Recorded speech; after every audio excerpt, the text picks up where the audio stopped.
Okay, hello. I've done a couple of bits, nothing too crazy. Thinking about it, I don't think I got the level, no, I didn't get a level 90 weapon. That might be a really good thing to do straight up for Viper. I could have taken the weapon from the job artifact gear. Thinking about it.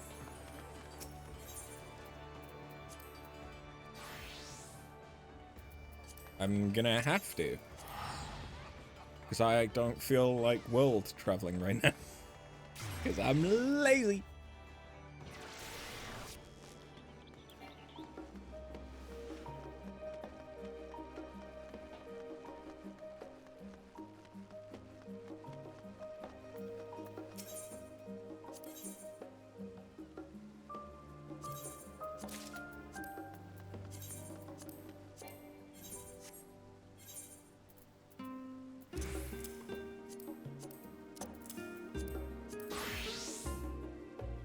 I didn't... Yeah, I didn't mean to equip those, but it's fine.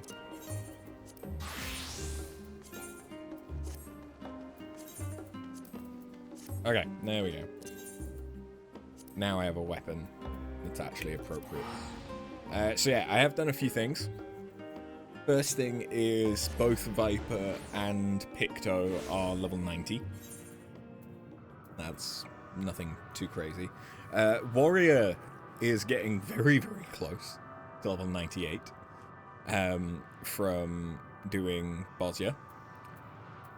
Speaking of Bosnia, I am not yet at the point where I can do the next relic stage, but I'm very, very close.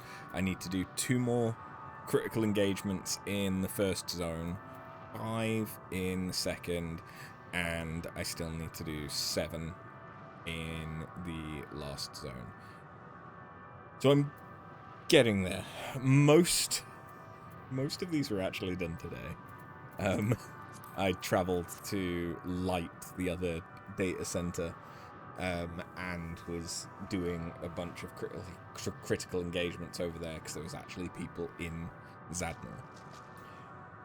So hopefully I can have that done for tomorrow stream.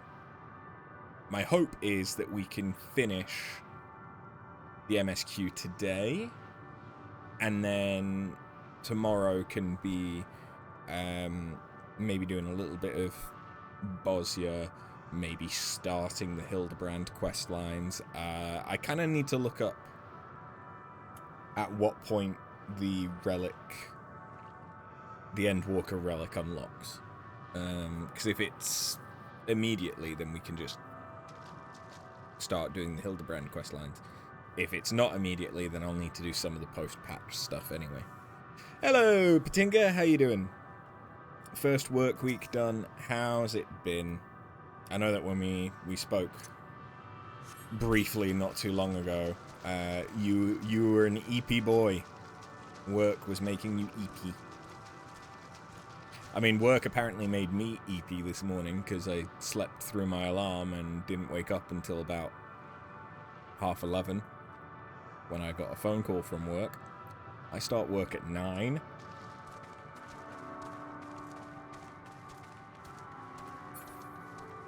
That was embarrassing. Oh, another thing that I've done is I did enough shared fates to get rank 2 in all Endwalker zones. I just don't have the merchant yet for here. It was fun. You weren't expecting to find it so enjoyable, since you wasn't much of a programmer while in uni. Work can be fun, and especially having anything when you've not had school or work after a while. It can just be nice to have something to do as well. But work can be enjoyable. It can also be fucking terrible, but Usually at the start, it's not too terrible.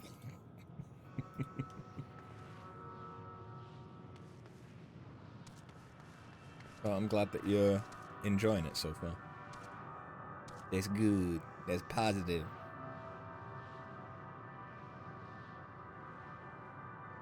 I've moved the mic situation back around,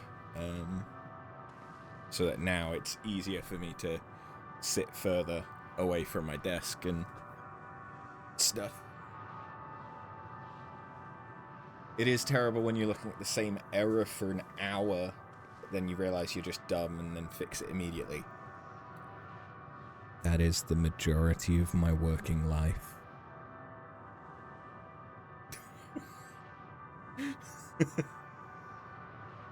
I mean, that's the majority of programming, as I understand it, as well. It works. Why does it work? It doesn't work. Why doesn't it work? But I actually had a moment at work yesterday that was kind of the opposite. So for anyone that doesn't know, I am a performance and intelligence officer for a local government, so the council for basically the area that I live in. And I look at I'm quite handy and nifty with Excel spreadsheets and stuff. I know about data modeling, Power Query, Power Pivot. I work with Power BI every day, all this sort of stuff, but I don't necessarily do a lot of development on Power BI because that's sort of handled by a more technical team that does more of the programming side.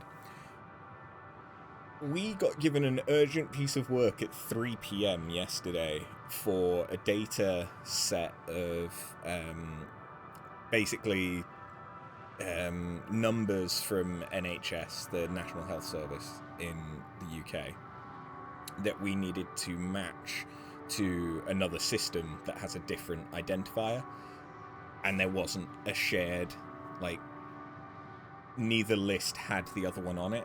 All that we had was names and dates of birth and stuff to match against. There was like 800 or maybe even 1,500 records that needed to be matched. And there was like 8 people, and we'd all been given about 200 records to match manually. I didn't do that.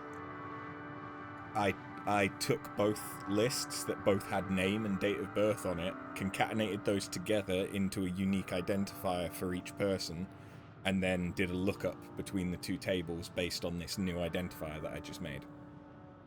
Because we hadn't been given a shared identifier, but we could make one. That got rid of like 90% of the stuff that I needed to look at because it matched. So I just went through the ones that didn't match to make sure that it wasn't because there was a difference in name between the two sheets. So I was done with my 200 in about 30 minutes. Meanwhile, everyone else had only done like 10 or 20 records. After is an Excel sheet kind of autistic. Yeah, I am. The thing is, I'm very, very used to dealing with large sets of data. Like, that's what I was doing at the call center before as well. So, my brain is geared that way to think, what can I do with this data? I'm not necessarily good at finding the data, but once I have it, I can manipulate it any which way but Sunday. But yeah, so I was done very quickly while everyone else was still struggling away. So I then went, hey, I'm done. Does anyone need help with their parts?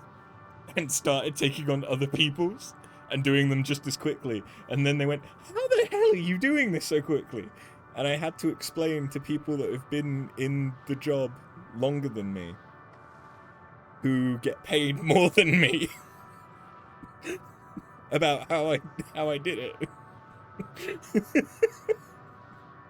And then they went, yeah, that's a lot easier. Can you just do that for all of them, and then we'll just go through the ones that don't match? Yeah. I would have just done it, but it was on a shared sheet that, like, 10 people were accessing, so if I'd just done the changes to make it work for all of the records, it would have ended up crashing the sheet and not saving. So what I'd done is I'd done everything in, like, an offline copy that just I was working on.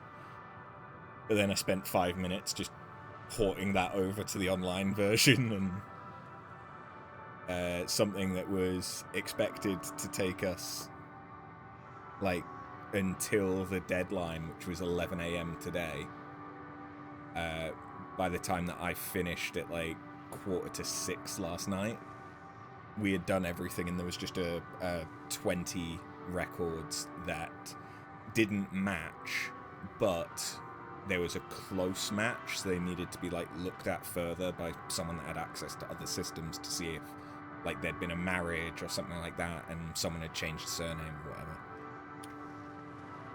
So yeah, your boy's smart. Sometimes. Your boy's smart. Sometimes I'm dumb as fuck and sleep in and miss 2.5 hours of work. But sometimes I'm smart. Anyway. Endwalker. On burdened wings. Soul without body. A form of being with which we are not wholly unfamiliar. Indeed, for we existed in a similar state when residing in the first. The circumstances are rather more dire than that. 'Tis true, but I choose to believe he is not forever lost to us.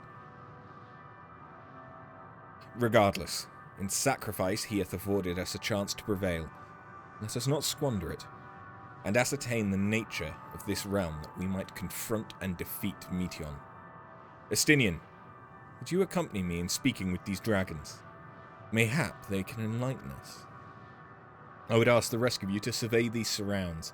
If there is a path that may lead us to our quarry, we must find it. Very well, we can reconvene here when everyone's finished. Meteion said these dragons are shadow and shade from a world whose denizens sought oblivion. As such, they're not like to be amenable to company, let alone conversation. So please, be careful.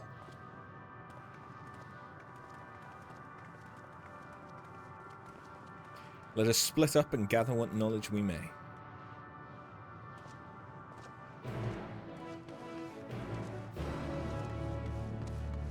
So hopefully this unlocks the NPCs for this area soon. A visitor, not of this star. Could thy slender hands bring plague to our world? Thy breath extinguish life's feeble flame? Oh, how we would adore thee, alas. With time our flesh shall wither, our souls fade. So we wait for its inexorable march unto oblivion.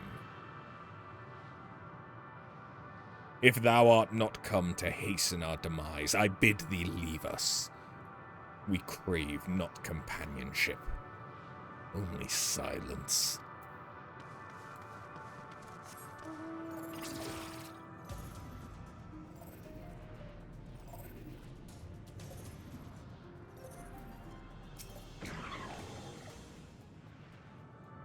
Beyond that distant veil, paradise lost. So glorious, so beautiful. We were proud and noble race, strength embodied. We knew only love, or they came. Metal monstrosities of black and silver. No bonds of blood did they share, nor conviction did they have to guide them. So that confirms that yes, this is the home world of Midgardsormr. That was destroyed by Omega. A crushing defeat. Never had we known such shame. Stilled now are the winds, but none could fill these wings burdened by ignominy. We fly no more, only sink into oblivion. Speaking of oblivion, the remaster's out now. With Horse Armor DLC. Because Todd never changes.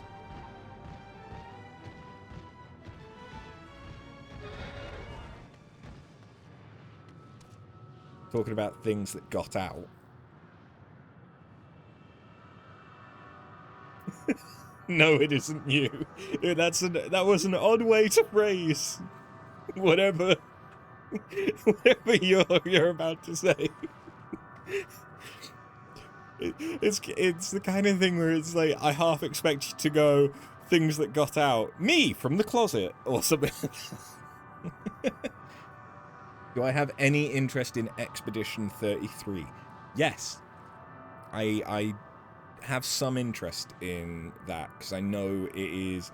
I believe it's a turn-based RPG.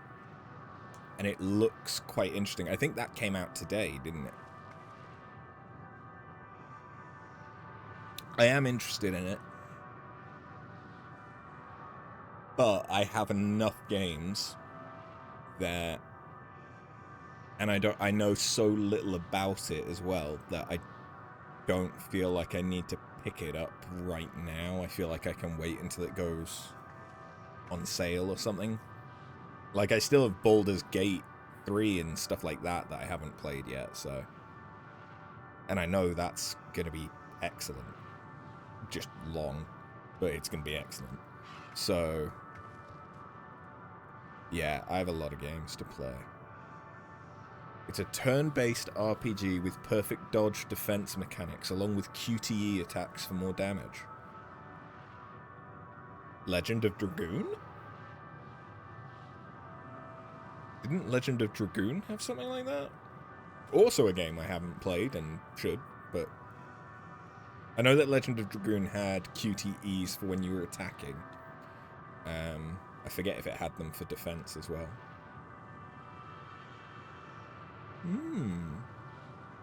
Interesting.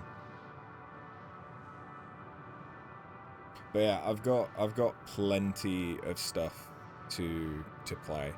After finishing Endwalker, I'm thinking we might take a break to do like a Dark Souls 2 Purecaster run. And then come back and continue. Potentially do Dawn Trail. So that then I'm caught up. Because once I'm caught up, I'm caught up. Although next week, Arch-Tempered Raidao comes out for Monster Hunter. And it's currently the Blossom Dance Festival event. If you're not mistaken, the mechanics enable the game to be played through in a way where no damage is taken, so the speedrunners are going to love it. So what you're telling me is I could play it on the hardest difficulty and potentially not struggle. I mean, I was playing Oblivion a little bit the other day, and I started a character on Master, I think is the highest. I don't think there's a Legendary in Oblivion yet. So I literally started a Khajiit on Master and was dying to rats. Because I could barely do enough damage to them. But they could do enough damage to me! Like, before you get the bow, it's so hard to kill stuff in Master. Yes, I will be streaming Oblivion at some point, and yes, I will be playing it on Master. Yes, I am not looking forward to those rats. People are complaining Master's not balanced. I don't think it was balanced in the original, so that's nothing new. It is still a remaster rather than like a remake. There hasn't been many, if any, like quality of life improvements. So, but everyone's kind of been spoiled by Skyrim, because Skyrim had a lot of stuff that made quality of life better. But I have memories of Oblivion having better magic. Not that that's necessarily going to be any good to me on a master playthrough, but I remember magic being more fun in Oblivion. Anyway, let's keep going. Thou wouldst bid me speak. Folly. I observe the lesson of stone. Shall not fly, not speak, nor roar, only watch, and wait, and end. But one sight yet stirreth my blood, tempteth me to raise my voice in lamentation. Arm Knoll, cradle of unsung dragons. No words, no songs are possessed of the weight to describe such tragedy. Go, if that be thy will. I shall remain. Oh, something else that I've done is, in the course of doing Fates, I explored the entirety of this island? There's no way to get off it to get to the rest of the map. So I was a little bit limited to which Fates I could do.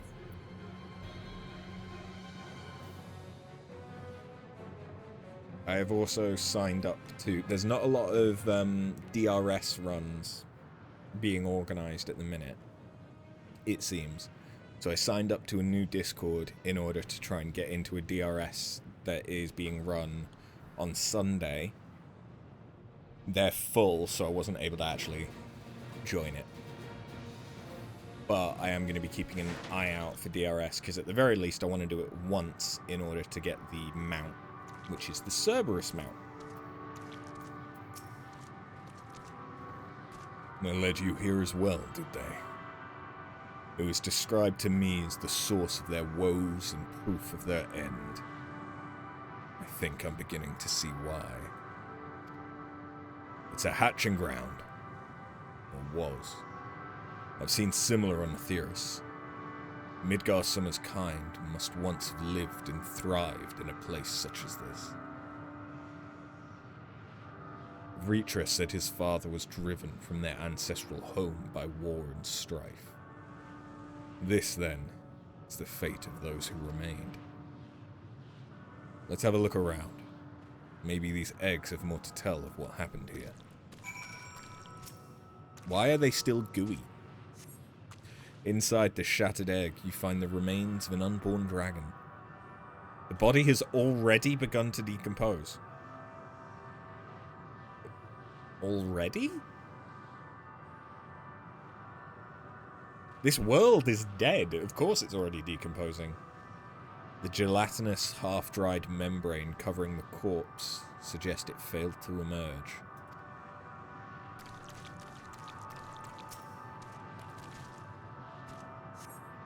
A murky liquid has pooled inside this eggshell. The noxious furtor is indicative of contamination. On a completely different type of news, gingerly lifting a large egg from the viscous mire, you peer inside and see a formless mass soaking in a pool of embryonic fluid. Your stomach turns as you return the egg to its resting place. The D&D campaign you were following from Avantris is going to be played again. Oh.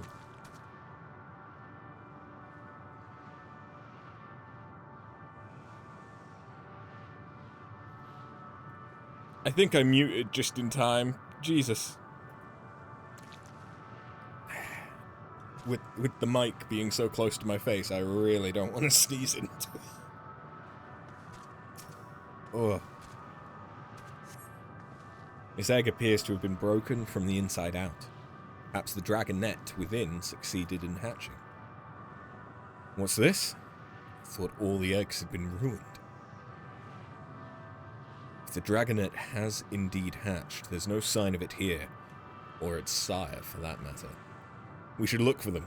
You start with the cliff tops and I'll search the plains. Okay, so...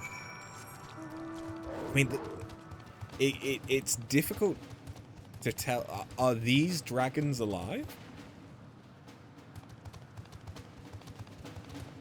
The ones that I have to kill?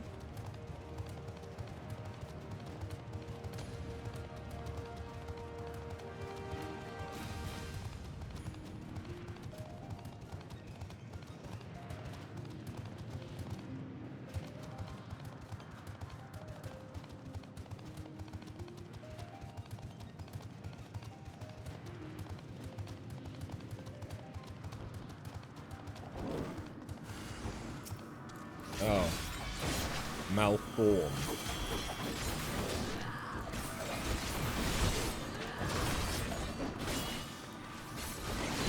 I'm not a massive fan of how dark everything is.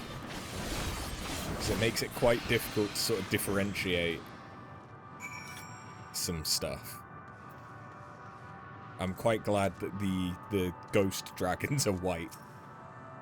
So at least they contrast against stuff, but all of the enemies have been really dark coloured as well. The boisterous howling hath been quieted. By thy hand, I presume. Everything all right? I thought I heard a dragon, or something resembling one.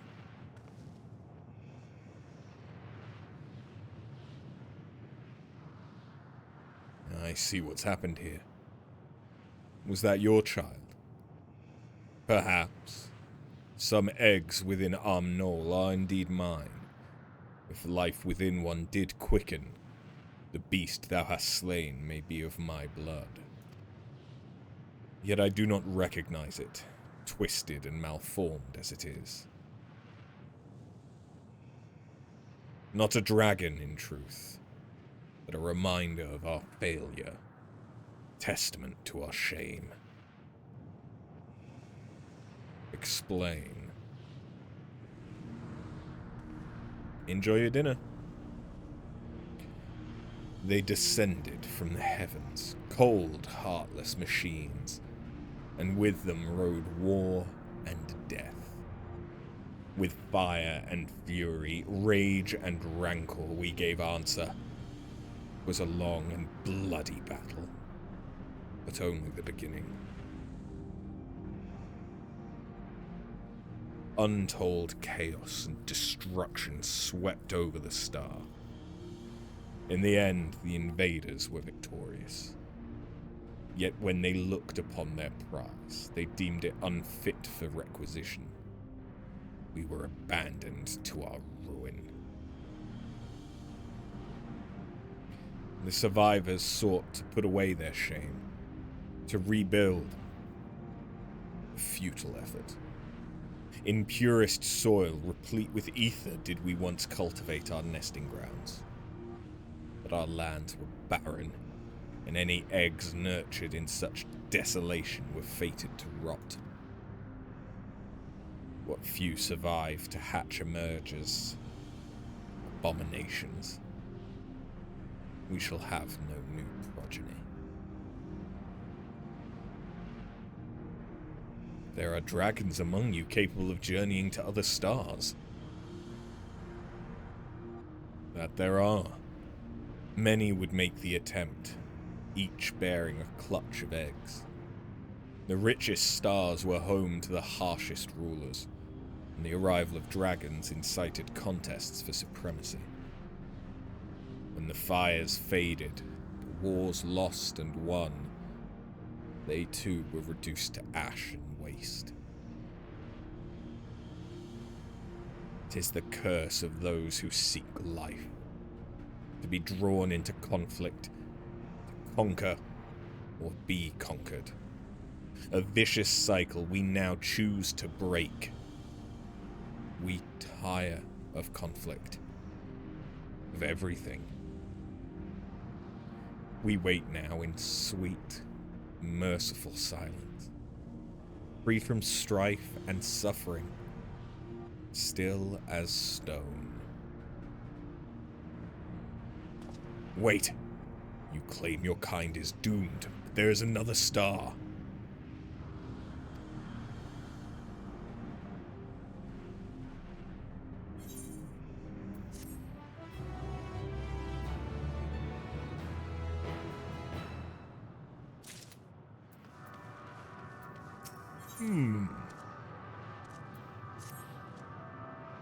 They want only to brood in silence, to be left alone with their grief until time itself comes to an end.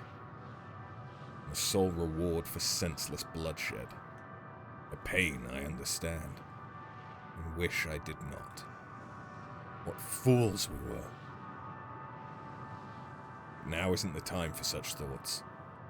The others will want to hear what we've learned. Come.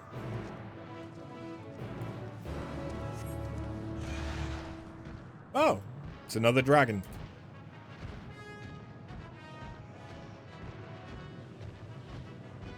Is that a level checker?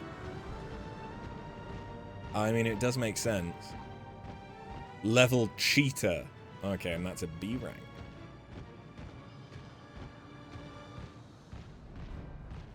Interesting. I mean, it makes sense, given that it was Omega, possibly among other robots that destroyed the dragons of this world, but still interesting to see a level checker.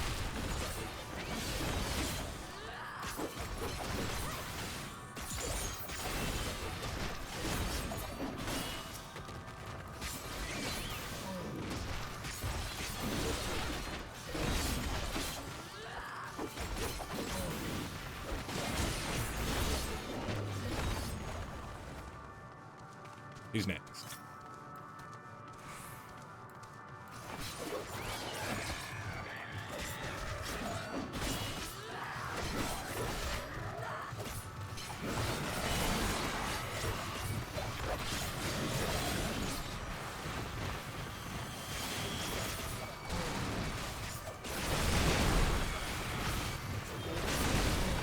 Oh, I can awaken. Yes.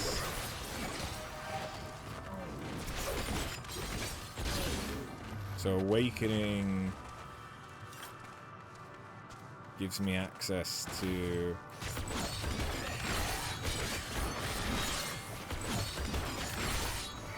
some more abilities. Okay. That's the first time I've used awaken.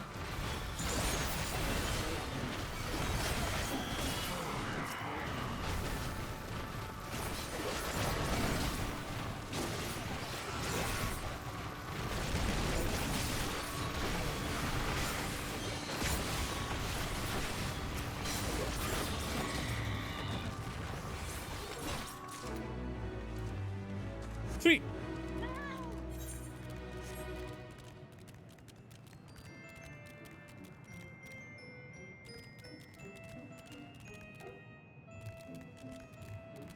Oh, I have quests now. I don't think there was quests here before. I might be wrong about that, but I don't think there was.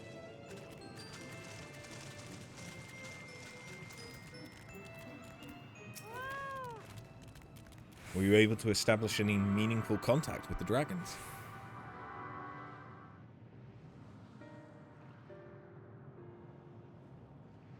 I see. They wish to escape what they perceive to be the cycle of conflict.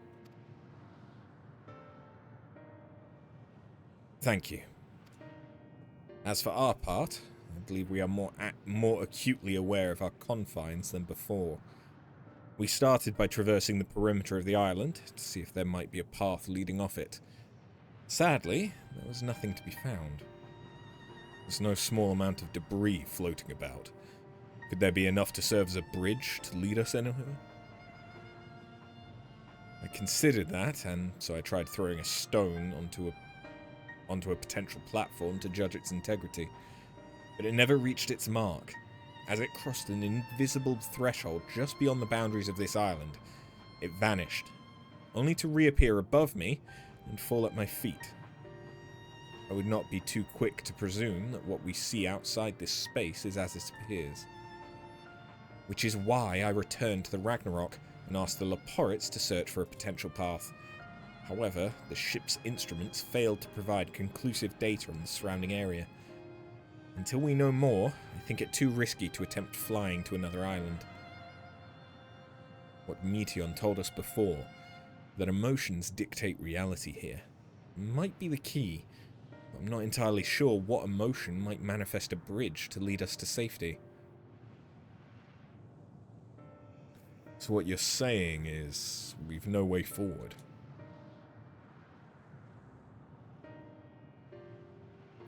At present, aye. If it is indeed emotion that governs this island, perhaps it is not Meteion's, but the dragons that hold us here. They tire of conflict, and have chosen a path of oblivion to escape it. Or rather, they have chosen no path at all, meaning there is no way for the dragons, or anyone on this island, to advance. A sound theory, disheartening though it may be. If that is the case, what recourse do we have? They are not like to be persuaded to help us. Their reasoning is built on a history of turmoil and strife. Without irrefutable proof, the future is not as bleak as they believe it to be. Mayhap persuasion is not the answer. What the fuck do you mean? Meteion meant to unmake us then and there on the Ragnarok, and she would have succeeded if not for Thancred's determination.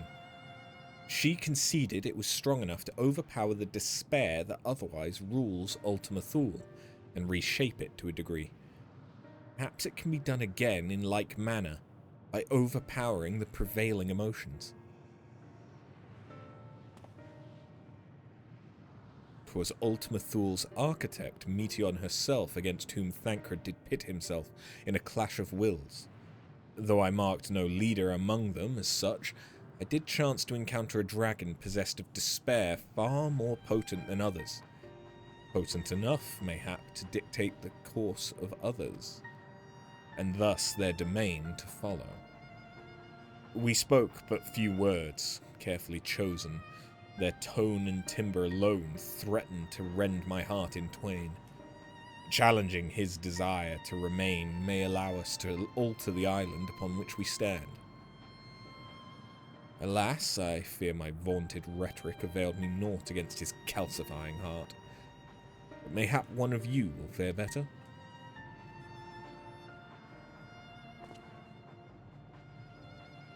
Then I shall guide thee. Al-End, they call him, in the dragon tongue.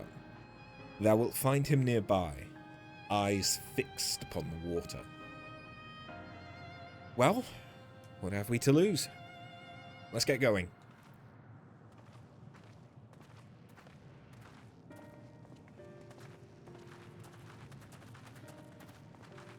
Oh, I haven't had any crashes in days. It's been lovely. So I think I might finally have worked out all the kinks and the issues.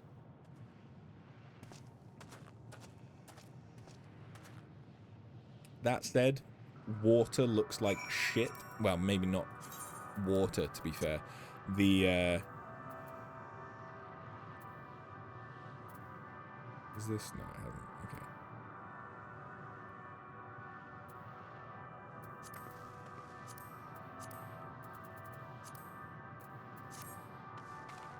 This oily water looks like shit, or I mean, it doesn't look as bad now. It really looked like shit earlier.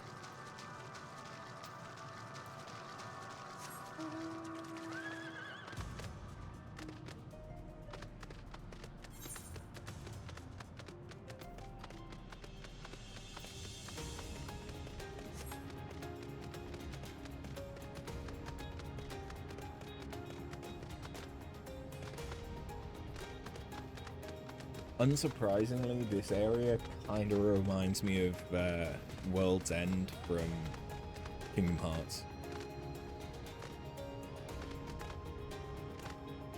But yeah, that really isn't... Is that your tail, or is... No, it is, okay. I thought that was another dragon. Hello.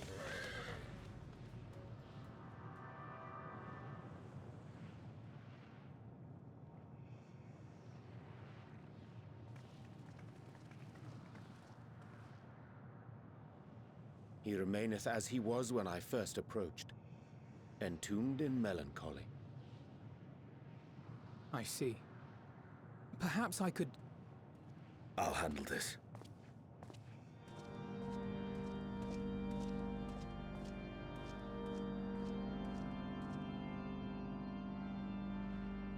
So, waiting to die like all the others, are you?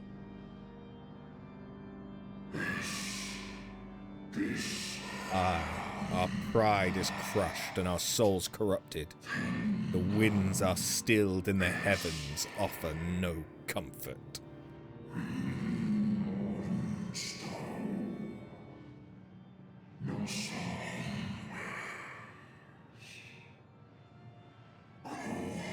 There is nothing left for our kind. Our long lives a curse as we await the end. Still as stone we shall become.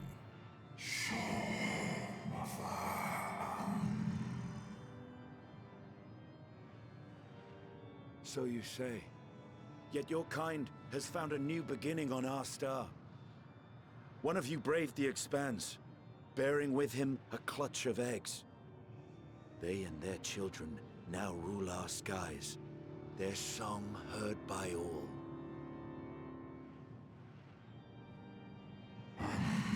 Our kin on another star.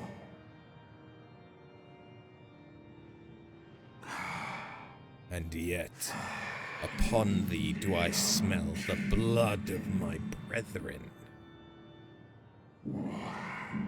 Were they drawn into discord and war on their new home? They were. They suffered much, and repaid their suffering in kind.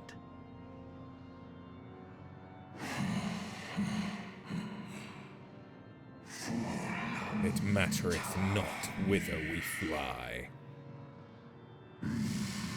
Ever will a sanguine ocean await us. Ever will retribution's wheel turn.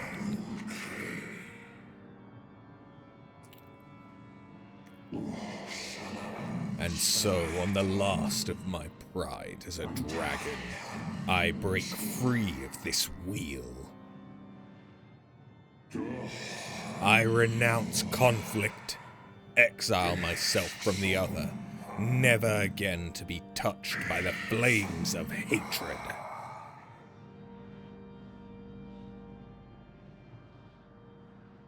Had your brethren made the selfsame choice, my family might still be alive. Yet lasting peace does not come to those who simply retreat from conflict. No, you must be willing to confront it, to stare into the face of your foe, and see yourself in him. Only then can you break the cycle of torment and tragedy. This lesson, a dear friend taught me at the risk of his life. There is no nobility in your penance. You wallow in self-pity. And after everything we've endured, we will not let you stop us.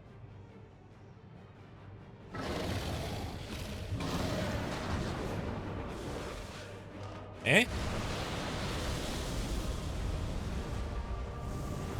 I thought Meteon was the one that turned into a bird. Stay back.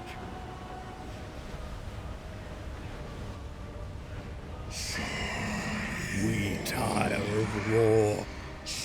We tire of turmoil. dignity tarnished, crimson stained.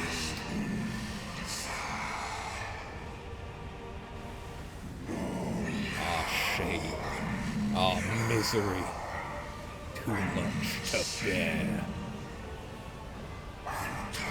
Release us from war, from life.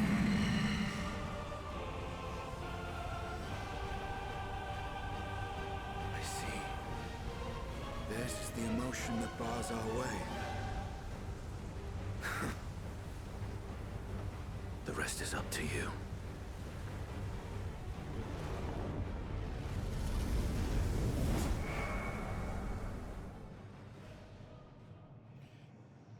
We're just gonna lose party members. No! Not Estinian too!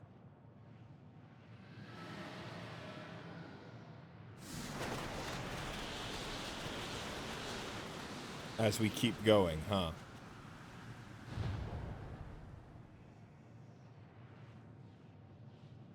There's a wind.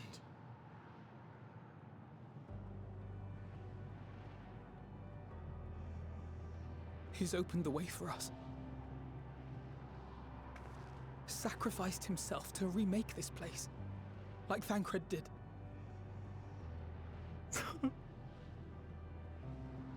Oh, Alphino.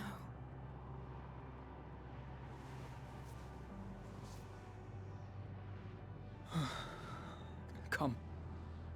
Let us follow the wind. It will not lead us astray. He would not.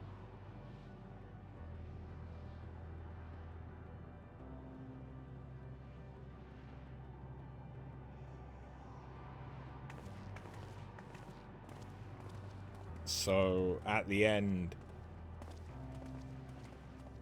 will we be alone?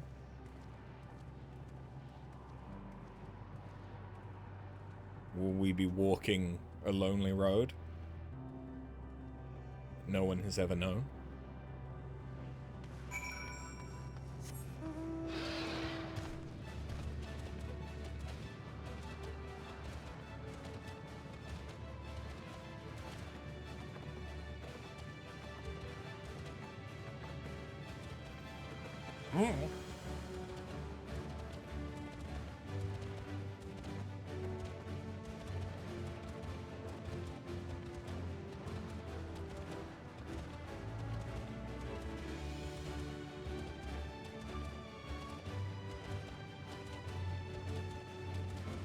Oh. Wait, are we just gonna fly over on the wind? Look, there. The wind. This is Estinian's doing, I'm sure of it. We should ride its flow and see where it leads.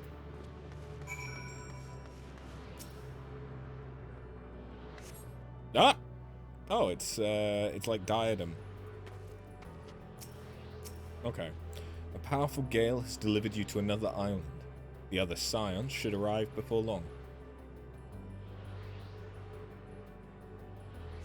That place looks interesting.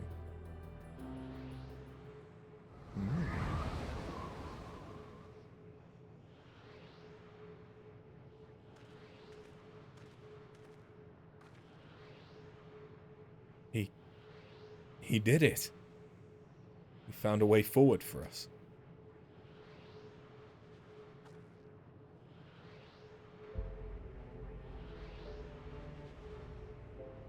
The dragons remain trapped within a prison of their own making, lamenting the horrors of war. Yet Estinian knew them better than most. He was a man of honor and a dear friend, willing to fight to the very end for what he believed was right. And he's still fighting Alphino, just like Thancred. Their sacrifices are why we can survive here, why we still have a chance to stop her. Even in spirit, they're unwilling to give in to despair. We mustn't either. Alizé is right. We must press on. For their sake.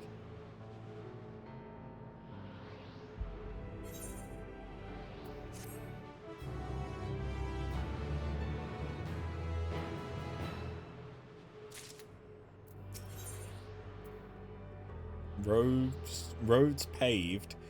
Sacra... Tice? I mean, it's should be sacrifice, but that... Why does that look like a tonfa? As Y'shtola and Alizé said, we must continue.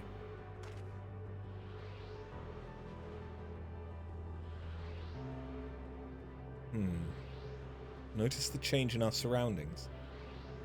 Perhaps this is the memory of an altogether different world. Ah, that's true.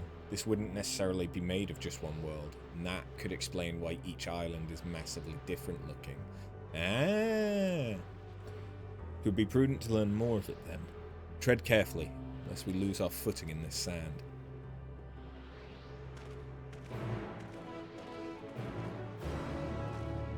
Do we know any other worlds?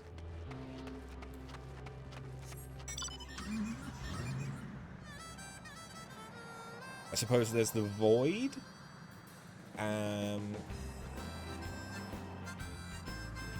There's the Void and there's... Oh. This could just be the Void. And there's the world that Omega came from, potentially. But this kind of looks predominantly like ghosty, demony. I like the design of these guys though. They're kind of cool.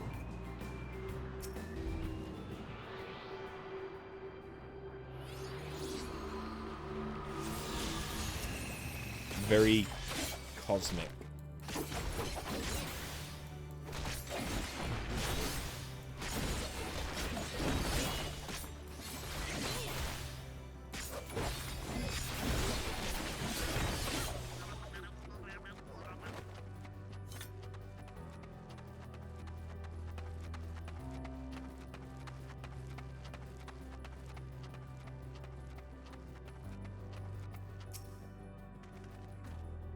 Were it not for the violet crystal embedded in its surface, 'twould appear as ordinary stone. A curious script hath been etched upon it them. Alas, 'tis not a language with which I am familiar. Cannot say I recognise it either. Nor I. The dragons, from what I recall, preserve their knowledge in song and eschew the written word entirely, so we may assume this is the work of another race, one we have yet to encounter. Meteon claimed the dragon's world suffered a slow death, seeking the release of oblivion. What life we find here, like as not, doth wend its way toward a similar end. What do you suppose that is over there? I'm not sure. It's hard to make out at this distance, but its surface seems to bear the same crystals as this monument. Meaning there's a chance we may find whoever built them both. We should go and have a look. Come on.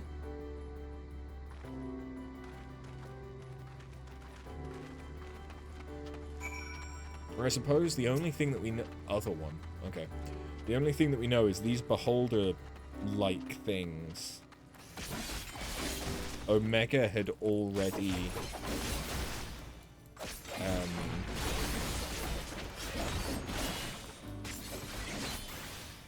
been to one of the worlds, or at least taken it from writing, because we fight them in the Sigmascape, right?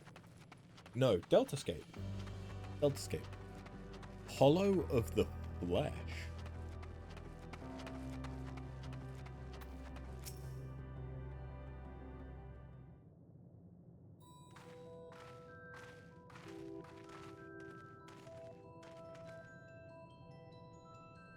Hail, travellers. This is a most unexpected occurrence. Oh, hello there. Is this your home?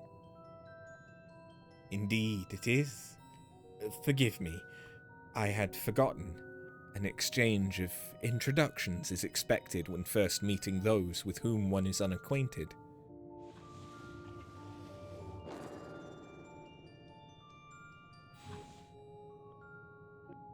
When the vibration of vocal folds was still required to convey our thoughts and intention, ear, I believe, was the pronunciation used when referring to our people. though it is not entirely applicable given our present state, you are welcome to use this appellation. As for nomenclature to address my individual person, I believe it would be pronounced Kofkuj. Yes, Kofkuj of the ear. We've encountered beings that communicate intermittently through thought, never one that is wholly without voice. I presume we are having this conversation via the medium of ether, or dynamis, as this place is suffused with vast quantities of it. Fascinating in either case. I gather your response to my presence is positive, then. That is well. There is something I wish to ask of you. Like yourselves, we Ear are ether-based life forms. Therefore, it may be surmised that your bodies are of comparable biological composition to those we once possessed. I have a number of queries regarding your subjective perceptions of the five senses: sight, sound, taste, touch, and smell. In total, I have prepared 712,180,827 questions. That's rather a lot, isn't it? My apologies. I have omitted a great many details necessary to understand the nature of my request. Though we dispensed with our corporeal vessels long ago, we have rediscovered a need for the flesh and have endeavoured to recreate our erstwhile forms. However, all pertinent records have been lost due to the passage of time. Take, for example, the nervous system. It is well within our power to recreate, but we have no frame of reference for sensations once experienced by our people, which may compromise our ability to interact with our physical environment. And the reason you need to regain corporeal forms? Why, to bring an end to our existence, of course.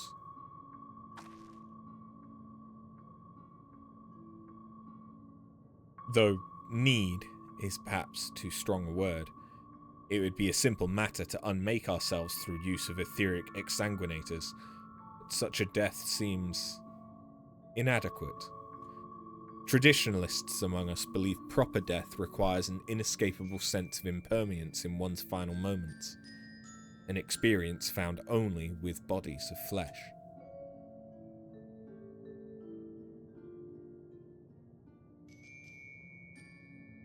We should very much like to hear more of your plans. In exchange, we'll answer any questions you have to the best of our ability. Such an exchange of information would indeed prove useful. Very well. To ensure efficacious exchange, I hereby invite you to our home. Yes, the abode of the ear, where we traditionalists prepare for our demise. I presume you consent to answer questions is indicative of a tacit approval of our plans, in which case your cooperation is greatly appreciated. I must caution you, however, to be mindful of the ear wandering the desert. Their desire for bodies of flesh could be described as overzealous. Now, if you would follow me. This is going rather smoothly. Not that I'm complaining, mind. Even so, we mustn't forget their aim is oblivion, much like the dragons. Though I fail to see why a civilization so seemingly advanced would choose to unmake all they have created. At any rate, we'll find no answers dallying here. Let us be on our way.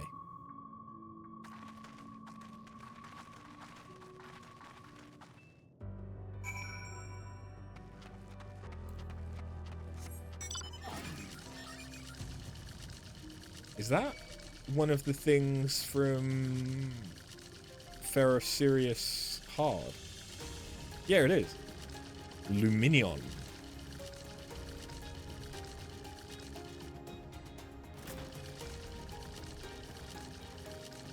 makes sense that they'd be recycled here.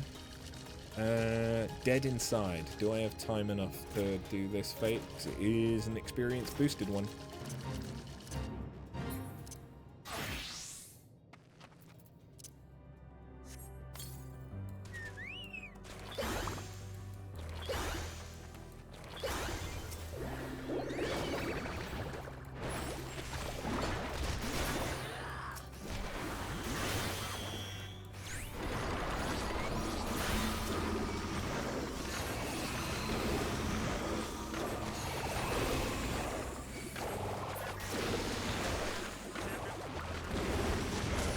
Oh, I should have made a more futuristic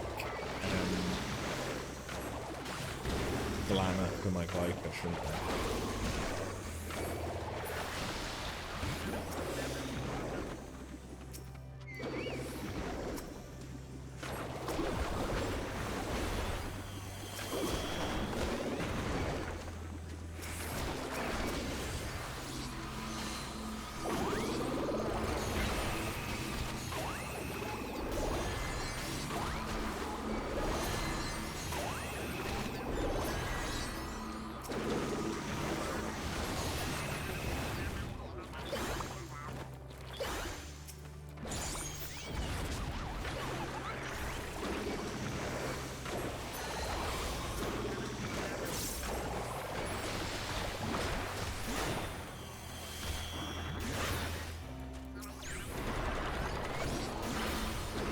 I feel like I do so much fucking damage.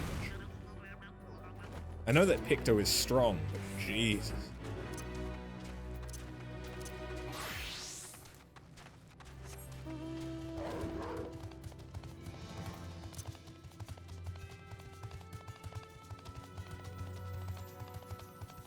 I could do another fate, but... Oh, spidery boys. But it's not experience boosted, so I don't care. I can do... Ooh. Snazzy Aetherite. I can do fates after I've unlocked flight.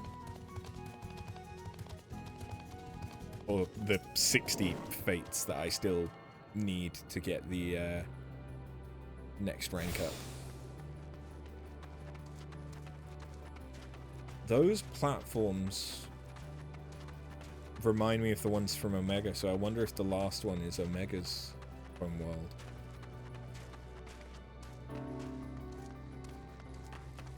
Like the next location. It would make sense. Welcome to our abode. Most of our compeers, you will find, remain idle in their domiciles. Though your quizzical expressions indicate my phrasing is unclear. I speak, of course, of the violet crystalline constructs hanging from the stone structures here. You say they remain idle, but what of your work to regain corporeal bodies? An astute question, and understandable given your finite nature.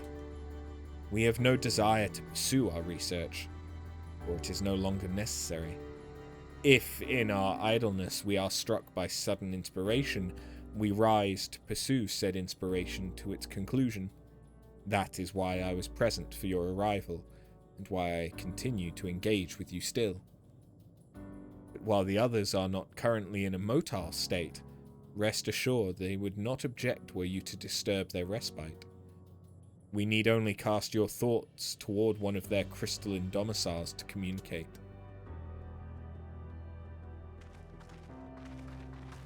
Okay, so I get to talk to their houses, basically?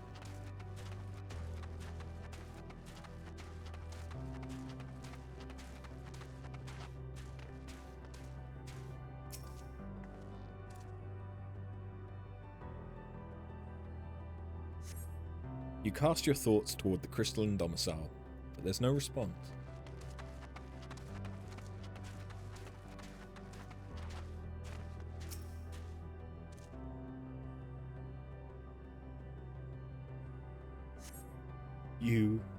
You wish to speak? Very well. Pray, A moment, if you would.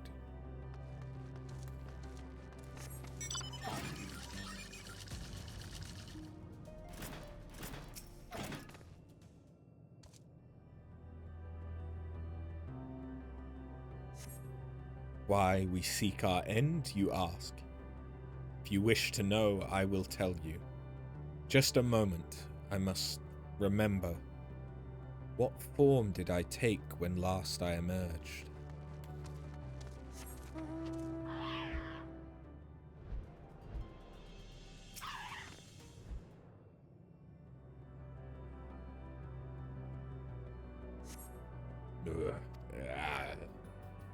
Strange moaning comes and goes, but soon fades into silence. Clearly they're getting it on. Getting real freaky with it.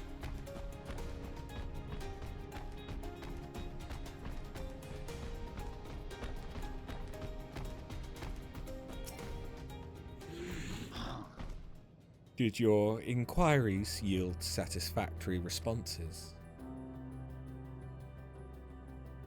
I see.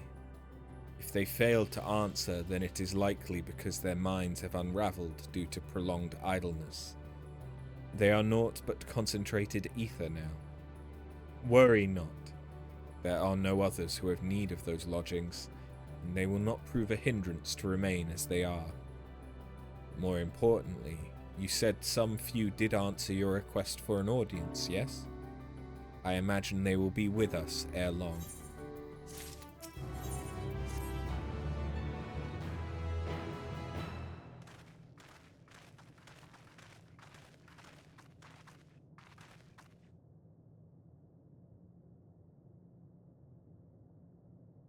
Oh, sorry.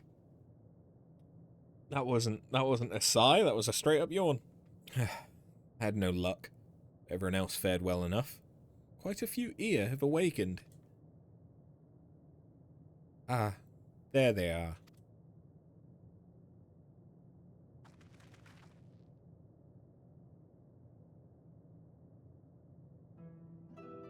May I introduce you to La Lark, Du Dek, and Ni Nej, or Ni Nej. They're kind of like Lalafels. It has been too long, Kof Kuj. I dare say Seda 4 has since completed an orbit. Indeed, until the travellers brought it to my attention, I hadn't noticed how unravelled some had become. Travellers? Ah, of course. The ones who wish to know why we seek to regain corporeal forms. The truth of the matter is as plain to see as the neighbouring systems, but my single account would fail to satisfy the requirement for scientific objectivity. Thus did I bid them awaken you. Am I the only one who struggles to tell who's speaking? No. Nay, thou art not. In the absence of corporeal forms and the divergence they afford, mayhap such similarity in voice is unavoidable. By the way, Kopkuj, have you already observed the requisite custom for the travellers? That which one is expected to do when receiving guests. A matter of proper form.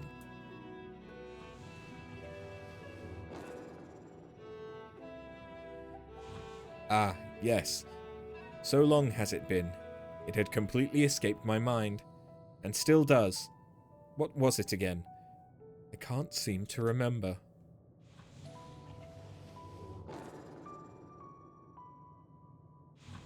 Neither do I. Pity. I was hoping you would. Perhaps we can search the archives for the answer. Come now, Ned Nej. The archives have long been frozen, lest we subject ourselves to further dolor. Surely you recall that much. Ah, of course. Food. The custom is to serve food. Beings of flesh such as they must regularly replenish their ether. By contributing to their replenishment, we communicate our friendly intention. That's right, that's right. We duly invite you to join us in communal repast, after which we may engage in leisurely conversation. If we have a chance to learn something, then I see no reason to decline. Excellent. If you would care to follow, we shall feast you on the purest ether.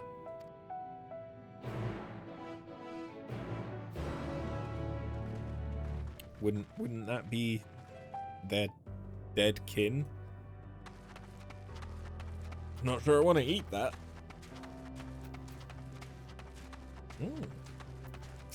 Terminal. This facility is where we replenish our ether. There's no particular name for it, but we traditionalists sometimes use the word restaurant. Now, if you would take your place with your comrades, the space will soon be awash with purest ether. Please, absorb as much as you like. I'm not sure I want to absorb any ether, because isn't that how we get tempered?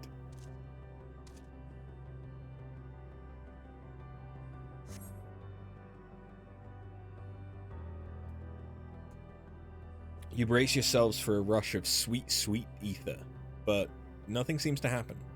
Perhaps you need to wait longer.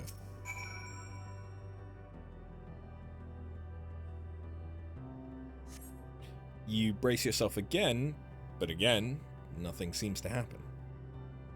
Just as I suspected, as meticulously as one might recreate the Ear's homeworld, this is Ultima Thule. One cannot simply generate ether here. As recreations, our friends are oblivious to this fact, the very truth of their existence, much like the phantoms of the recreated Amarot. However appearances may seem, we must ever be mindful that it is the memories of the dead with whom we deal.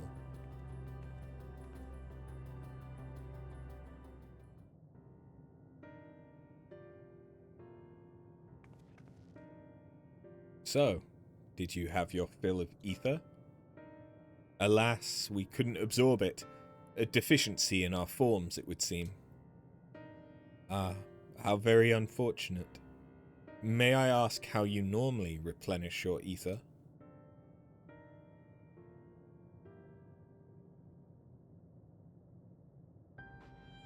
Through your mouths, you say? How very primitive and quaint. To think that their mouths serve not only to expel sound, but draw in sustenance besides. Such life forms have long since vanished from our systems.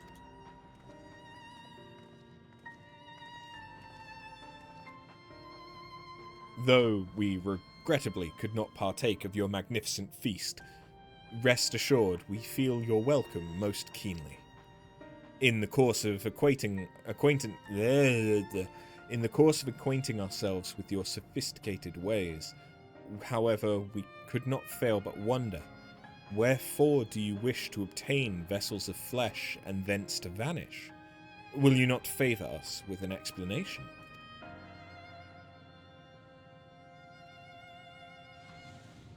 You flesh and blood beings are always so hasty. It does have its charm, however. Very well, we shall indulge you. In the beginning, when the ear yet possessed corporeal bodies, our ancestors dedicated themselves to the pursuit of knowledge and technological advancement. By transcending all limitations, we believed we would eliminate sorrow and abide in true happiness. From the tangible such as land to the intangible such as labor, there exist myriad hindrances to progress, but the most confining of all was the flesh itself. Our natural lifespans were distressingly middling, you see, too short to enjoy unhurried lives, yet too long to be considered disposable. Furthermore, to simply maintain the integrity of our bodies demanded considerable resources. But we managed to solve this problem. After long years, we discovered how to become non-corporeal entities with everlasting lives, untroubled by the failures of the flesh.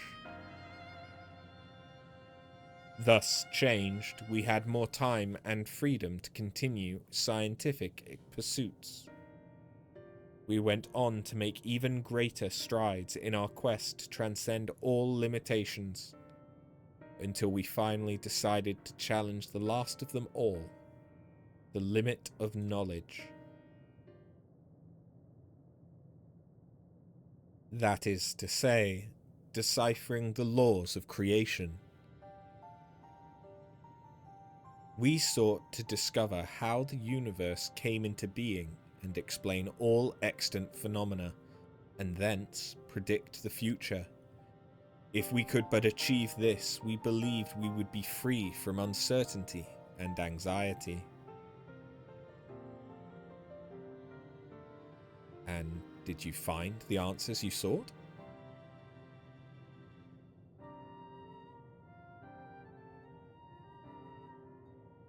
Yes, we did.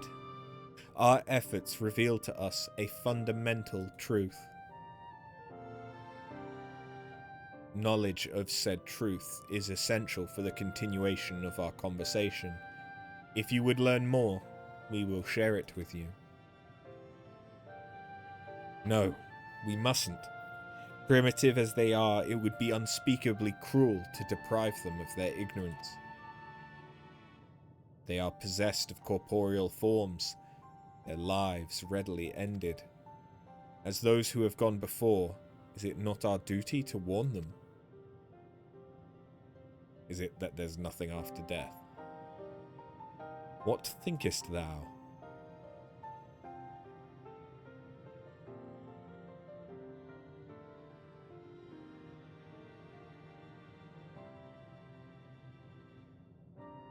We have deliberated and come to a consensus. If you are resolved to know it, we will disclose to you the truth we discovered, the truth of the universe. Seek us at the stone pillars just outside the bounds of the abode, a place called Elegia.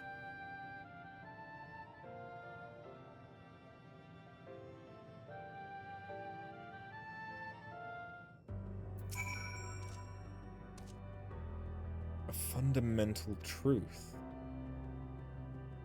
We will hear it, of course. Let us learn what has led such an enlightened people to this indolent end.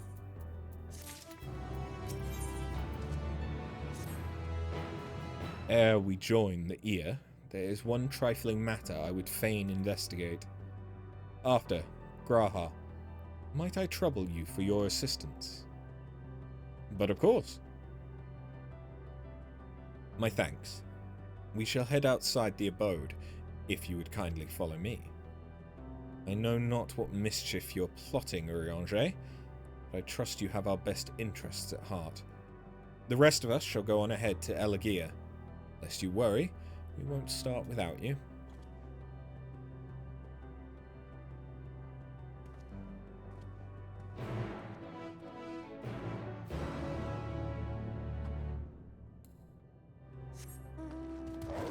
That's a big boy. Or at least you seem bigger. Maybe they weren't.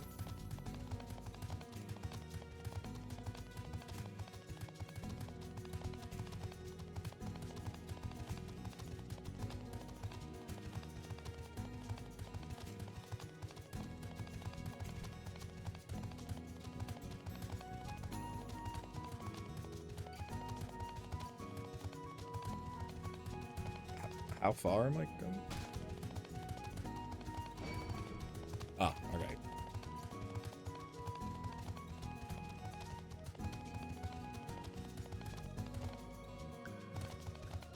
Wellspring of Regret.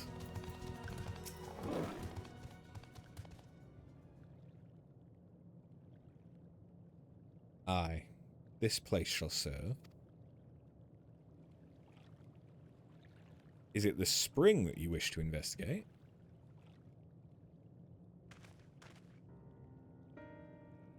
Pray, forgive me, my friends.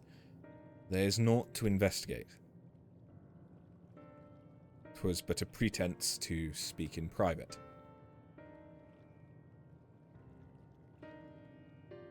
You have our undivided attention.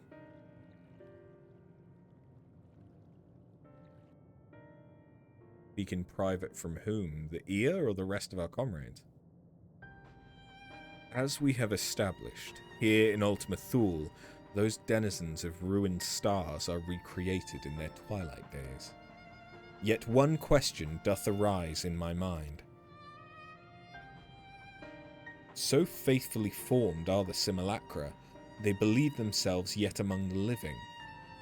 How dost thou suppose this is possible?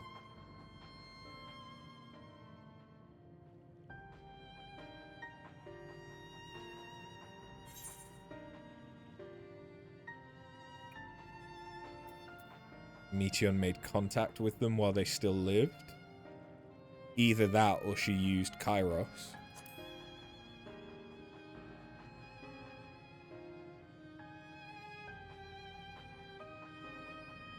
Of course! She must have visited the stars of the dragons and the ear before either race perished in their entirety. Thus could she make their emotions her own, and with them create more faithful simulacra than had she relied on any historical account. So too did I theorize and, upon that assumption, consider how those two races may have met their demise. According to thine own tale, Meteion perceiveth the emotions of those nearby as her own, a heightened sense of empathy intrinsic to her nature as an enteleki. In the course of her starfaring journey, if she encountered beings who strongly desired a cessation of their existence, she would be powerless before that desire. Even as she possesseth the power to grant it, the power of Dynamis. 'Tis my supposition that, overwhelmed by their longing for death, Meteion did unleash Dynamis and ushered the dragons and ear unto their doom.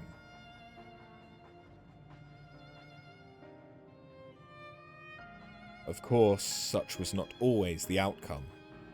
Full many stars did she find already lost to ruin. In order to create a terminus, however, the fervent desire for the end is essential. Therefore, should you struggle to find the way forward, pray, ask yourself this. In the place where you stand, whose is the soul that yearneth most desperately for oblivion? Meteion. Why do you tell us this now?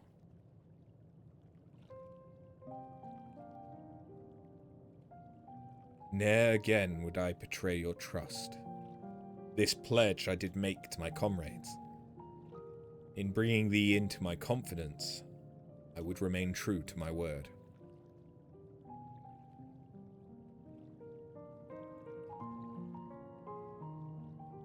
As for thee, let us consider it my fitting reward for the secrets I harboured for the Crystal Exarch.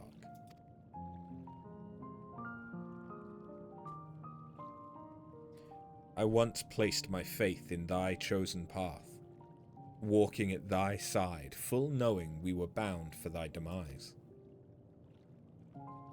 I ask now that thou returnest the favour, and abide in faith as I fulfill mine own destiny. You say my debt has come due. How am I to refuse? 'Tis indelicate of me, I know full well, and I can but beg thy forgiveness. Yet even if I must needs go to such lengths, cannot well feign ignorance of the answer I have found within. The answer to the question, in what moment might I stand strongest?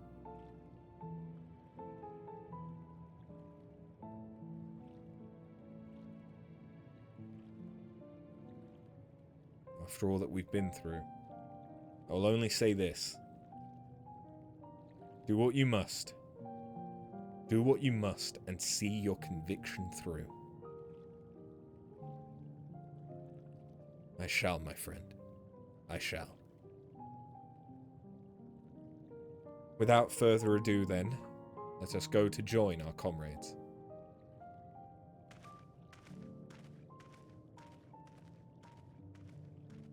So, Orionge is going to be the one that sacrifices himself here.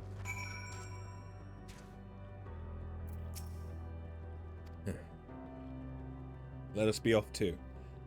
To Elegia.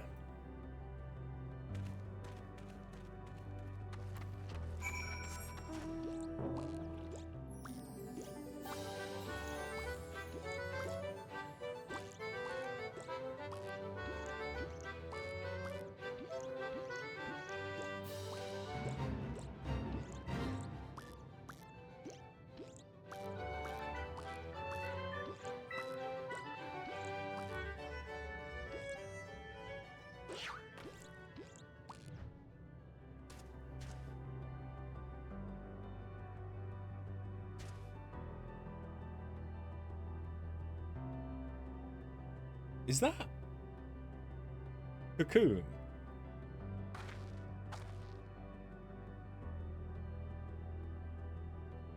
That looks an awful lot like Cocoon.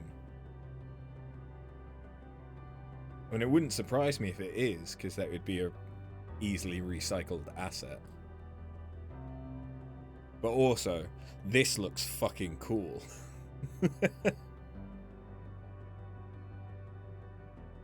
Like, at the moment, I have a Dark Souls.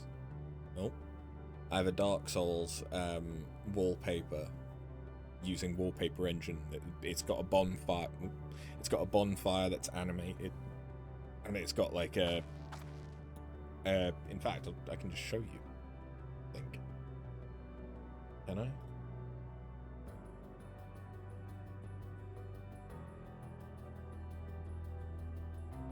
Would it be this one? Yeah. This is my wallpaper at the moment from Wallpaper Engine. And as you can see, yeah, it's got animated bonfire, and the cape on the knight is also animated. And I really like this. But also, this would be a really cool wallpaper on Wallpaper Engine. I like it. I like it a lot.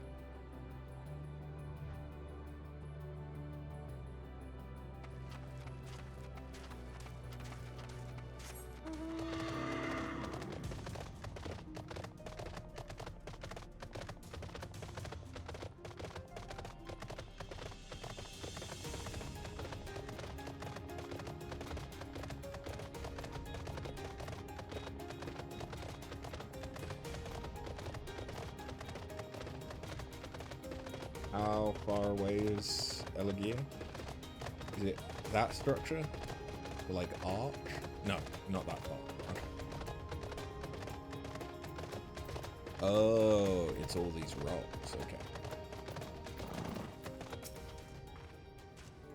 Seems everyone is accounted for. Shall we then?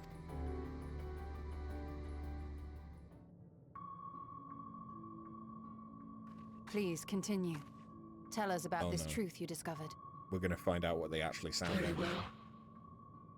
Bear in mind, however, that the purpose of this conversation is not to impart scholarly knowledge, for such requires that you comprehend the subject matter, which you will not. We will forego the intricacies of our scientific methodology and deal only with the conclusion, the end of our society and our world. We acknowledge, with regret, that your star is in the midst of the same panic-induced cataclysm that befell Deneb 3. As such, in order to avoid causing undue distress, we will refrain from explicitly stating how much time you have remaining. You are entirely too kind. I pray you recount your tale as you see fit.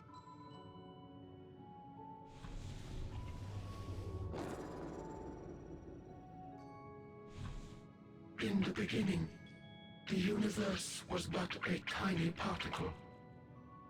Then suddenly, this particle began to expand. Having remained entirely in the bounds of your star, the phenomenon may be difficult for your kind to grasp. But this expansion has since continued unabated. Speculating that the universe could not grow indefinitely, we sought to learn what might occur, and made a worrying discovery. The stars will continue to spread apart, as will their finite thermal energies. Eventually, all heavenly bodies will grow cold and freeze. No new stars will be born, and the universe will enter onto an eternal ice age. Okay, the heat death of the universe, yeah.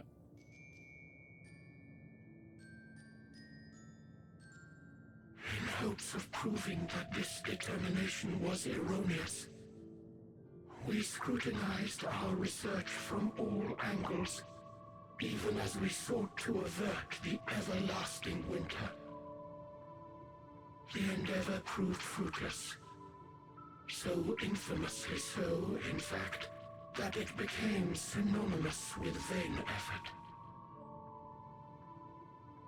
The universe as we know it would end, and there is no way to prevent it.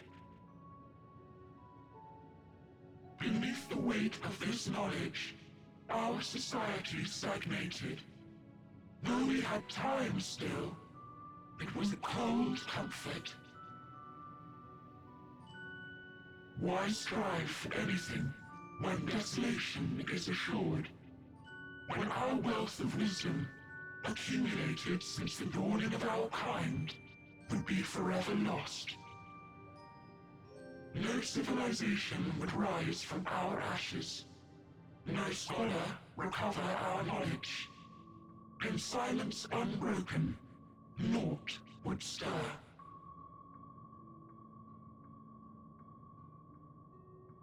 Intellect was once our pride.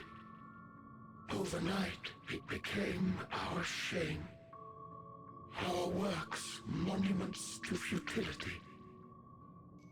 Immortality, our greatest invention, became a source of suffering.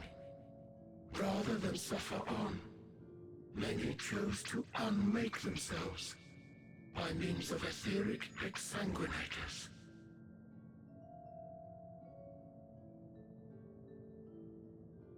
Etched upon these stones are the testaments of such souls.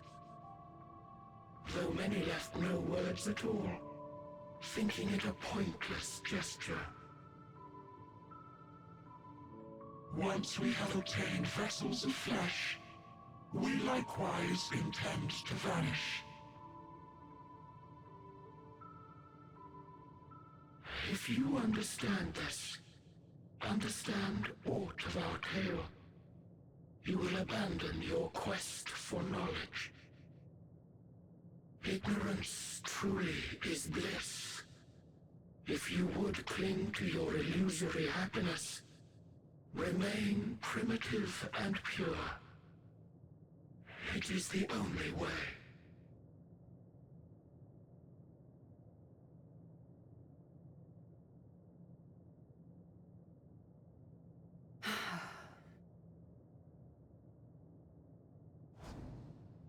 So that's your story. Kind of idiotic, though. While I appreciate your advice, I will not heed it. Convinced though you may be of this truth, it is yours and not mine. Indeed, truth, I have ever believed, is in the eye of the beholder. Are you suggesting that we have reached a faulty conclusion? that our science failed us? Hardly. As you yourself said, the subject matter is beyond my comprehension. And that, I accept, is true. I do not possess the knowledge to prove or disprove your conclusion. In my mortal years, I doubt I could even approach the wisdom of the Air. But of one thing am I absolutely certain. I would not be happier in ignorance. Y'shtola, no! You mustn't!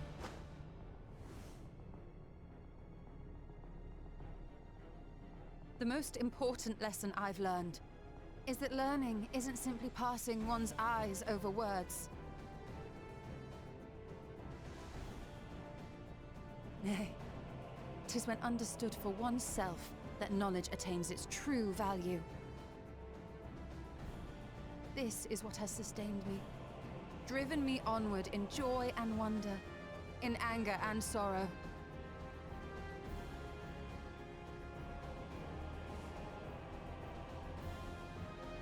The universe may end, and all may be for naught, but I will live as I always have.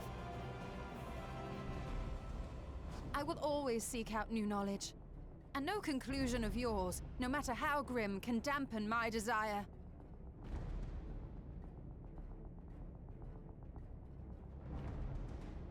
I suppose it is only to be expected. Their feeble minds cannot fathom the terrifying gravity of it all. But worry not. We consider it our duty to enlighten you, and we will not stop until you grasp the full extent of our despair.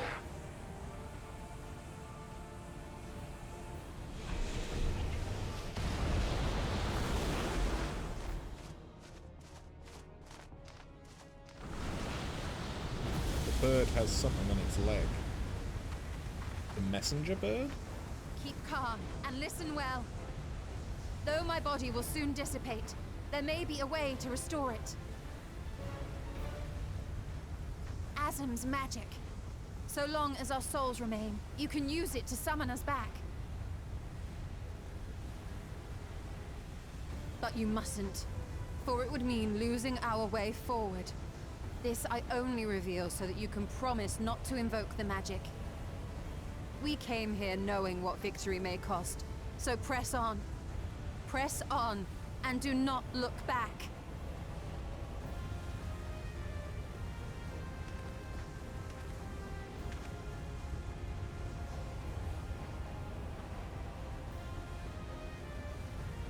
I shall join thee. As subterfuge is not required, thou shalt not suffer for mine absence. Urianger. My resolve hath never been as strong as thine. Full oft have I wavered in my decisions, and afterwards been stricken with regret. In spite of this, I may still stand with my comrades, supporting them as they attempt the greatest of feats. This truth I have learned in the course of our journey. And many though my shortcomings may be, I may also claim to excel in prophecies. My studies, into which have granted me the flexibility of mind needed to bend this malleable reality.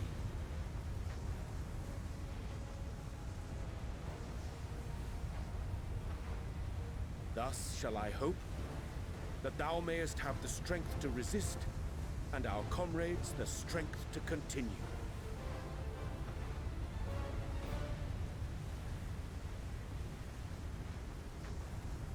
With you to urge us on, how could we possibly fail?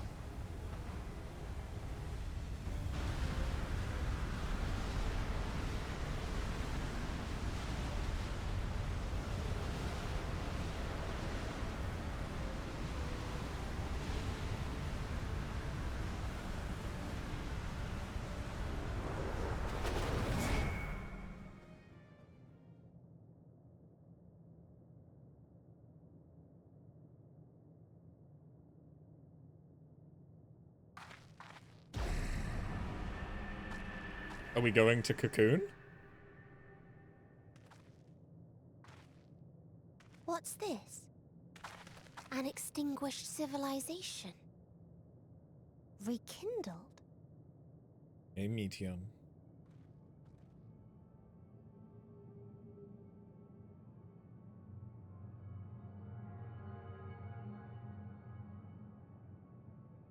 That's right.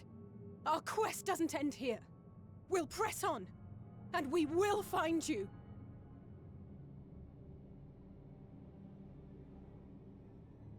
There. That's where you'll find me. Thanks.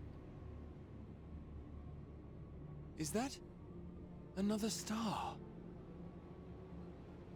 Of the stars we visited, most were already devoid of life. And where there was life still, the inhabitants wished for death. But even death, we learned, isn't truly the end. It is but a part of the cycle of rebirth.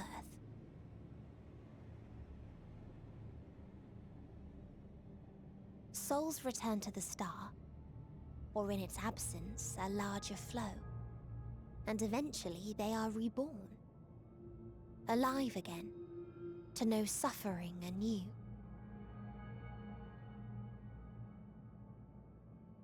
True salvation lies not in dying. It lies in not being born. This is the gift I would give to you. To all life on beautiful Aetheris. To that end, we created an egg wherein life cannot quicken. That dead sun. Attain it if you can, before your friends' emotions fade away, along with their protection.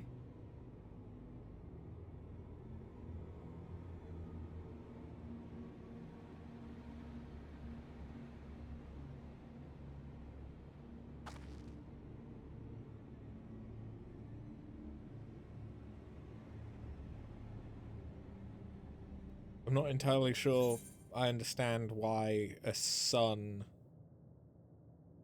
stops the life stream equivalent from working throughout the universe, but okay.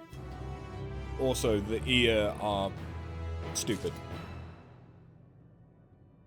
They have knowledge that there's going to be a heat death, which is due to the universe expanding out and the distance between cosmic entities expanding, meaning that the distance from suns will get bigger, so eventually the Earth would be, the same distance as Pluto is from the sun now, and therefore not receive enough thermal radiation to sustain life. But if you're so technologically advanced that you can work out not only that is going to happen, but how long you have until then, and all this other stuff to know the truths of creation in the universe, you probably also know enough to either fashion some way to maintain your distance from the cosmic entity, or to harness those cosmic entities and to make their orbits and stuff more static. So I don't really understand where the Ear are coming from, that they've found out this truth and then given up because there's nothing that they can do. Like, you've done the hard part already. You now understand the problem. Work on the solution. That's what science is. Science is literally the building of our understanding of the universe based on what we knew before. And science isn't assuming that what we know is fact. That's why even very low level science has a confidence rate of a minimum of 95%. And if you cannot repeat something 95% of the time, it isn't considered to be a positive result. Quite often. It depends what you're doing, but quite a lot of the time, you have to have a confidence rate of 95% or more in order for something to be considered true.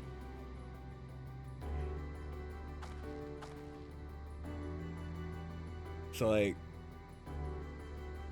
there's a lot of room for error there when talking about the universe. That's why we, as a human race, have gone from thinking that the world was flat to now we know objectively that the world is round. We used to think that the sun orbited the Earth and that we were the center of the universe. Now we know that it's us that orbits the sun. And I don't think we're the center of the universe, but I also don't know if we've been able to plot where the edges of the universe are yet. So, them deciding that something is true, testing it and testing it over again, not trying to find a solution, but just testing their conclusion over and over again.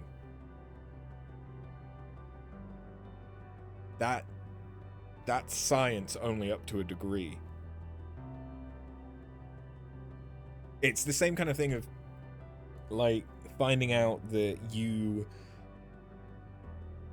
have the genetics to be, and the family history to be predisposed to cancer or some other kind of a condition that means that you're more likely to die or have significant issues earlier in life.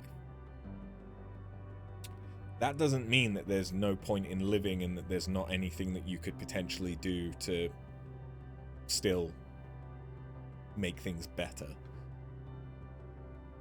Like, if you're predisposed to having cancer, you could try avoiding all of the things that cause cancer. But you'd be far better off looking, in my opinion anyway, at looking at being aware of, okay, I'm predisposed to having this, so I'm just going to keep an eye on my health, and if I think that there is anything that is worth concern, or, you know, once every so often I'm going to go in and I'm going to get, like, checked to make sure that I don't have cancer. You identify it early enough, and then you can treat it before it becomes too much of an issue. It's a management rather than a cure, but you could still then live a relatively long and happy life. Diabetes, if you have a history of diabetes in your family and all the rest of it, you can potentially prevent and manage diabetes through diet. Same thing with, you know, having a history of liver failure or kidney failure and stuff like that. You can take steps to make it not be as bad and to be prepared for if something does happen where those organs fail. Like, finding out that you're likely going to develop diabetes doesn't mean that you should just give up and accept that you're probably going to struggle and potentially die and all the rest of it. Like, we've got insulin, we've got all these various different things. Like, fuck off. But again, that's my opinion as someone that is in relatively decent health. But also I'm someone that has struggled with mental health in the past, and the way that I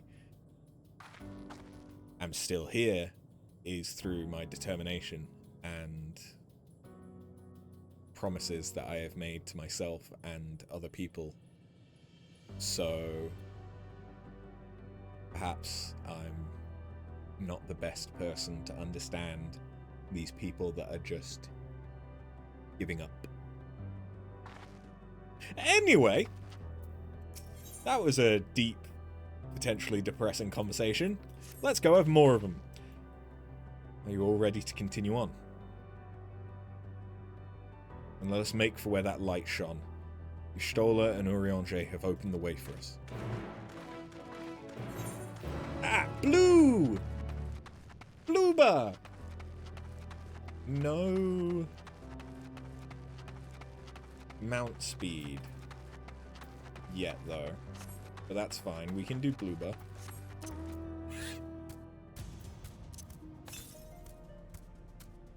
To the northwest. Northwest? Okay. Is that one dead? I thought they couldn't die.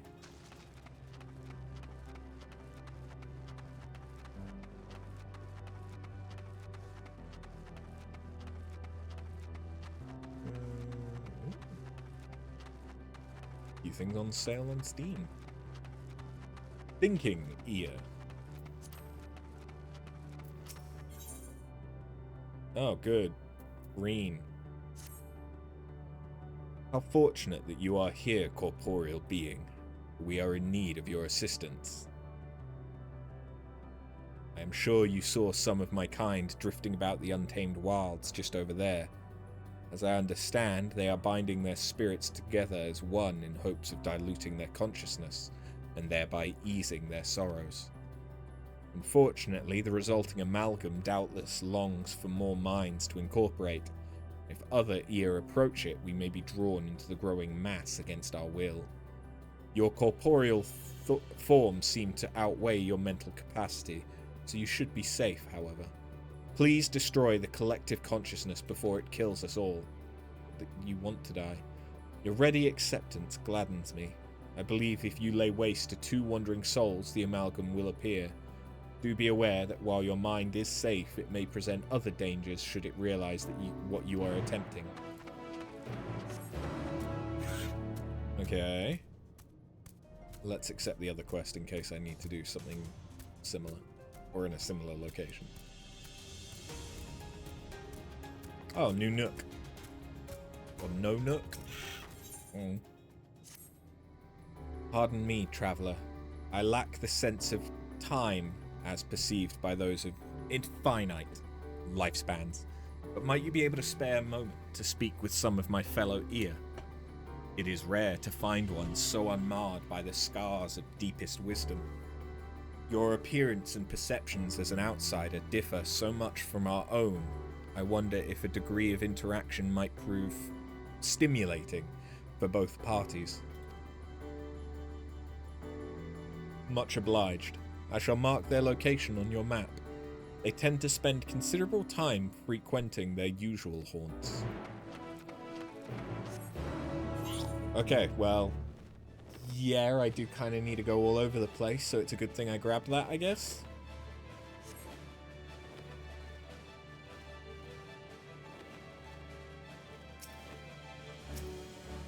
Hello.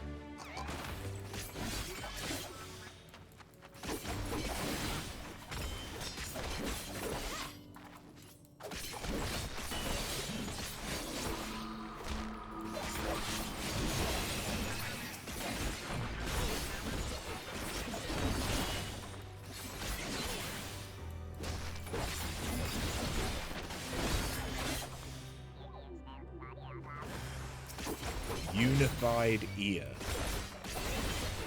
It's just a big one.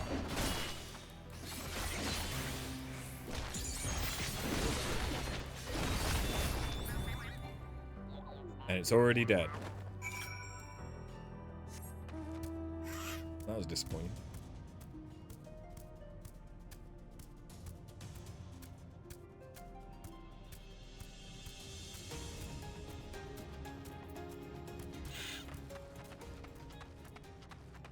I like that I can be awakened just running around. I like that. That's, I mean, you can do the same thing with Warrior with the Beast Within. I see you made quick work of the amalgam. Of course, it is well within each ear's right to choose when they wish to end their own existence. But to force others to join them, however accidentally, is another matter. This whole ordeal has led me to contemplate how I should meet my own demise. Ah, forgive me. I forgot such matters are not left to choice for your kind. Truthfully, I envy you, to go forth each day full of vigor, not knowing when your lives will be unexpectedly snuffed out. It must feel incredible. My apologies if I have made you uncomfortable. I am unused to speaking with mortals. Be assured that I appreciate your help, and you have given me much to think about regarding death. Or perhaps life.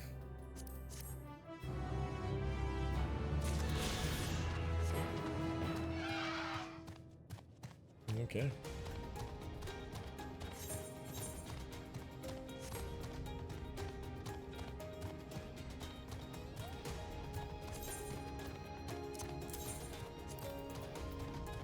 Yeet.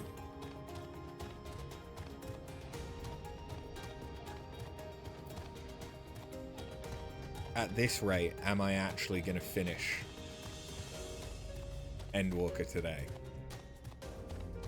Maybe not.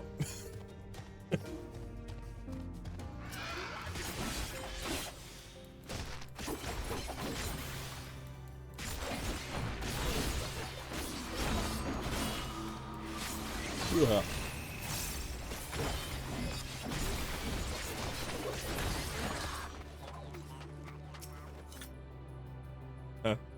What a curious being you are.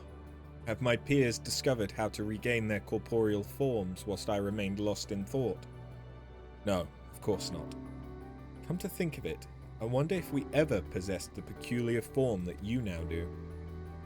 Oh dear, I fear this always happens when I delve too deep into my ruminations. The very moment I attempt to regain clarity, it triggers this most unpleasant reaction. If my fellow ear have not found a way for us to reacquire our corporeality, perhaps it falls to me to meditate further upon the matter. In any event, pray, leave me to my cogitations.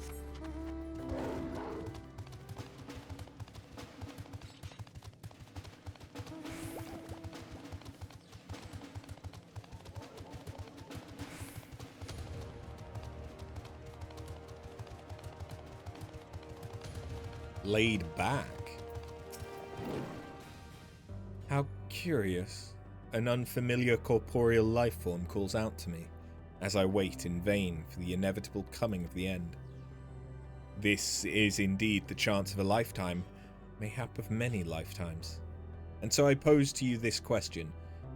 Tell me, traveller, what is the true nature of life and the universe?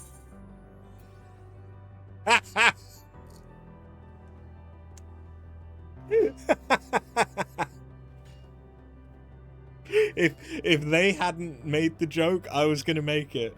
Okay, yeah. I mean, deep thought tells us it's 42. That is the answer to life, the universe, everything.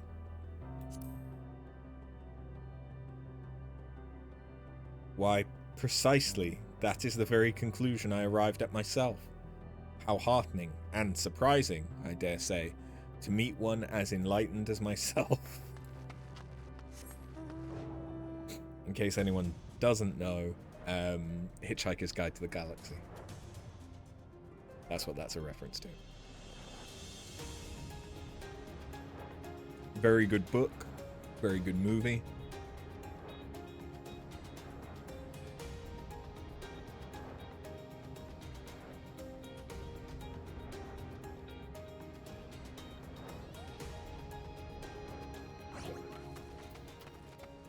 Inquisitive. Huh? Oh, you must be that traverser from beyond who's been causing quite the stir around our abode. What a stroke of luck, in fact. I'd been hoping I might have the opportunity to exchange thoughts with you and your companions. For you see, I have for too long whiled away my days in listless banality, drifting waywardly as my mental faculties dulled and slowed. I so longed to strike up a stimulating conversation with a traveller, yet for so long none would pay me a visit. That said, I never imagined you would have such a strange physical form. Pray tell, How do you keep your balance? What keeps your innards from spilling out from one of the multiple orifices in your body? Oh, but pardon me. Truly, I meant no offense. Clearly, life in your world found this shape to be suitable, perhaps even necessary for your survival. Perhaps our own original form was equally terrifying.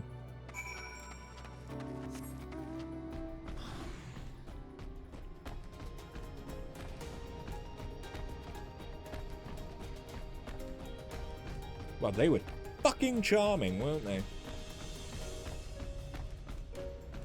But okay, we've now done all the blues I have access to.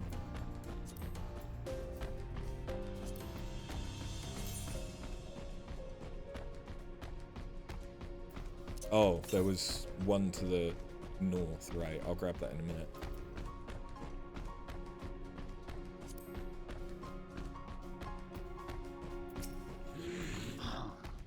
Did you encounter my acquaintances? I can only hope that they derived the same sense of stimulation from conversing with you as I myself did. Or if so, we may yet discover a means to attain the moratorium known as death. Until that time, should you ever be in the mood for a discussion on the profound and inevitable meaninglessness of the universe, we shall be here, waiting. Yes, always waiting.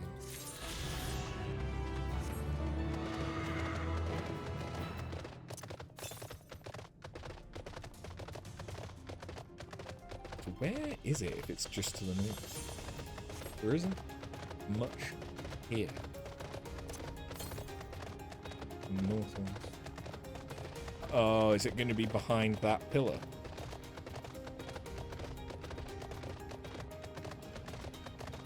My guess is yes.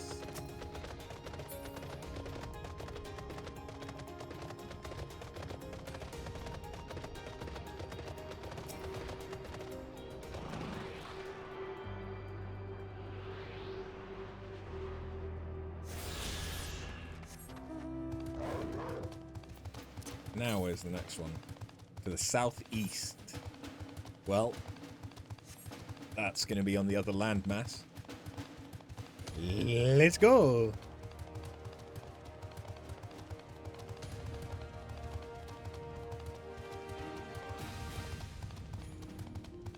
That really does look like Cocoon. But also, I do think that that's... Is that Twintania? That is. Or at least it's the Twintania model. Fan Isle? That's an A rank, I guess.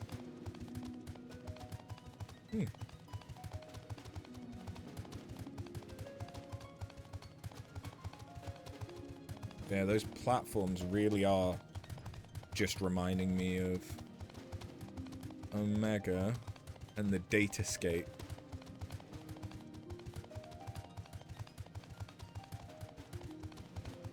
They also look kind of like Tron from Kingdom Hearts 2. Yes, I can feel it. The ether emanating from the arcane pattern. This is a portal, and no mistake. Let us see where it leads. Portal of Wisdom.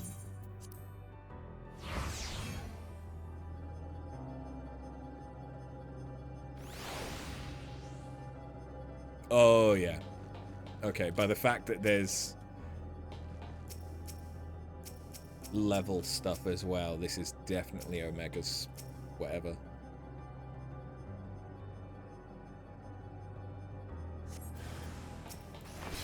Overflow Beta.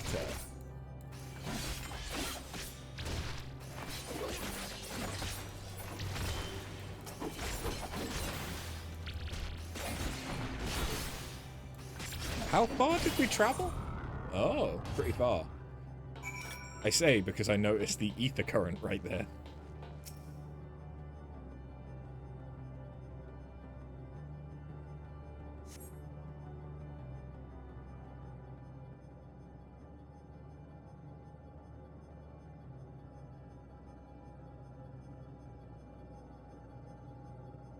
So, okay, Omega's homeworld.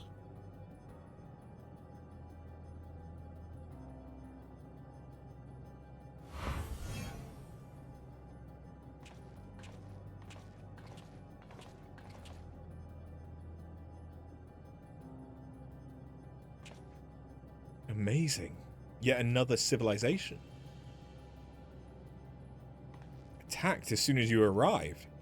Not the most welcoming of places, is it? We must try to find denizens who are amenable to conversation. We should also get the lay of the land. See how far we can go. I'll help Alphino with that. In the meantime, you and Graha can search for friendlier folk. Apart from hostile beings, take care with your footing. I mislike the look of this terrain. Not knowing what the locals are like, you'd best take care of yourselves. We'll find you once we've finished exploring. Is that an aetheryte?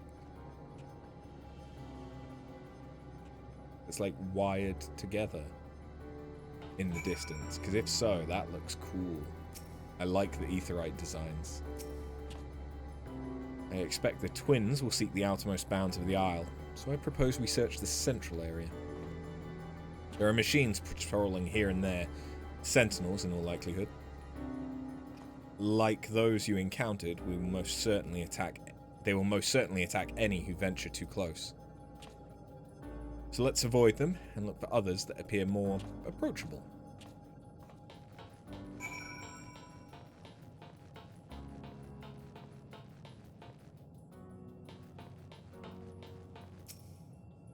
I thought I saw a dragoon doing its AoE.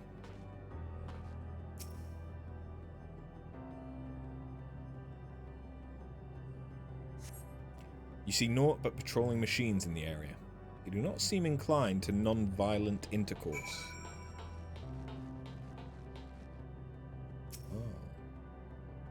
Oh. Omicron.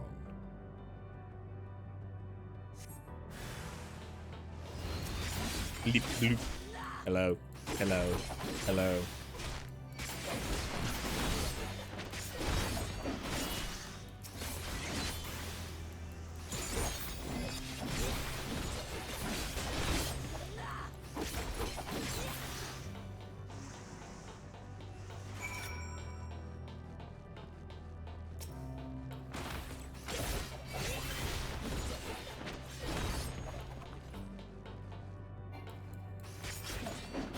Might not be able to talk with it, but there's one I can interact with at least. Greeting. That, I like the change in the box. Greetings. This unit's directive is to recover memory from Siege Unit Chi. However, analysis indicates the current communications device is insufficient to make contact. Mission assistance requested. Request acceptance confirmed. Gratitude protocols active. Oh. Precious scrap.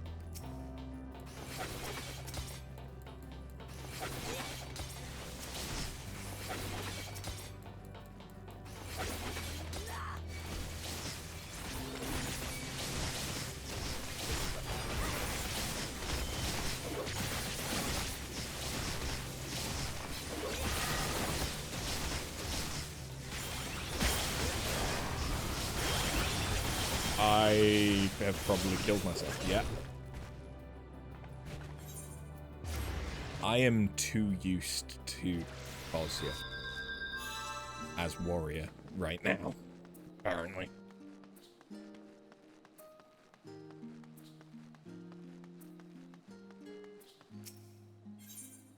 Oh, but you know what this does give me a chance to do? Except the hunts stuff.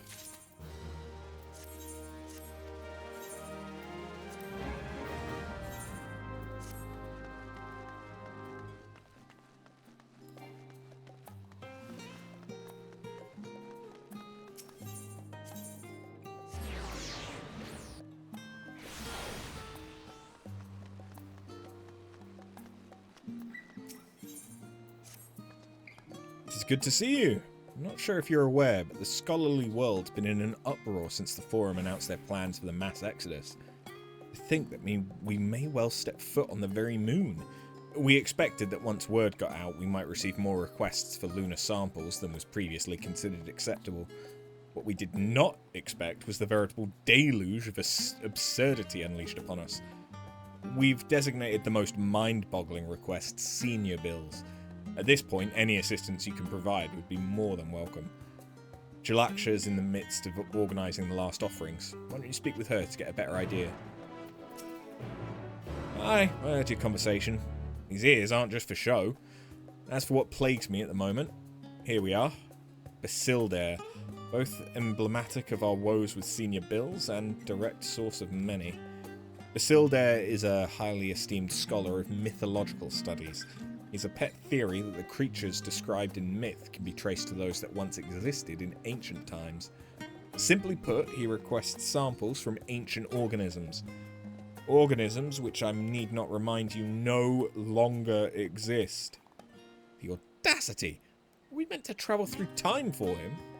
And there you have it. Take a look at the guildship hunt board, and if there's anything, and I mean anything at all, that you think you can handle, please do. You're our only hope.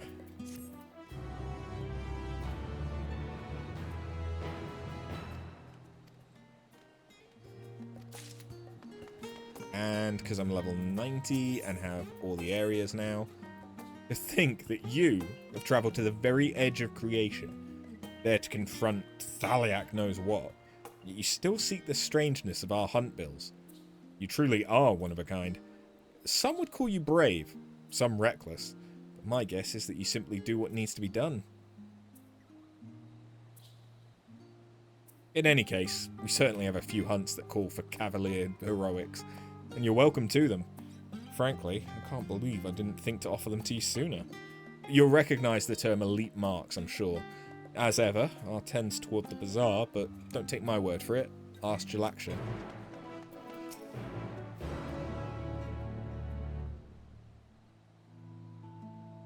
This has become quite the pattern, huh?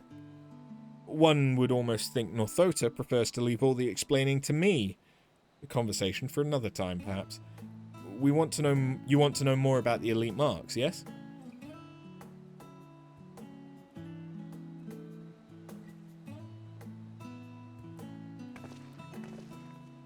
Hello. You are the gleaner extraordinaire who made their way to the very summit of the heavens, are you not?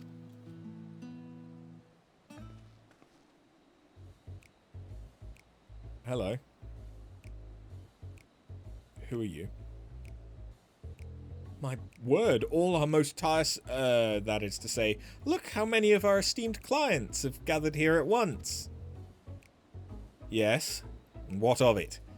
Considering the importance of my work and the snail's pace at which you are fulfilling my request, it should come as no surprise that I've come to personally insist they are handled with the utmost urgency.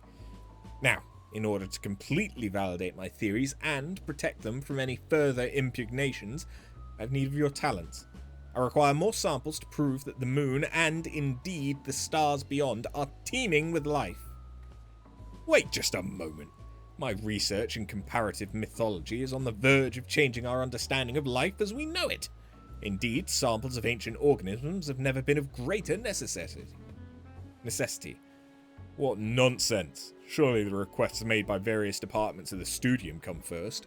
Our pupils are the lifeblood and future of Sharlayan, and we must needs provide them with hands-on instruction in the classification of specimens from both Thavnir and Garlemald.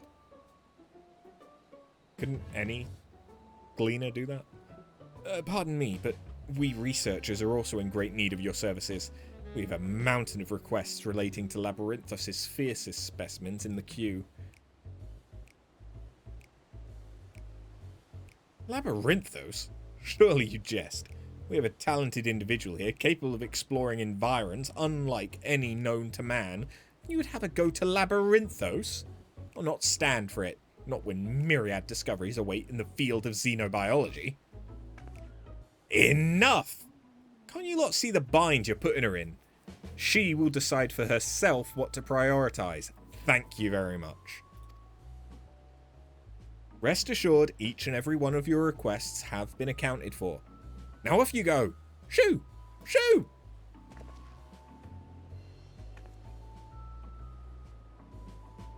I do apologize for my colleagues' behavior.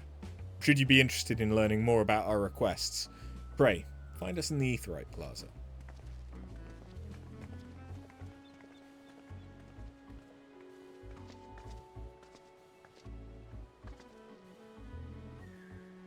Heavens, I'm sure they mean well, after a fashion, but I'd consider it a personal favour if they learned to be a bit less demanding. Perhaps more than a bit. Any road, they'll doubtless find it in themselves to behave if it means they'll get their precious samples. If you are keen to learn more about our elite marks, don't hesitate to make use of them. For our part, we're counting on you, so best of luck out there.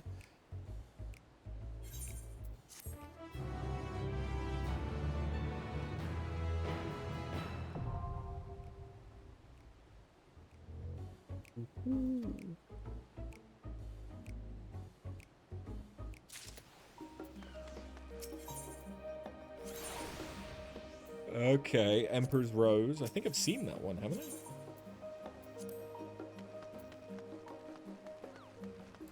And now those guys are just chilling in the Aetheryte Plaza.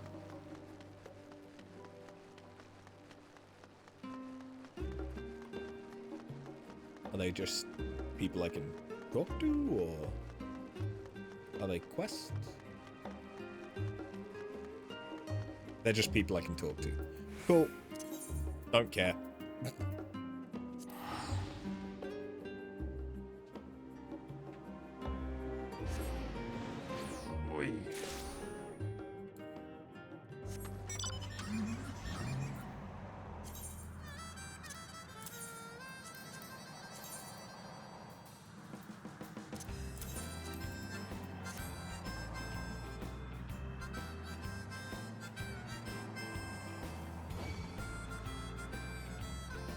Oh, that's going to be annoying, potentially. That the Luminians are called Luminian regardless of their form. So there's spidery ones and humanoid ones.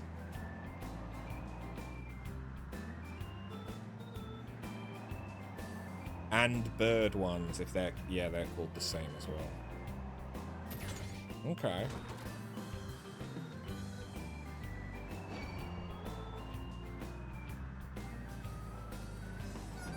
Oh, I need to kill drifting ears? I can definitely do that.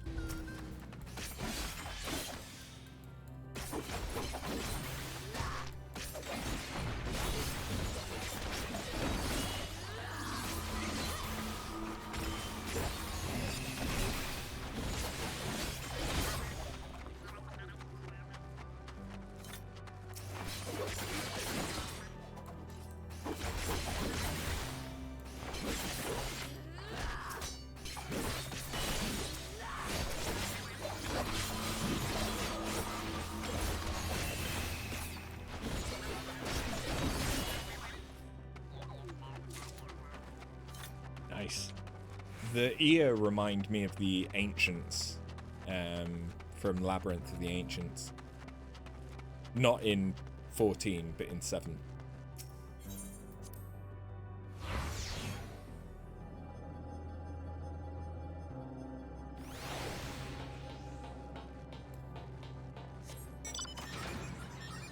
Oh yeah, I was doing the fate. Or at least I was attempting the fate. Let's try not biting off more than we can chew, shall we? Or at the very least having our bird to help.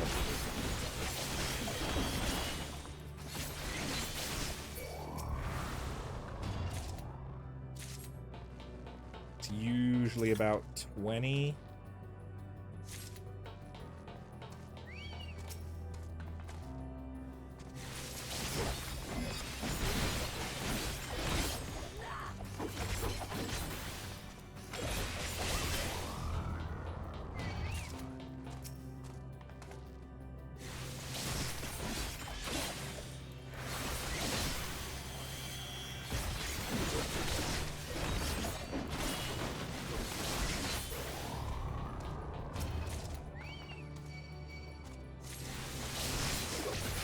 Okay, there's a few of them macroed now.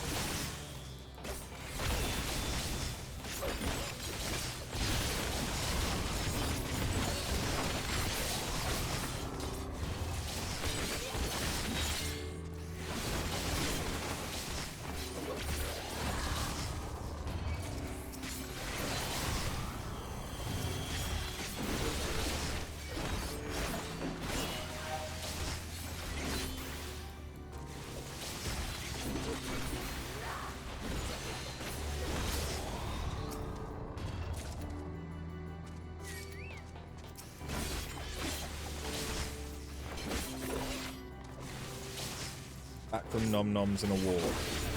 Welcome back. We have found our way onto a landscape based on Omega's homeworld. Omega Weapons homeworld.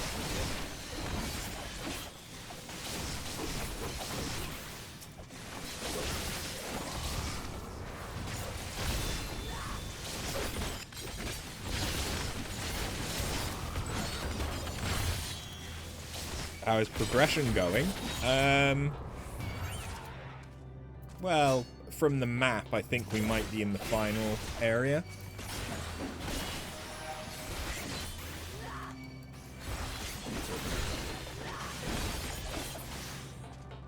That's about all I have for you right now. Most of our friends have sacrificed themselves. It's just Graha, Alphino, Alize, and ourselves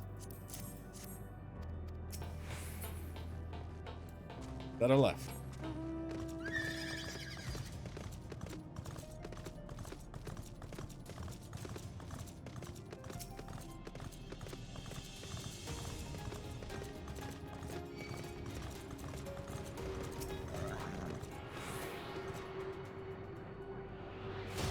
You fucker.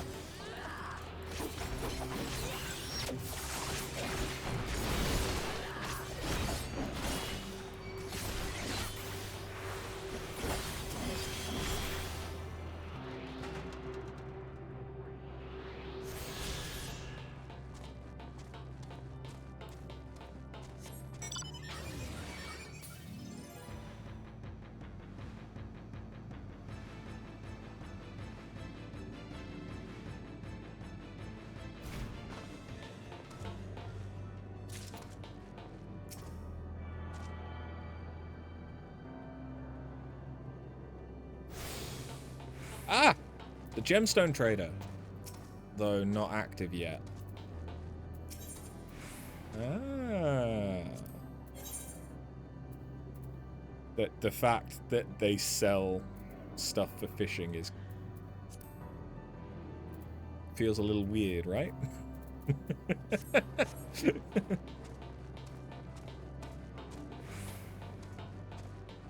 The fact that there must be places you can fish here. Look, the machines here do not appear hostile. Let's see if we can communicate with them. Begging your pardon, but we're searching for the denizens of this star? Bzz, unknown life forms detected. Assigning generic label. Interplanetary travelers. Greetings and welcome to the planet. Beep. The planet... What? Could you please repeat that? It appears your hearing organ is unable to process the name in our tongue. It may be translated into yours as Alphatron. Our people, meanwhile, are called the Omicrons, and you stand within one of our outposts. The Omicrons, you say? And what is it that you do here? We are preparing for war. As we presently do not have a designated target, you have nothing to fear. Should your star become designated, however, you will be taken into custody or terminated. Charming. Not a little frightening, these Omicrons, but at least they seem to be forthright. I'll see what else I can learn from this fellow. If you could try speaking with the others? mean, this feels very Xenoblade Chronicles. Greetings, traveler. When venturing outside the outpost, beware malfunctioning units. They do not heed Sir's commands and indiscriminately attack all non-Omicron. For the avoidance of confusion, be advised Sir is the alias of Stigma 1.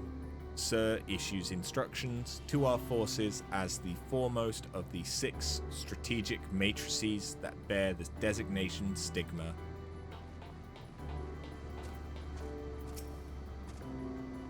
Measuring combat capability. Result, negligible. Subject falls outside targeting parameters. Greetings, traveler.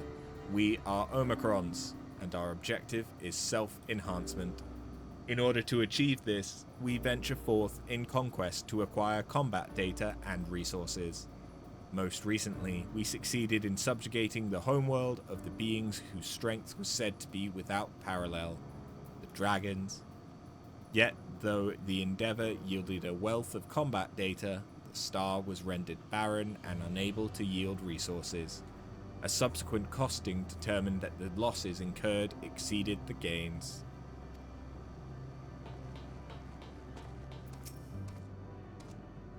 Autonomous weapon deployment complete. Vanguard armament upgrade complete. Munition levels satisfactory. Combat readiness assessment nominal. Awaiting instructions from Sir. Maintaining state of combat readiness. How weird for a robot to burp whilst talking. Didn't think it was possible. You learned a few things, Huh? So did I. Ere we share our findings, however, I believe it best to step outside the outpost. Come with me.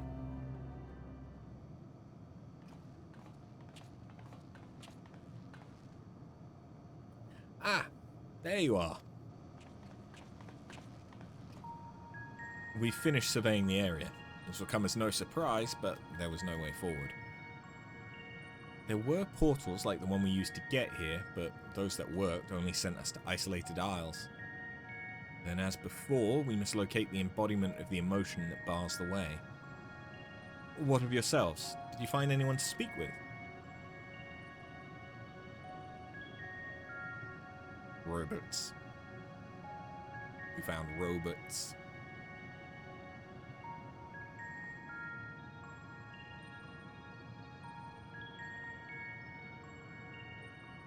So the Omicrons seek to advance themselves through conquest.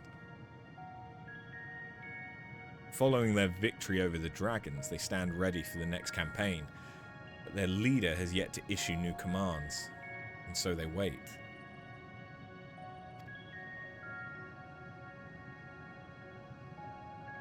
In such a place, who could it be that fits Urianger's description?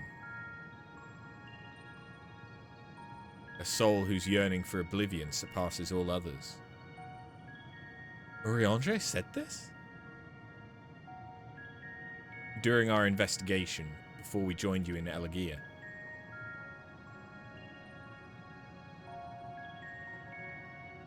So that's the way of it. Why couldn't he have just said it to all of us? Given what we know of this place, it's certainly a curious state of affairs. While the dragons in the ear longed for death, the Omicrons long for conflict. As much as that may lead to destruction, it must be considered a distinct desire. In order to find the source of the dominant emotion, I believe we should seek out their leader, this Sir. According to M032, the first Omicron with whom we spoke, there is a console by which we might communicate with it. M032 also added that it would be a pointless exercise, but that in itself, I believe, is worth investigating. What say you?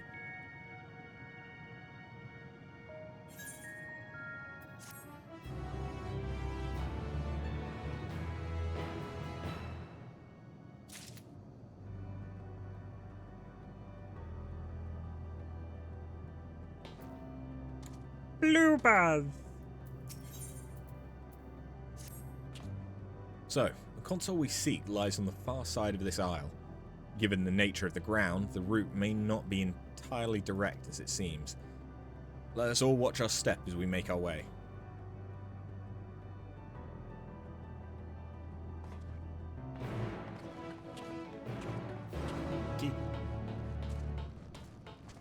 Inquisitive. Assistance requested. This unit has observed a curious phenomenon in which certain members of enemy factions have exhibited a marked increase in combat capabilities.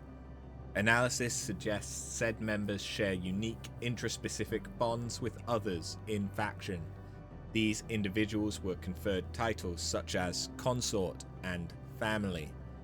This unit detected no difference in physiology that would provide notable advantages in combat, yet the presence of intraspecific bonds alone led to an increase in performance. Records indicate one member of a bond group exhibits this exponential improvement when others are eliminated. Potential benefits of such augmentation are projected to be immense. Thus this unit's query: are you familiar with the aforementioned phenomenon? This is fortunate, as this unit has constructed a consort for research purposes. You are asked to delineate the method by which this unit might form an intraspecific bond with said consort. Requesting standby at present coordinates. Initiating consort retrieval. They made themselves a wife. Or a spouse.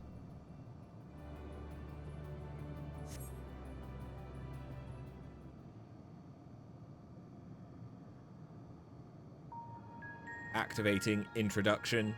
This unit represents the aforementioned consort. At present, its capabilities are comparable to subordinate patrol units. How should we proceed? You could give it a pet name.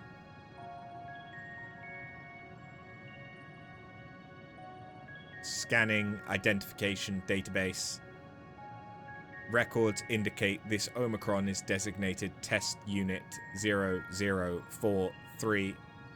This unit requests confirmation that said appellation qualifies as sufficient pet.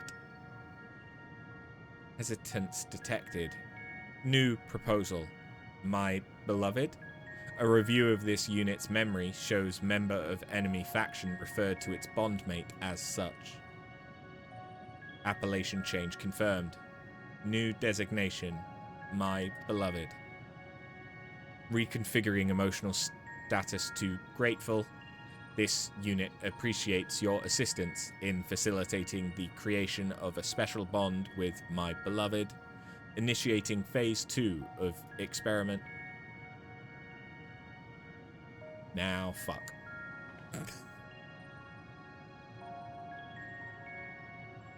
They're going to let my beloved get killed.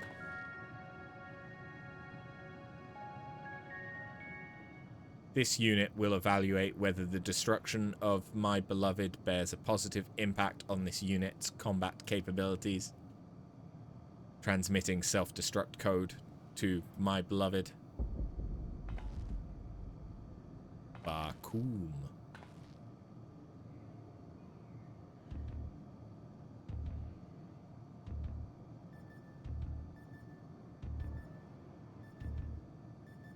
Analyzing unit status. No change in functionality detected. Possibility of transmission failure estimated at 78%. This unit asks that you confirm my beloved has successfully executed self-destruct command. Retrieval of remains also requested.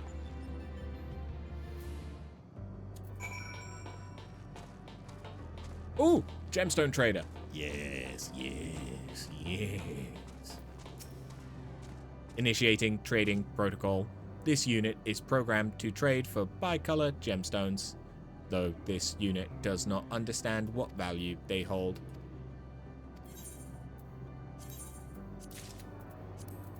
Thank you. Initiating communication. This unit requests your participation in an Omicron combat simulation.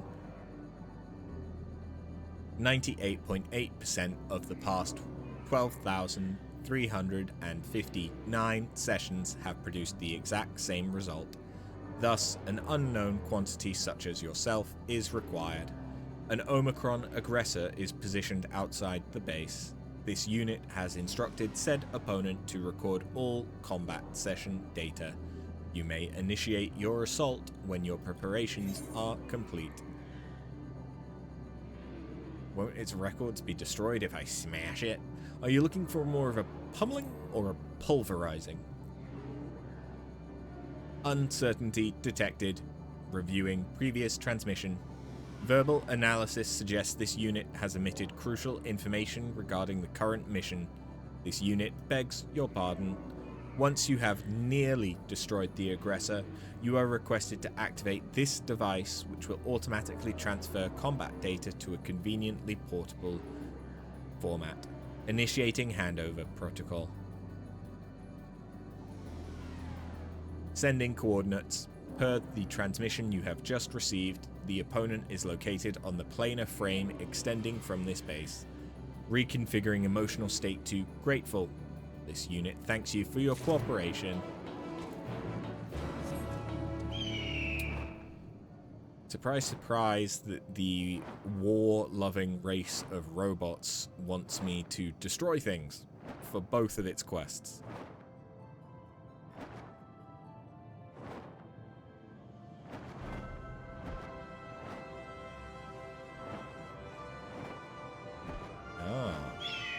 Delta. That's a big fucking boy. That's a huge bitch.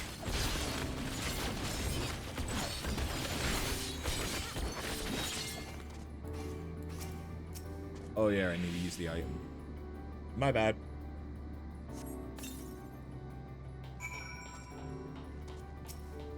Oh, they're a collection. They're not just individual.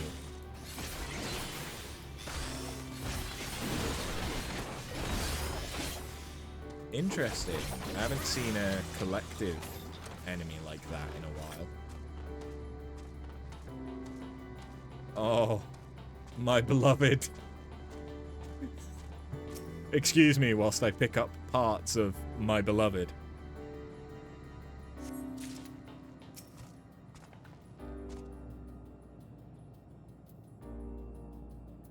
And there's the last ether current, I believe.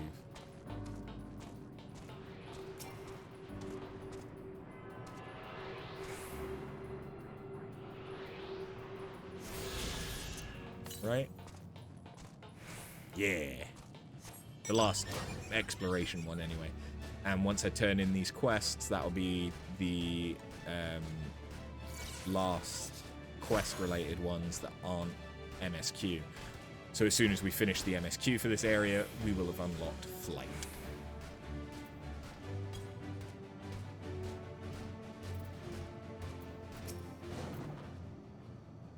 Requesting retrieval of my beloved. Potential for reconstruction and further experimentation remains high.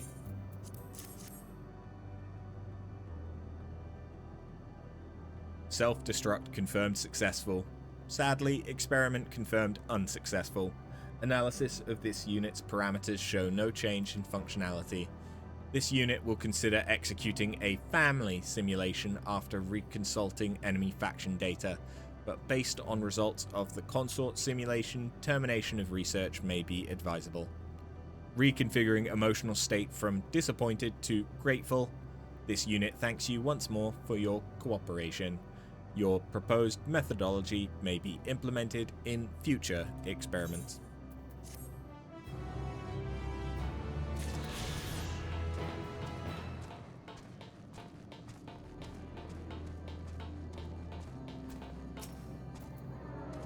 Reviewing received transmission. Analysis suggests the aggressor is no longer operational. Requesting return of previously provided recording device.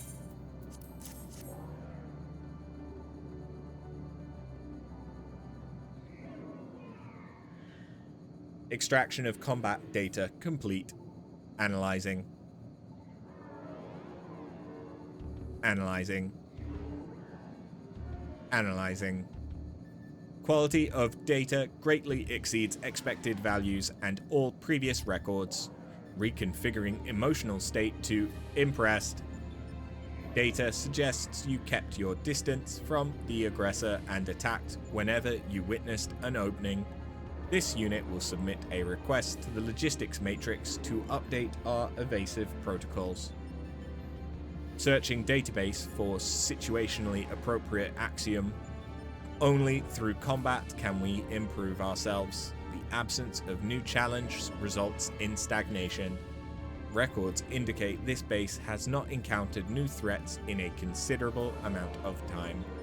This unit sees potential value in enduring attacks more frequently, though its Discord prevention module is buzzing in a most irritating fashion. Reconfiguring emotional state to grateful.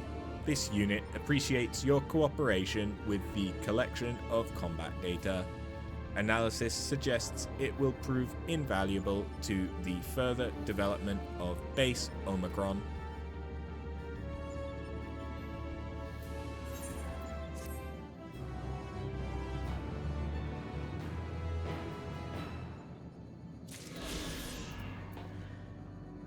Sweet.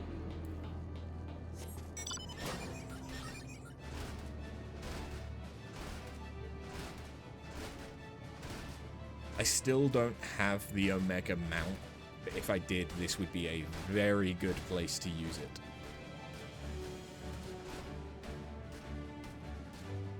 Very appropriate.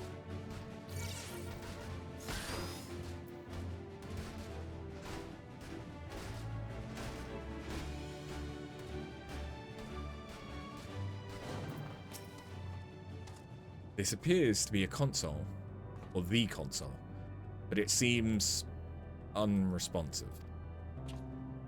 Would you care to take a look at it?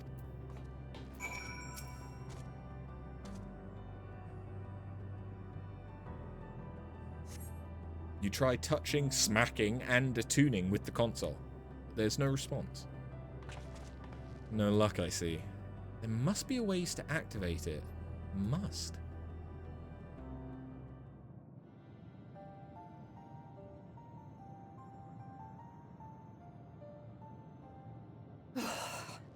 Well, I'm out of ideas. As am I. Operating such consoles is trying enough, but if we can't even activate it? Perhaps there is a way. First, consider the world that has been recreated here. Its inhabitants were machines who gathered combat data to enhance themselves. And among the many wars they waged, the most notable was that against the dragons. As you've doubtless surmised, I believe this was the homeworld of Omega. Sid built a jamming device to defeat it, a device which generated massive bursts of lightning, its sole weakness. Correct. That's all well and good, but what does that... Wait. You're not thinking to strike the console with lightning, are you? As a matter of fact, I am. Ask yourselves this. Why would an entity as puissant as Omega not be designed to suppress the effects of lightning? Because it relies upon it, or something akin to it, as a source of energy. My thoughts exactly. And there is a good chance the same is true of the Omicrons and their devices. So, shall I cast caution to the wind and try something reckless and dramatic? Please. That's it. I'm not sure this is a good idea. Or I could use my custom-made Omega Jammer, because I still have it, bitch!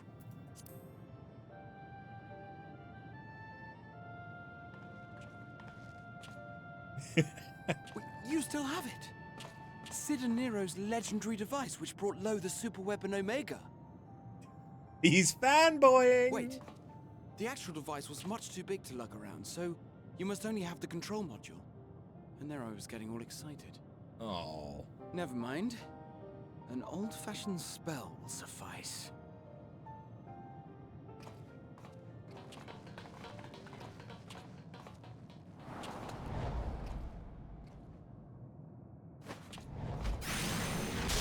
Bandaga!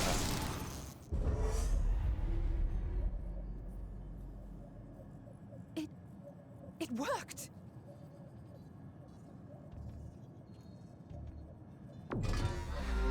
Oh! Opening connection to communications module 1. Connection established. Transmission. Strategic matrix Sigma 1 now online. As the primary strategic matrix, you may address me as Sir. Checking for new communications. None found. All units please maintain current state. End transmission. Closing connection. Wait! We have questions for you. Of late, no mission orders have been issued. Why not? Has there been some manner of trouble? Reply. The Extended Operations Unit is yet to determine guidelines for future assignments. All strategies are calculated, devised, and actioned in accordance with said guidelines. In the interim, all citizens are directed to maintain a state of combat readiness. End reply. Awaiting query.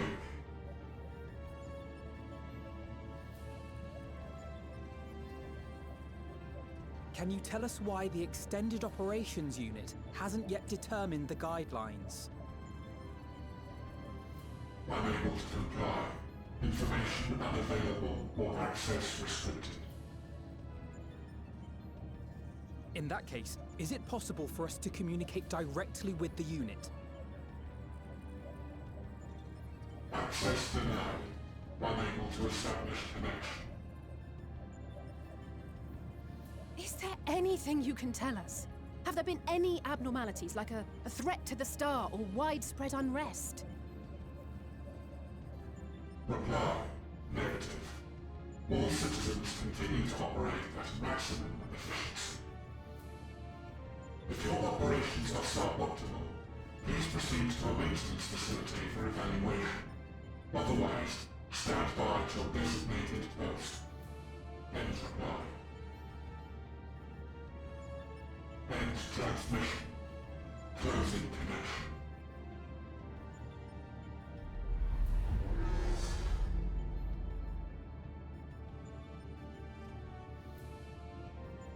I could activate it again, but I doubt it would be productive. What do you think? If all the Omicrons really were running as efficiently as it claimed, then I doubt they were hoping for life here to end. As this Sir told us, there just haven't been any new instructions, and everyone is standing by. Should be standing by at any rate. If there are those that are neglecting their duties, perhaps we can glean a clue from them. I propose we take another look around, and also try to find the operations unit.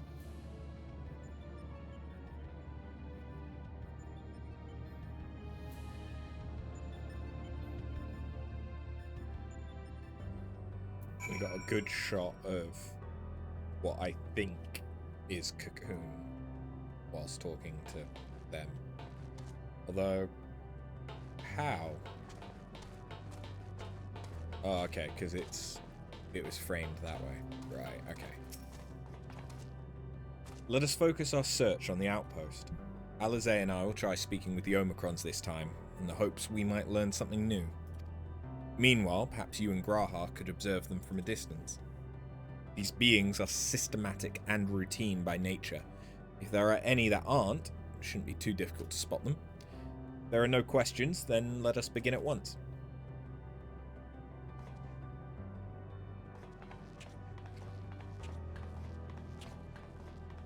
As we came this way, I believe I spied a promising vantage point. Follow me.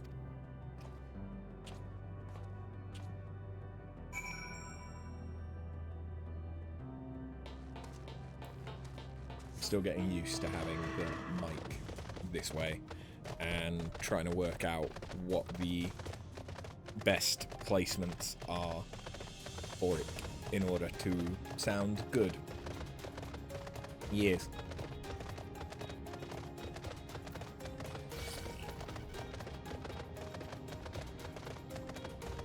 I also just realized I only got the mount speed up just before I could potentially unlock flight. That's a bit of shit. If the bicolor gemstone was instead with the ear, it would have made more sense. Search base. Oh, okay. I have to do the like viewfinder bullshit. Find ones that are acting suspiciously.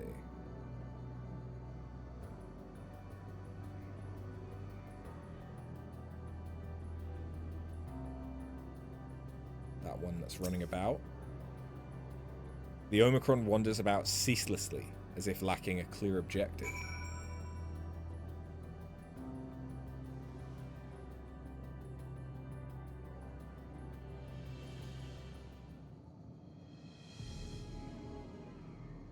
That one. An Omicron wandering aimlessly. Where?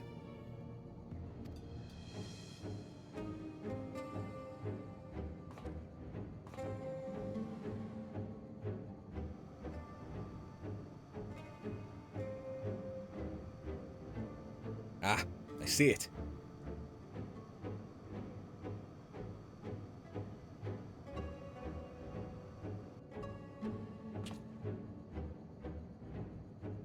It's left the base. Let's follow it.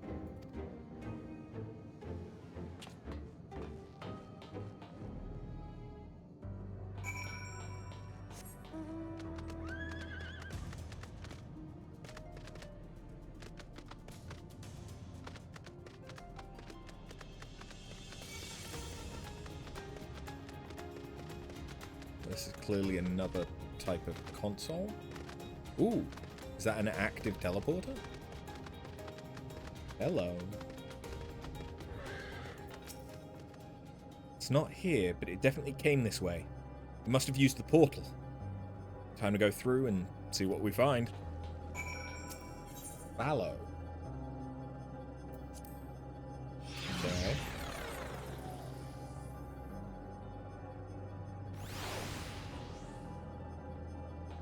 Ah. Ooh, Lambda. They're different looking.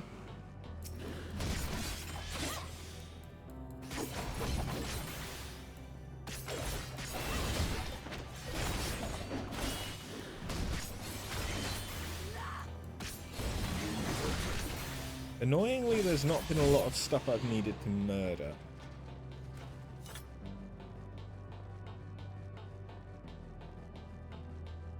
For, the guild. What is this? This doesn't look quite the same kind of structure. It's like a tree.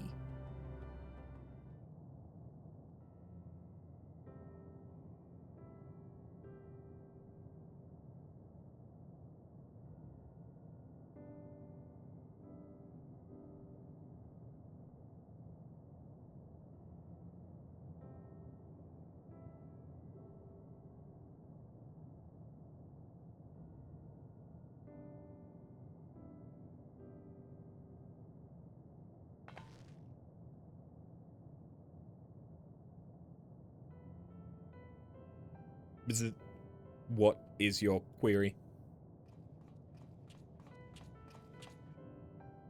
Ah, you found it. What are you doing here?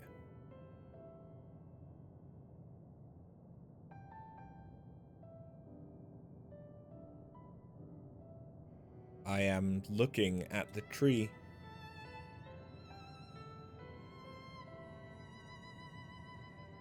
Quite an unusual specimen. What is the device attached to it? Oh wait, that was... The tree is a sample collected from another star, as it cannot survive in our environment. However, it requires life support. That is the function of the device.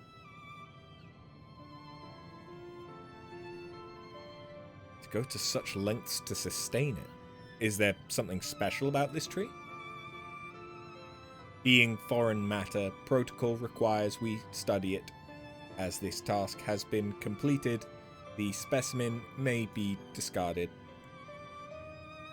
However, when I behold the tree, I am made to feel as though there is a problem. In order to become strong, we have continued to enhance ourselves.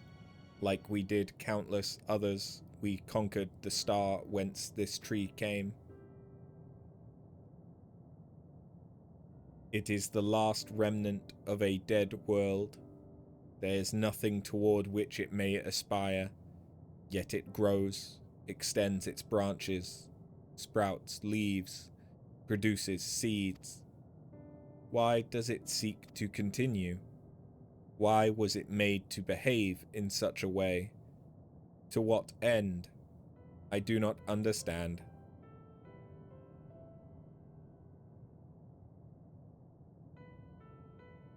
I see. Out of curiosity, does this pertain to your duty? No, it does not. My apologies. I shall return to my designated post and assume a state of combat readiness.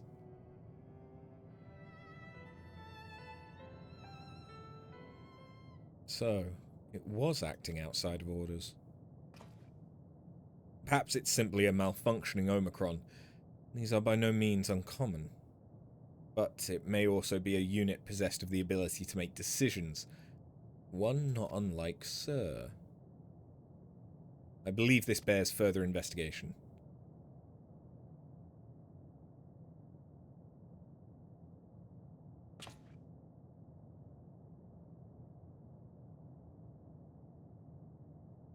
To endeavor to live, even if we must depend on forces beyond our control.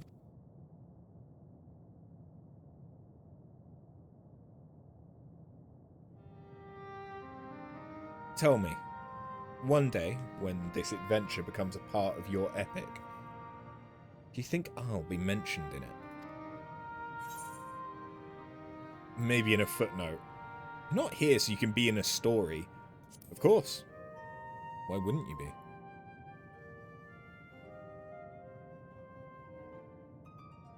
You truly think so?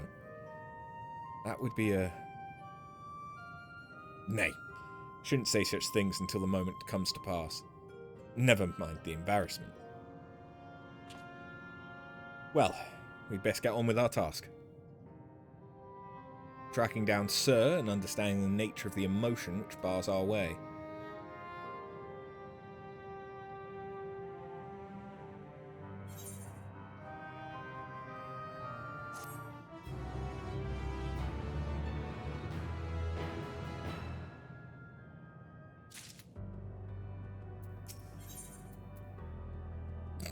Hello world. Okay. We should return to the outpost for now. The others will wish to hear about the errant Omicron.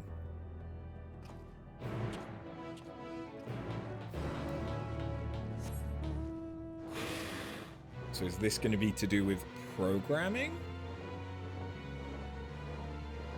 I mean, hello world is the first statement that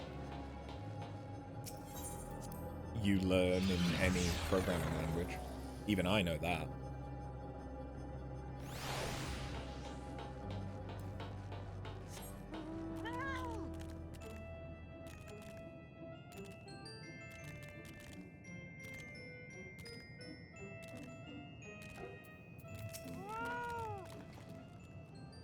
Graha says you found a suspicious Omicron.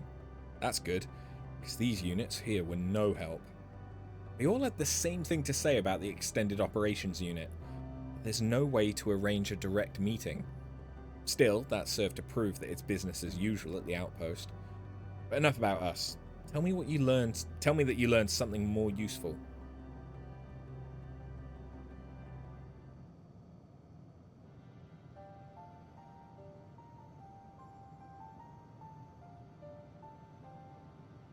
An Omicron trying to make sense of the meaning of life. None of the others were even a fraction as philosophical. This unit may well be in a position of leadership, perhaps even one of those that comprise Sir. As we know, the Omicrons invade other stars and enhance themselves using the spoils of conquest. With the technology at their disposal, they should be able to alter their bodies, be it in part or in whole.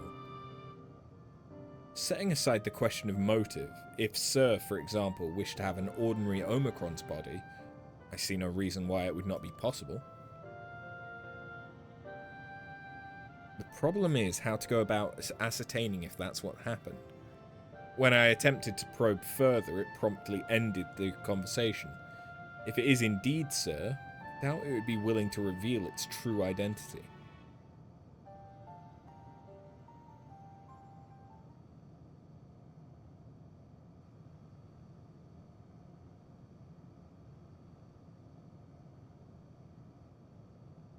I have an idea.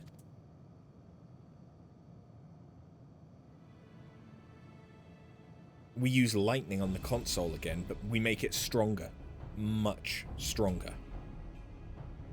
At that moment, should the unit exhibit a reaction, that could suggest it has a connection to Sir. An inspired idea. I dare say it's worth a try. I had a feeling you'd be on board. This time, you must allow me to do the honours. I'll stand guard in case your incantation draws sentries to the scene. For my part, then, I will approach our subject and divert its attention, during which time I want you to observe it closely for anomalous behaviour. I should mention, shortly before you returned, an Omicron appeared from the same direction. Rather than entering the outpost, however, it headed off toward the console. At first, I assumed it was a unit on patrol, but perhaps that could only be our errant Omicron. We must seek it out and begin our operation at once. Alright, Alphino and I will stand by at the console. When it's time, I'll unleash a veritable storm.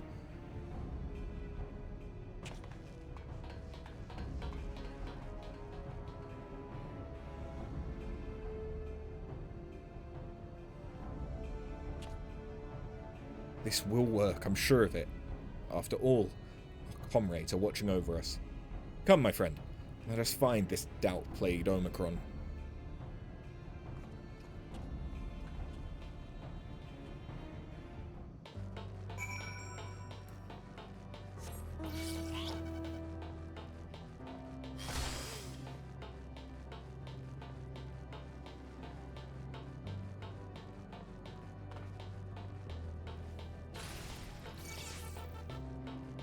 This is one of those areas that's going to be so much easier to navigate once I have flight. Because it's all those little squares that aren't there that are really fucking annoying. Because I can't just jump over them.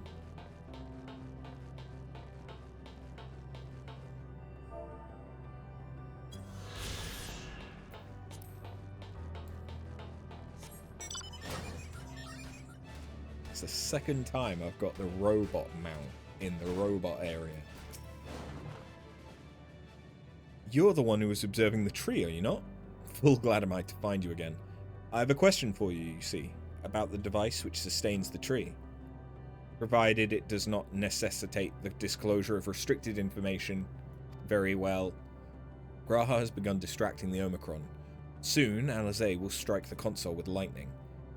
Observe closely for anomalous behavior.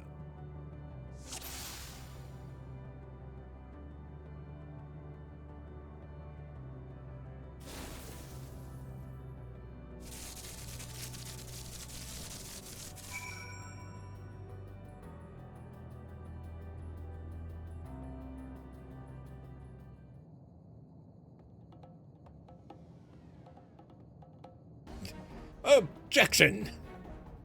An anomaly, you say? Performing diagnostic. Error confirmed. My connection to Central Command is suffering from intermittent failures. I must leave at once and present myself for maintenance at the nearest facility. You will excuse me. What you need, my friend, isn't maintenance. It is to confront the truth. While we spoke, our comrade struck the console used to communicate with Sir. That is the cause of your anomaly. You are connected to Sir, aren't you?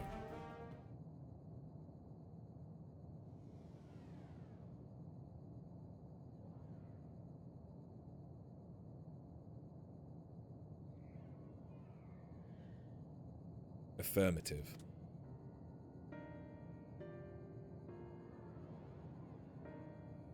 To what end you sought to assert this fact, I do not know. But before we speak further, we must move away from the other units. I do not wish for them to know my true identity.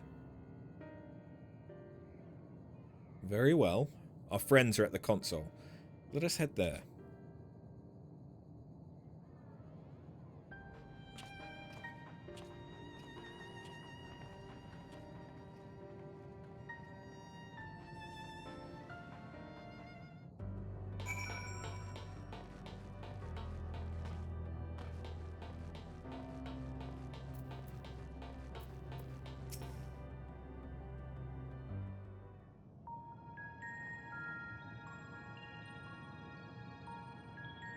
As you have surmised, I am part of the shared intelligence of Stigma One.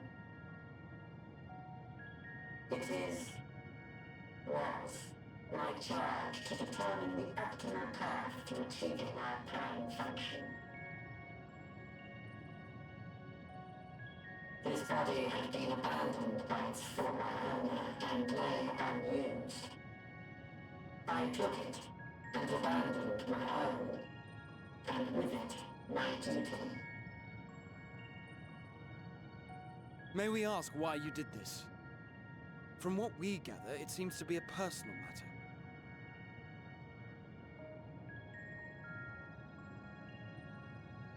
Our kind did not always look as we do now.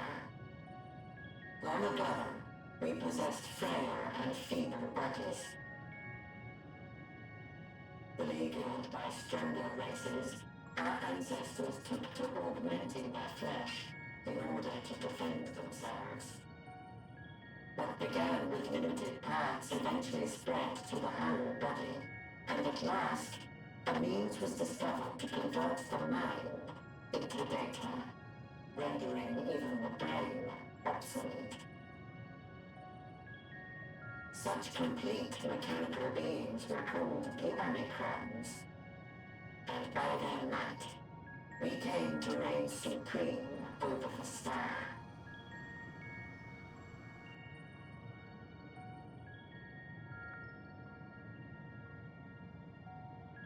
But even then, we did not feel secure, for we knew that the universe was home to civilizations aside from our own.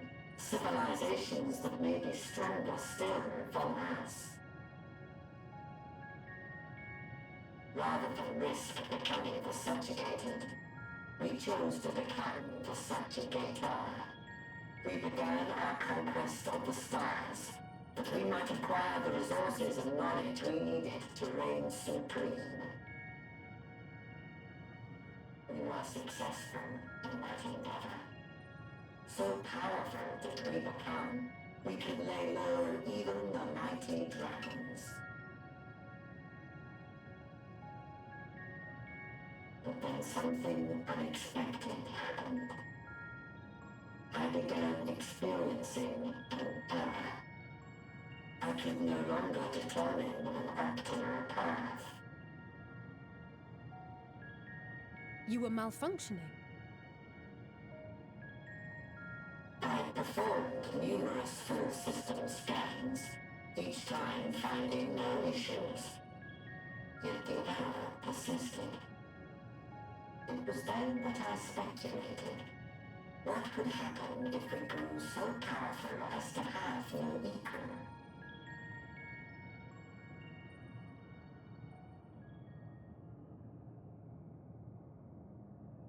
To become stronger was essential to our existence.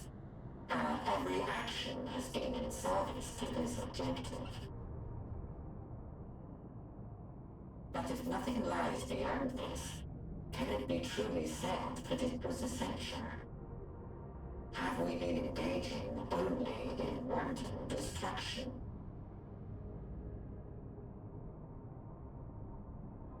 You could find no threat to justify your purpose. The Omicrons will never leave this star. They will stand by until their reserves of energy is spent. For I have no path to offer them. None. It is not our place to pass judgment on the deeds of the Omicrons.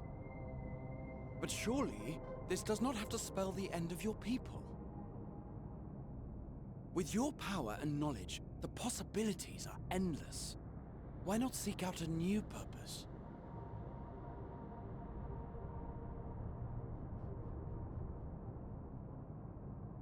That is impossible.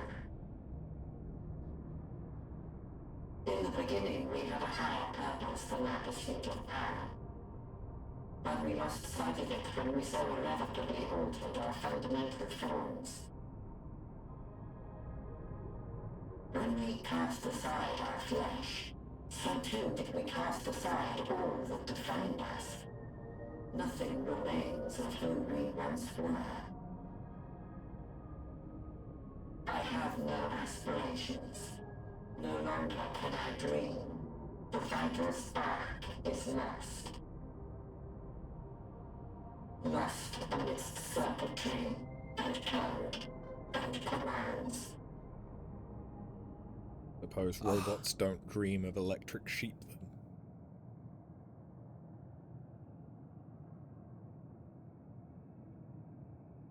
I believe I know how to overcome this despair. The words are ready in my mind, but ere I speak them,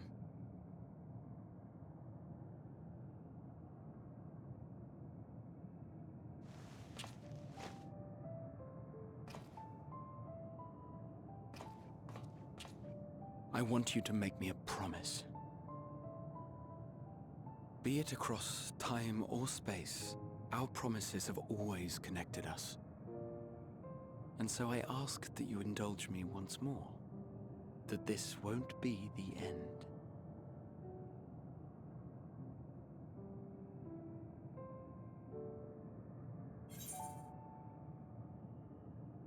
You say it, I'll do it.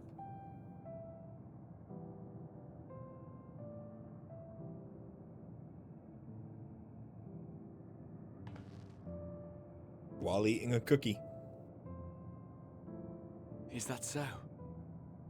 In that case, I won't hold back.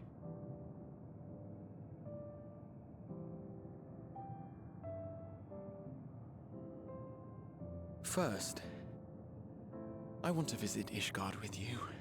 Properly. We scarcely had time to look around last time. I should like it very much if you could show me the sights. Next, you must regale me with your greatest adventures, in the places where you lived them, if possible. I may have read about all your deeds, but there is no substitute for a first-hand account. And last but not least, a new adventure together, unlike any we've experienced before. We'll travel the lands, cross the seas, and take to the skies upon the eternal wind, and it will be marvelous. It will.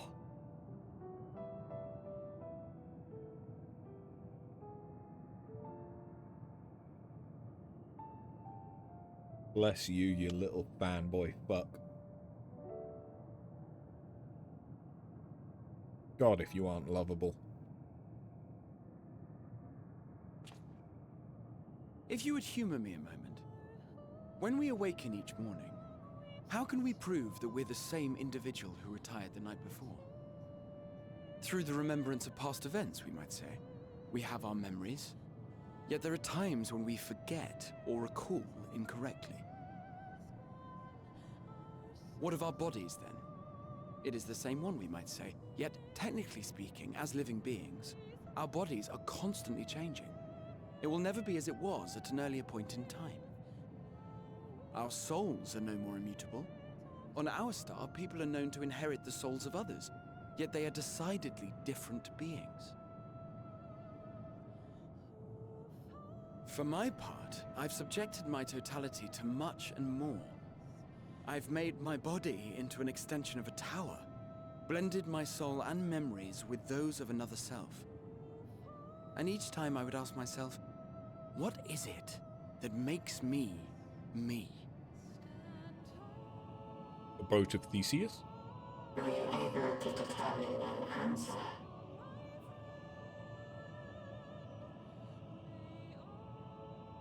No. But that doesn't mean I'm confused. It simply means I'm the same as everyone else. So I posit this. Who we were need not describe what we now hold in our hearts. Whatever came before, what matters most is the present. For me, that is being here with my friends, full proud of how much we've grown together. So I urge you to not give up. Heed your heart's desire and hope that the future you long for shall be realized. I cannot. We cannot. We cannot understand desire, nor comprehend hope. We do not know how to create such things. We are not unalike, you and I. I too have struggled to find the courage to express and embrace my wants. If you like, I will tell you a tale. A tale of a world on the brink, of a people who never gave up on the future. Of a man who realized his grandest dreams and then awakened to a grander reality.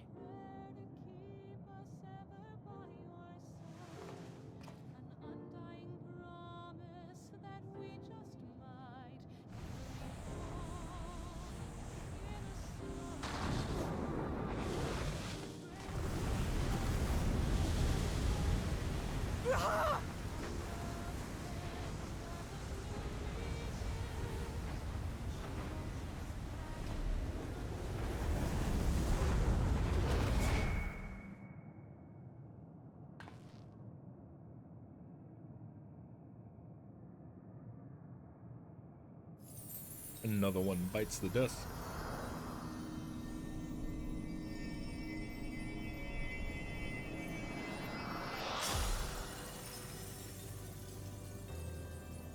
Crystallized.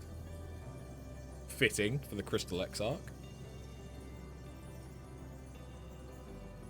Oh, and it's the crystals that have made the path.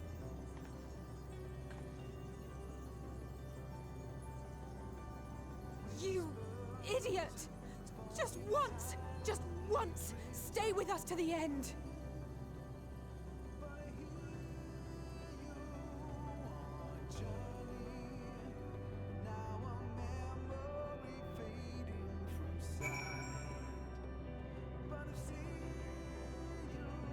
I don't think I've ever heard this song before. You are going to go to bed very eepy. Good night, Tingles. Sleep good.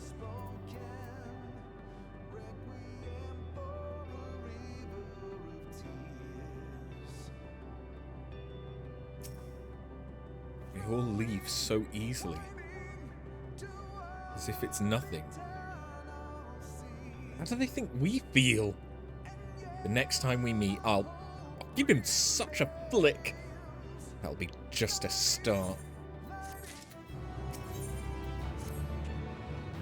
A crystalline path. Graha has paved it for us. Difficult as it is, we must carry on for our friends and all who await us in faith. So come, let us seek the path's beginning. It appears to be near the outpost.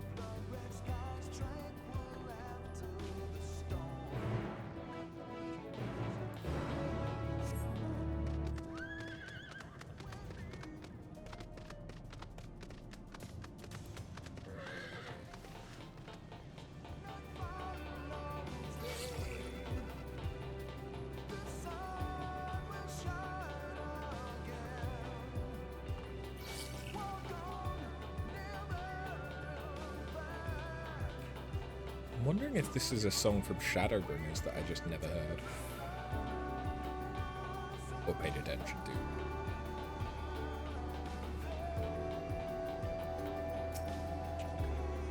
Look, the portal is opened. It will surely deliver us true. It must.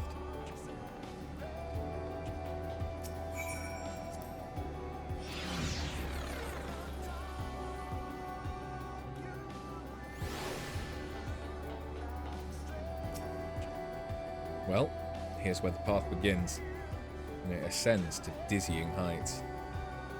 Let us make our way, one sure step at a time. Our friends got us this far. Their courage, their strength, their wisdom, their love. We owe it to them to continue, no matter how long it takes. Alphino and Alizé are now accompanying you.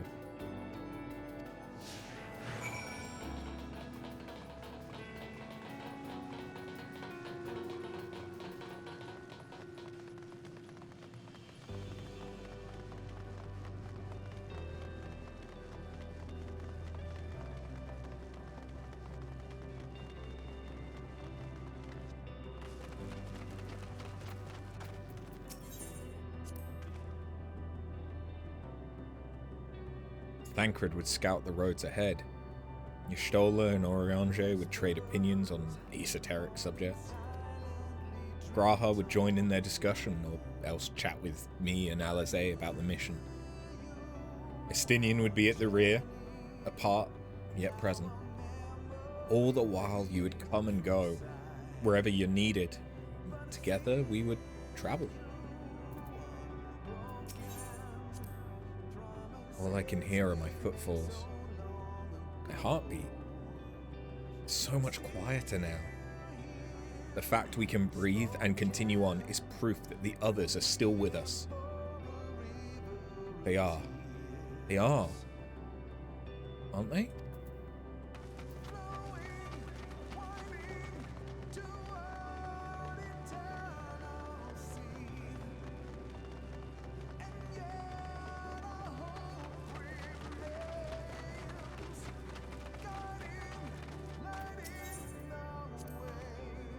The innumerable lights that shine in the distance.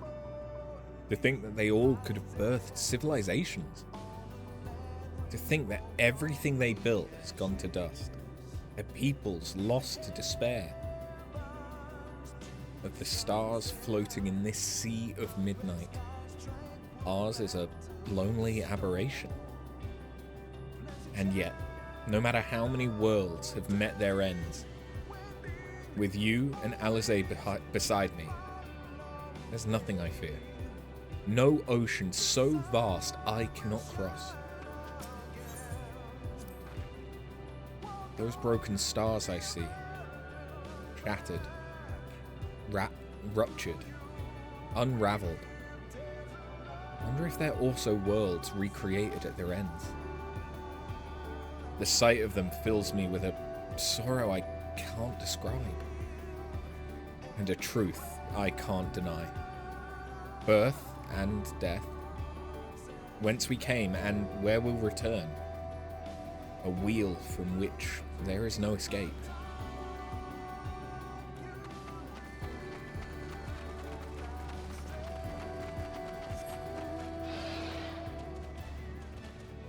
Astromagnetic storms. I don't want to...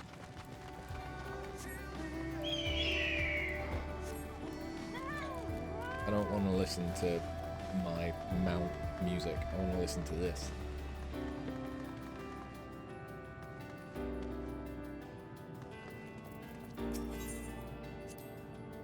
Portal's barely visible from up here. Truly, we've come far. Much farther than would have been possible had we kept chasing perfect ideals as we did in the past. Crystal Braves? It is because we have known failure and frustration that we have learned and grown from them. That Heidelin has entrusted us with this mission, with the fate of the very star.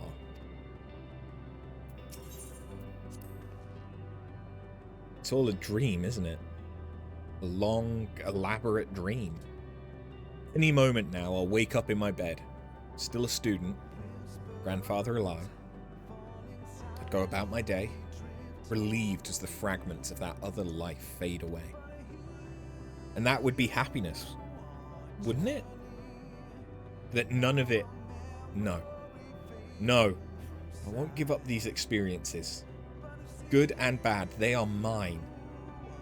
They are me. I agree with that line of thought. We are the culmination of our experiences, the good and the bad. As much as the bad can fucking suck, they are part of who you are. And without them, you might not be the same person. Me? Oh, I still have plenty of legs left in me, don't you worry. It's you I'm worried about. You always push yourself so hard for us. For everyone. And while we're here, we'll make sure to bear our share of the burden. Rest assured I'm fine. But thank you for your concern. What of yourself? Though we can't afford to be too leisurely, neither need we rush unduly. We've crossed an impossible distance to stand where we are now, and we're but a few steps away from Journey's End. It'll be over before we know it. I wonder if there's a point of no return coming out. I don't know what could possibly be giving me that impression.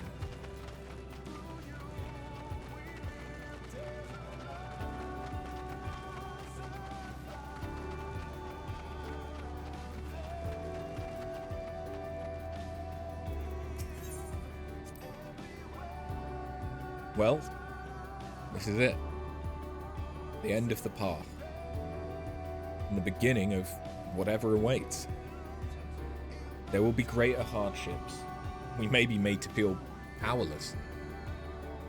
Yet come what may, let us have no regrets. No. Let us have pride in what we've achieved. In what we achieved and how it changed us for the better. That's worth fighting for. And dying for. As they did.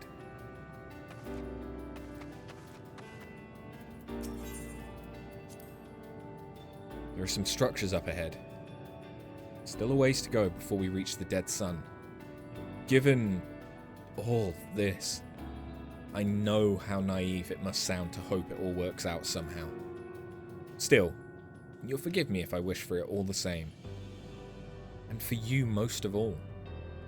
Not that you of all people need it, it's just... after all the help you've given me, for once I want to be the one to help you.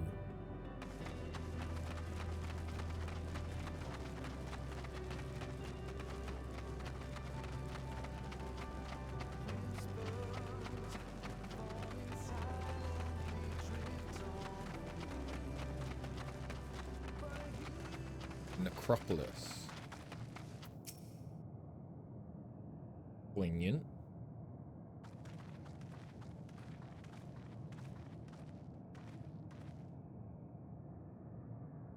This is almost...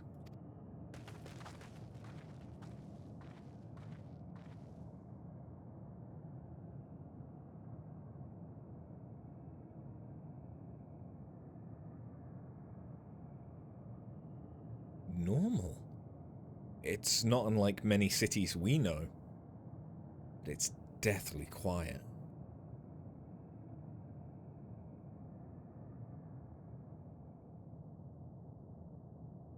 Mayhap the inhabitants are within the buildings, or invisible to our senses. Wrong on both counts. There is simply no one here. Meteon.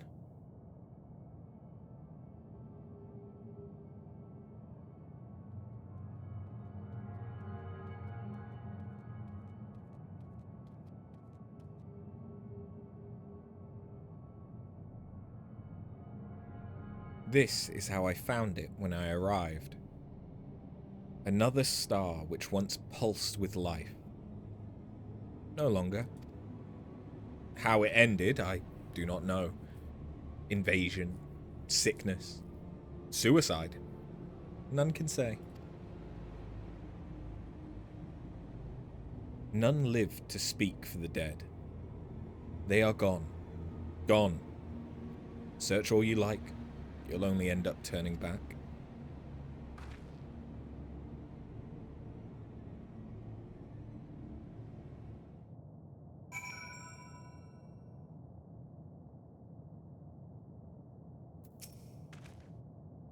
If there is no one here, then neither should there be emotion to bar our way.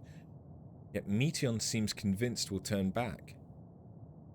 What riddle is this? Oh. Final quest of the area?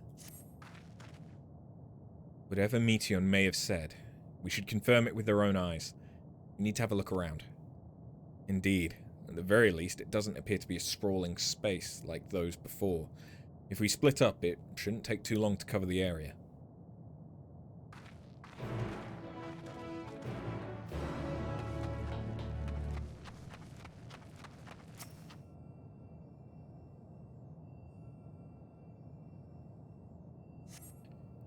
Doesn't seem to be anyone here. Perhaps you could try calling out? Hello!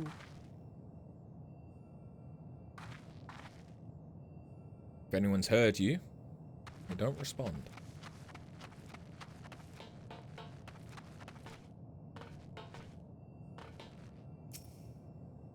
Were it not for the thick layer of dust, one could imagine someone drinking from these cups but moments ago.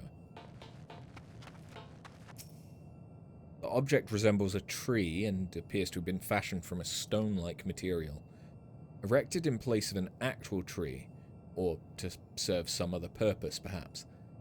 Regardless, there's no one left to explain. Tell the story.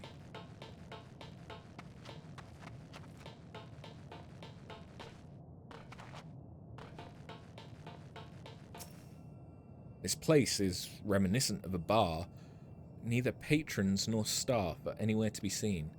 Egg-shaped containers line the shelves, with a loose few sitting on the counter. Vessels for the beverages, in all likelihood. A venue bustling with activity until it wasn't.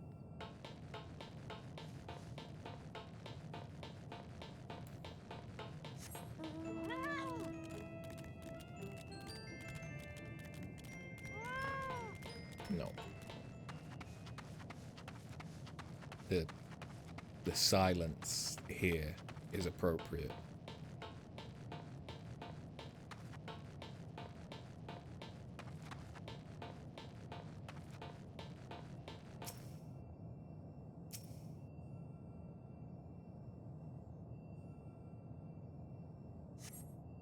In the distance, you glimpse Alizé picking her way through the ruins.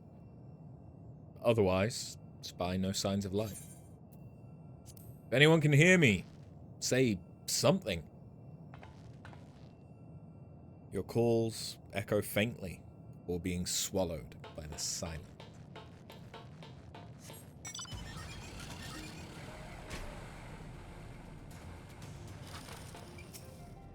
Though set slightly off the ground, this appears to be a door, while the objects to the left could be letterboxes? The door is rusted shut, and the film of dust all over suggests no one has come through in a long, long time.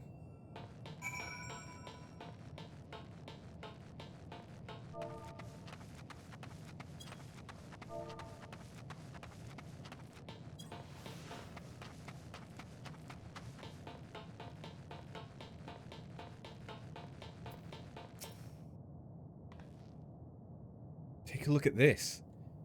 The road was a little longer. We could take it to just beneath the dead sun. I suppose this is where the reconstruction ends. How about you? Did you find anything of interest?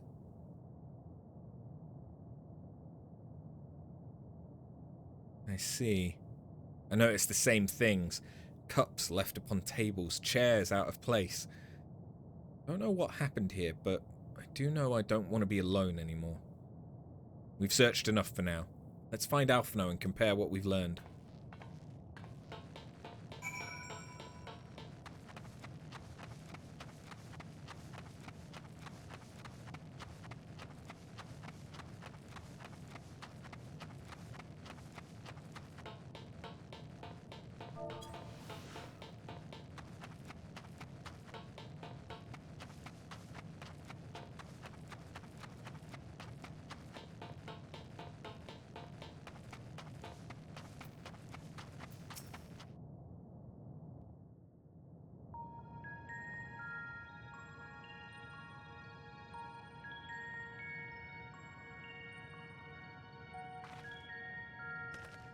Did you find anything? No. This place is completely deserted. And I can't see how we're supposed to move on from here. Neither can I. It's quite the quandary. There are no denizens to bar our path, yet there is no way forward. For another mystery, we did find signs of very recent life. You'd swear everyone just vanished into thin air.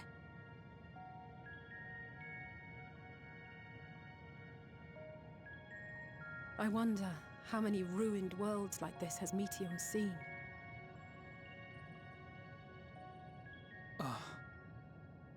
Could it be? Yes. Yes, I believe I may have puzzled this out.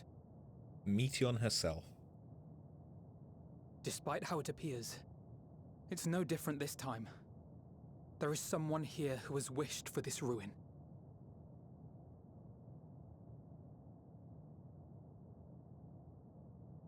And I believe that together, Alize and I can overcome their will.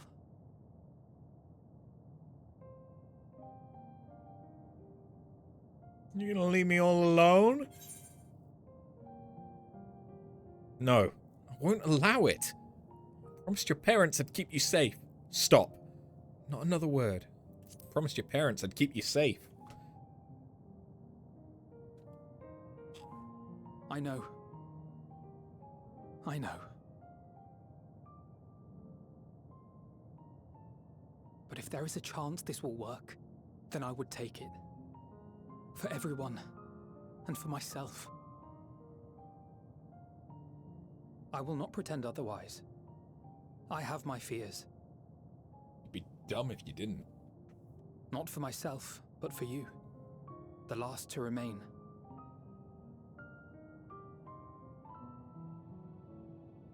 You are no stranger to carrying the burden of others. True. But I can only imagine how heavy the weight would be this time.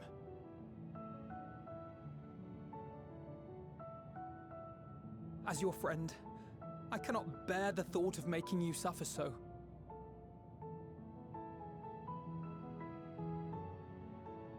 Then why suggest such a thing? It's too much to ask of anyone, even her. Why must she be the one? Why must she fight alone? More than a hero. She's a dear friend. Not only to us, but to so many others. There are so many people in the world who care for you, and yet...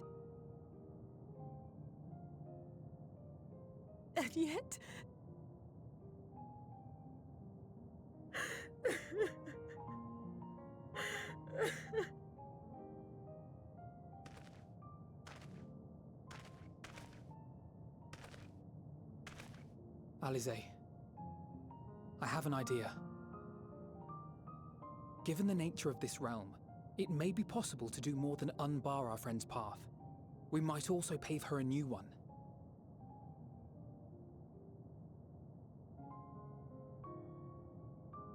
For instance, a path where she finds happiness at journey's end.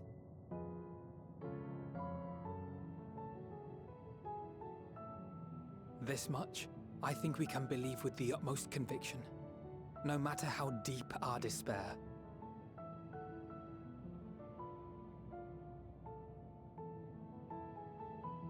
So please, believe in us too, and press on.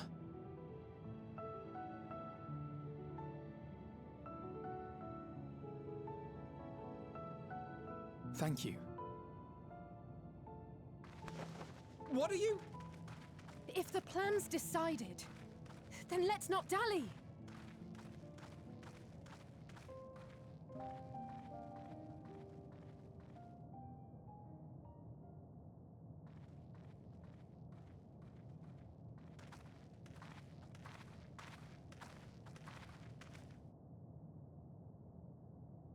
Ah, there you are. It was as I said, was it not? It was. We couldn't find anyone. But this place isn't entirely deserted, is it? You are here.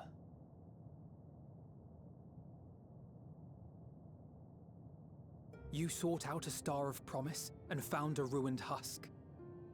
Like us, you explored the devastation. Like us, you were stricken. Horrified by the thought that so many lives could be snuffed out as if they were worth nothing. And the thought that you would have to bear the terrible tidings to Hermes. That which you saw and felt, you shared with your sisters, as did they share their own grim findings with you. Overcome by the pervasive despair of these stars, some of you inadvertently ushered their peoples to their ends. Knowing the horrors you know, anyone would feel the same. They would fear what lies ahead and struggle to move forward.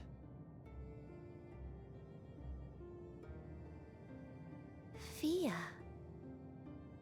I had forgotten that such a thing existed. So focused have I been on shepherding despair. If you can remember, then you can still face and overcome your own fear.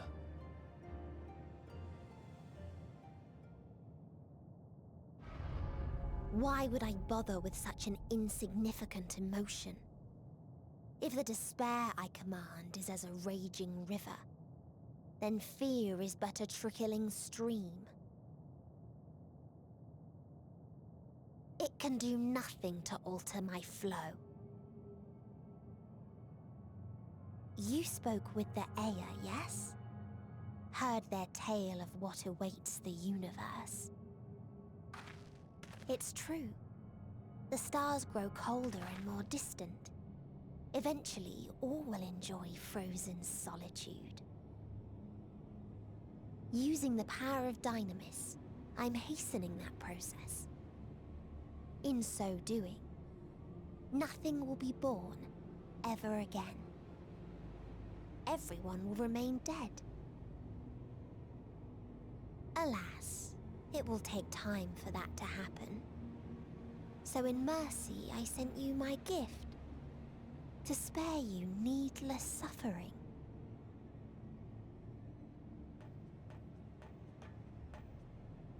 Don't worry. Even if no living witnesses remain to mark the event, I'll make certain that Aetheris has a proper end.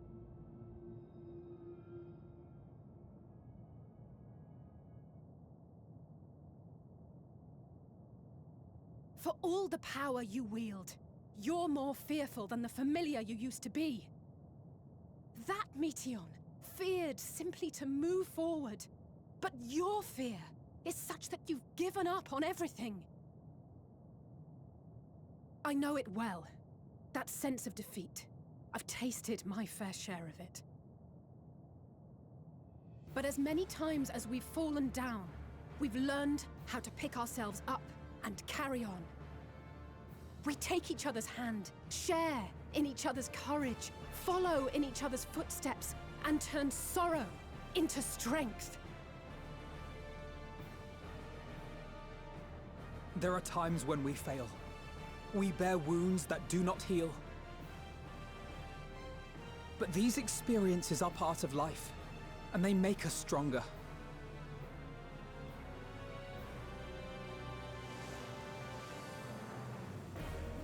We rise, fall, and rise again.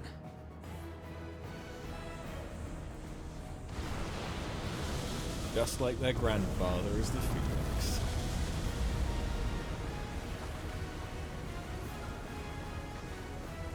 Don't worry about us.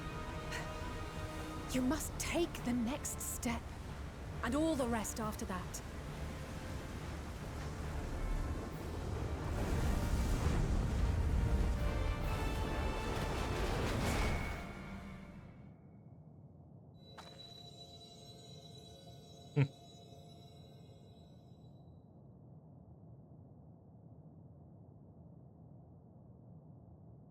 All by myself.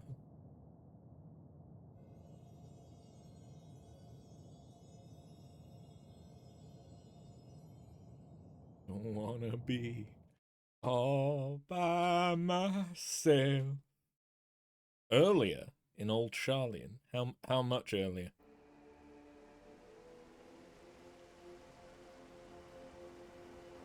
Everyone.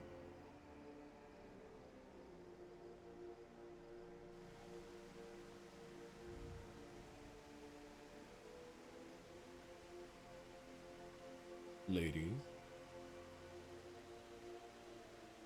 Please. Please. Oh, please let them all be safe.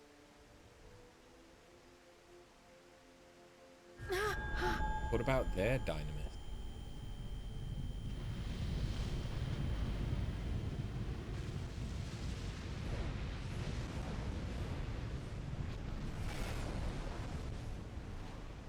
Cryle? Are you all right?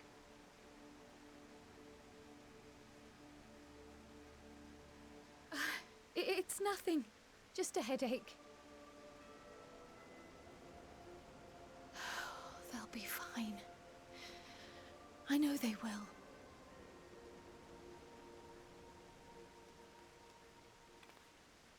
Apologies for the interruption. A man arrived on the last ferry. An associate of the Scions.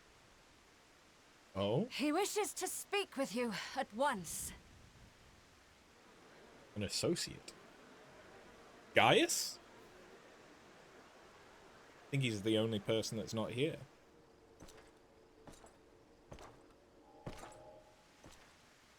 Xenos.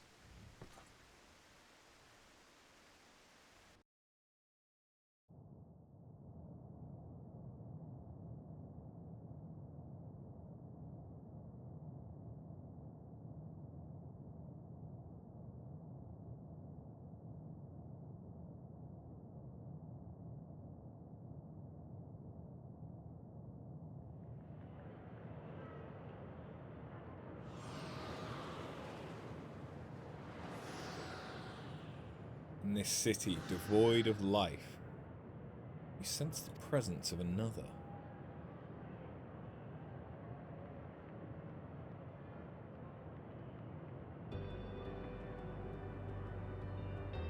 Sorrow of 1,000 worlds weighs heavy. And yet, you can walk on.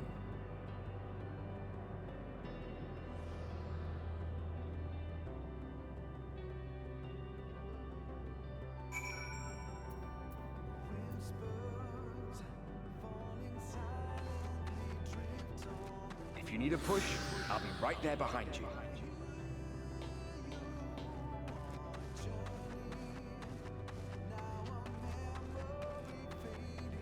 Who's that? That Thancred? Do not despair. You are not without allies. Apolimo?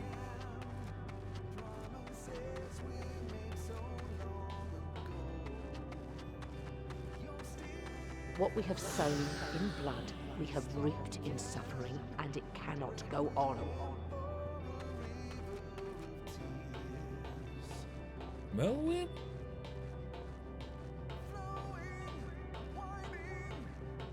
Upon the souls of they who have sacrificed themselves to pave the way for peace, we will never abandon our cause. Amaric? While it is true that man succumbs all too often to anger and avarice, he may yet overcome his baser instincts through the forming of bonds with others. Nanamo? Such victories are rarely won without sacrifice, but the prize is worth the price. Rauban? And we, for our part, are glad indeed to be able to welcome friends both old and new. The elder seats here. Save your tears for the morrow. You may be sure we will have ample cause to shed them, be they for joy or despair. Maybe that was Amaric. Maybe it was Horsefont before. From tragedy and sacrifice, we rise to greet a new dawn. Is that Heidel? Vinar? A future shaped by the choices we made in ways we could never have foreseen. They sound old. Louis Soir?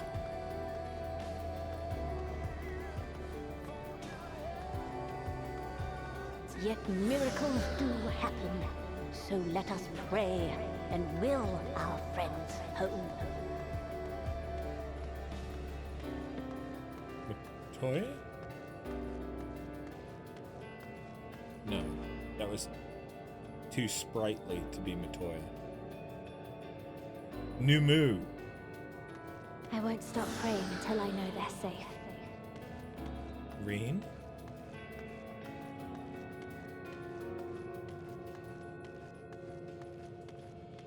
Strong art thou, mortal. Midgardsormr.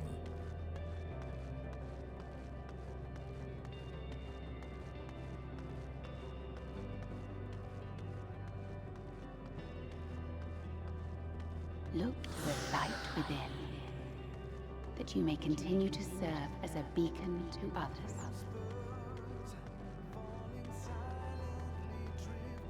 That one, I think, was Hadley. I don't remember what Minfilia sounds like.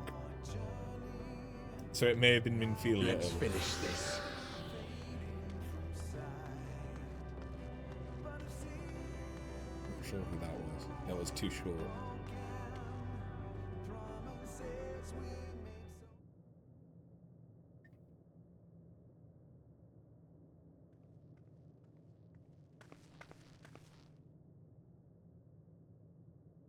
Here the path ends. There is no way to reach our nest.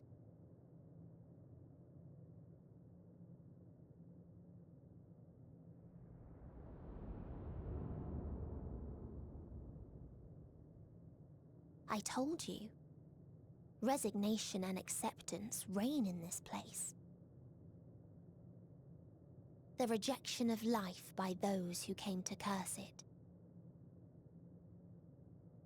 Those whose dreams were unfulfilled, whose prayers were unheard, whose labors were unrewarded. Hope cannot deliver you unto hopelessness. Our refuge is beyond you. Always has it been. Such is the nature of this place.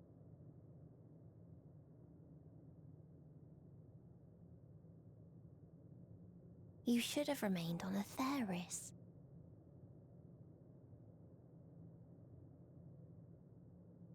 Struggle will avail you not. nor will it grant your comrades peace. Come, let me relieve you of your burden. You've suffered enough.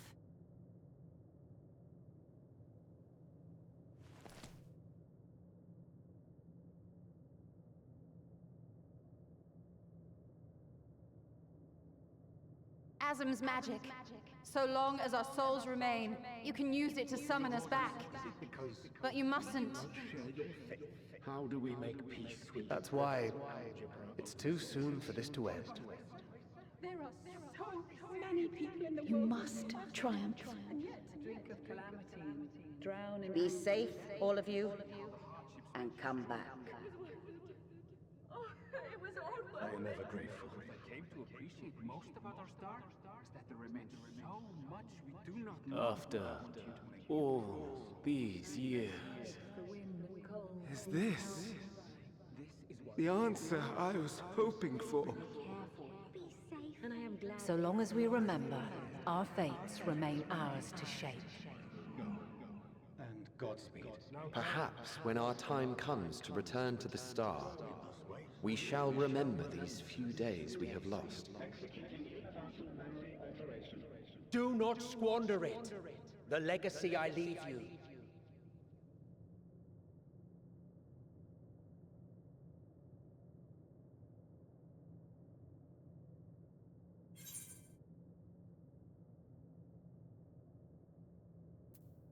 Won't forsake our cause. I'll find a way to reach you. I will.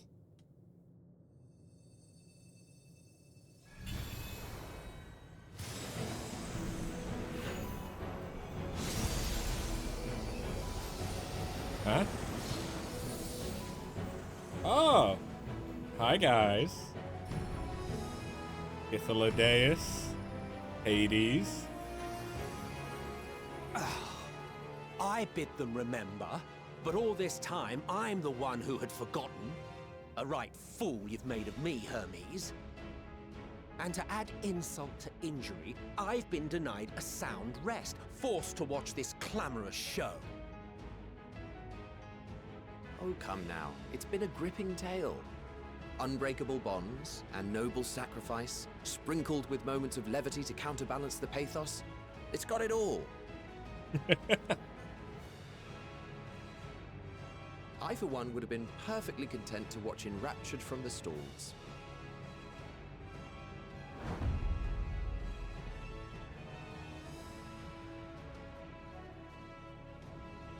But I won't say no to a bit part. What are you? Half-faded souls of the dead.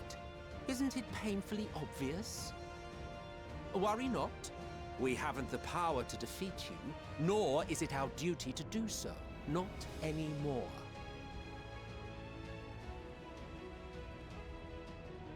That being said, we do have a score to settle. So here I am, Vinar. I suppose you needed me to tie it all together, these frayed threads of our history. But knowing you, I suspect there's a joke in it too. Oh yes, I can imagine you gloating over my forgetfulness.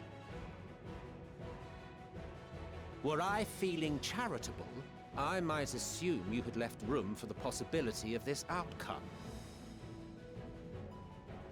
Even so, you'll get no applause from me. A single gesture will not lighten the burden I've had to bear.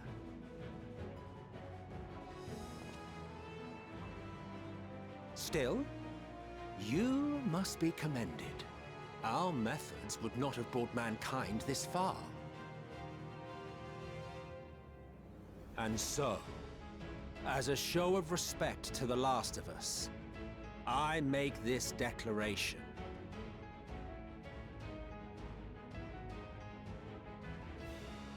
You will not end our journey.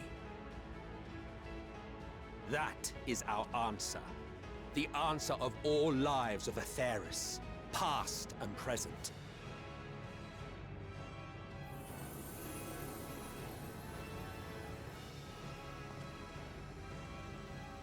As you've called us to the stage, so shall we perform. And creation magics never fail to please. Drawing upon the hopes of your comrades, we will make for you a new path.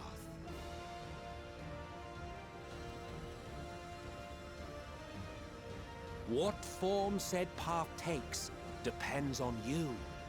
So focus. Focus and envision that which rejects the claim that you cannot attain your goal.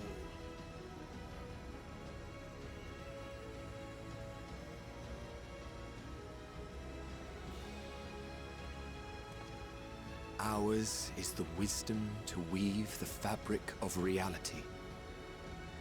Ours is the power to create.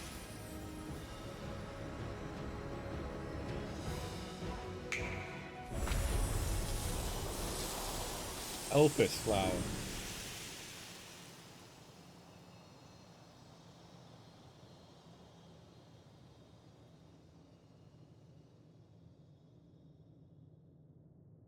Meteor, though I gave you these wings to soar the heavens, I did not teach you how to walk the earth. So loath was I to bind another living being. In the course of your long journey, you will learn from those you meet. Learn to walk and run, and so much more. A flower.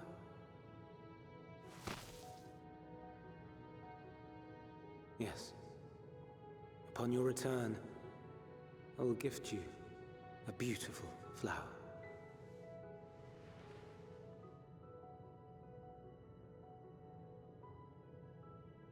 These Elpis blooms serve as proof that this realm is not utterly devoid of hope. No more can you deny its power. No more is yours the dominion of despair.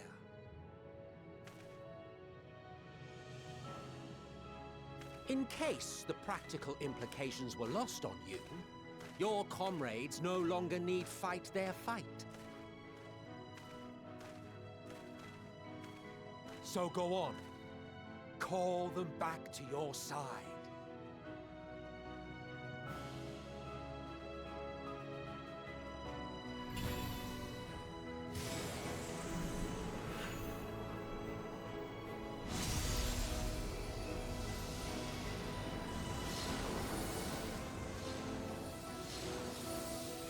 Hi guys.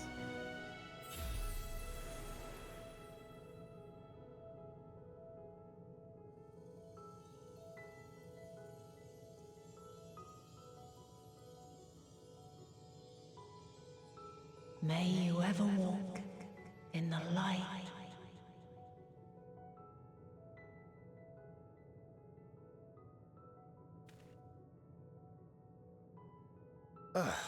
How disappointing.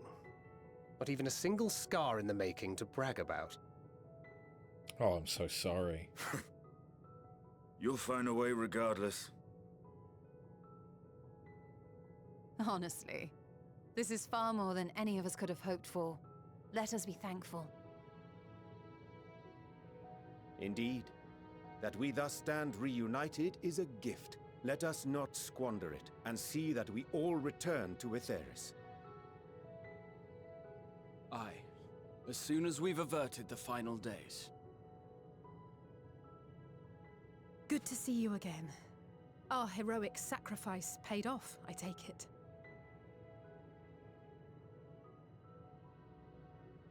Come, my friends. Let us carry on and finish it. Together.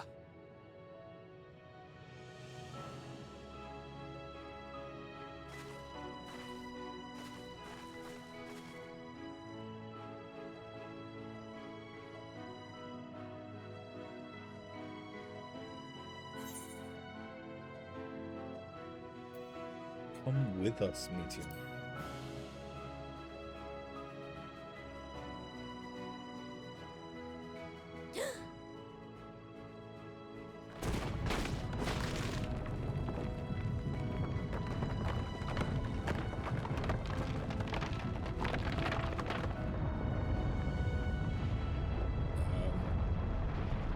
Is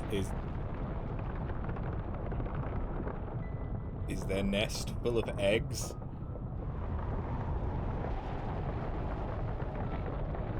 I mean, that's a dead sun. Are we reviving the sun?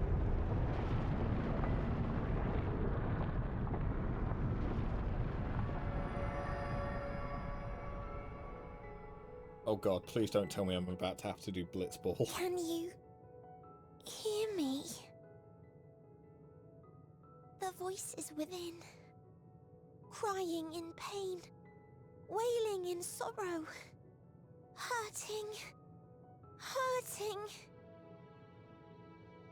End it. Silence it. Silence our song of oblivion.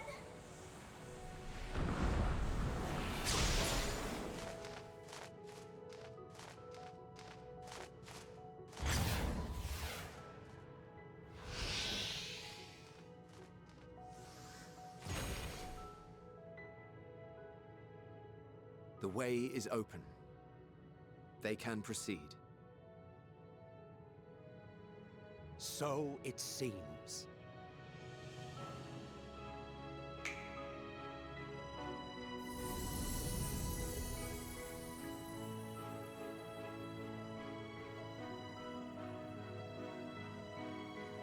You're leaving? Of course. The encore is finished, and I will not suffer myself to live again by Heideling's magic. But more than that, the future you seek is not the past we loved. That is why we fought, and why I lost. But though you defeated me, my ideals are inviolate, invincible.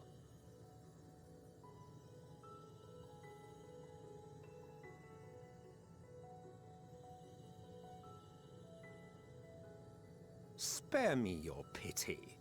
I have no use for it. If you would do something for me, save our star.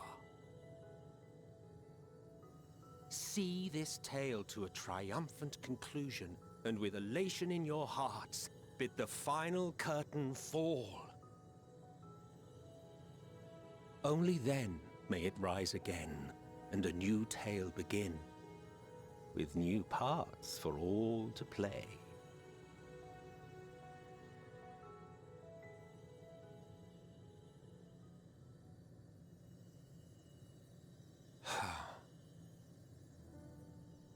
Tell me, have you been to the ruins beneath the waters of the Bounty? Or the treasure islands beyond the frozen waters of Blind Frost in Offerd's north? The fabled golden cities of the New World, the sacred sites of the forgotten people of the South Sea Isles. I'm sorry, are these What other about expansions I'm hearing? Nericidia, the southern continent? Do you know aught of its present state of affairs? I thought not.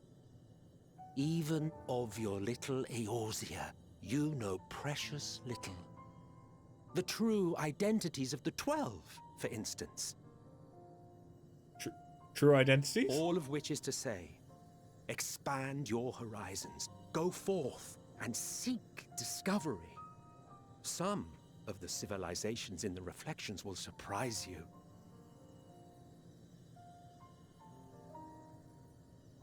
As the bearer of Azem's crystal, you may consider your duty to see at least that much.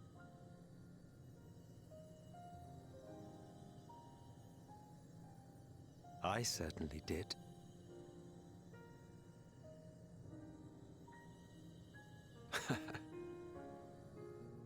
I pray we meet again. If not in this life, then perhaps another. Whensoever it should be, I trust it will be a most joyous reunion. For you, maybe. I want nothing to do with it. Oh, shut up. Don't You'd be love that it. way.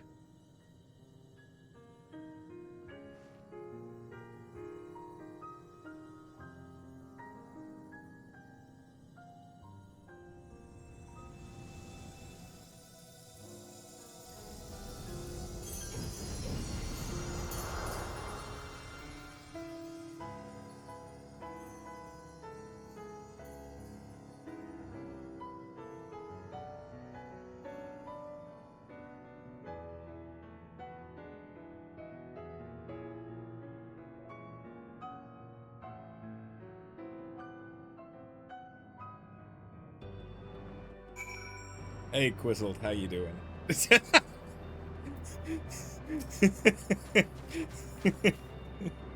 Hello, Quizzle.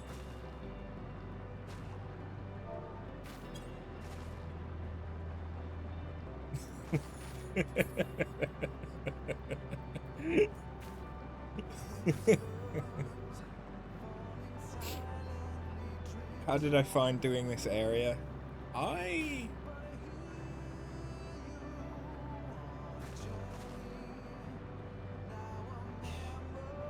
I feel like it would have been nice to have learned more about the dragons and the Omicron.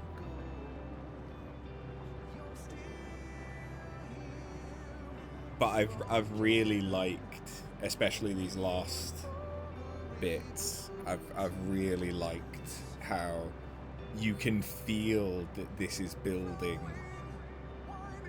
to the finale, and that it isn't just the finale of one thing.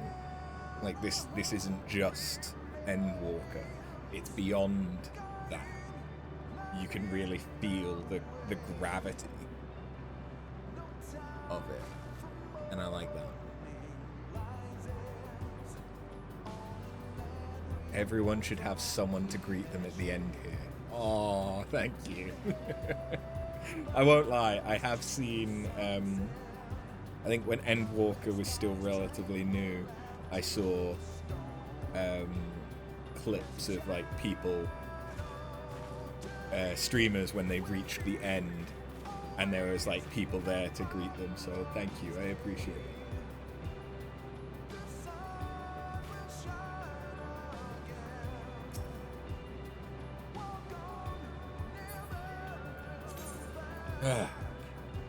Oh, I never used the right. I forgot to even use the fucking thing. Oh, god damn it. Okay, well, stupidity.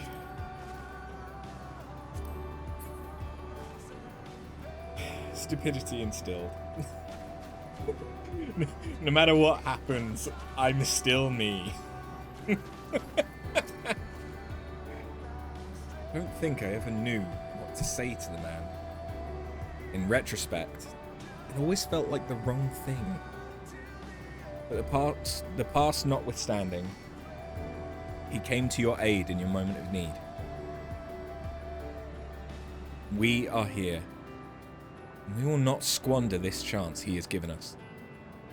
We will see this tale to a triumphant conclusion, and bid the final curtain fall.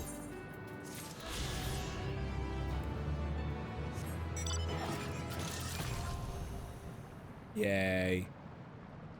So I now have flight unlocked in all Endwalker zones. Sweet! Oh! Would you look at that? It's the final quest. Thank you very much for the clapping. It's nice to have Kryl here as well. Endwalker. I don't know how long this is going to take, but fuck it, I am invested. Are you ready, After? It's time to play Blitzball.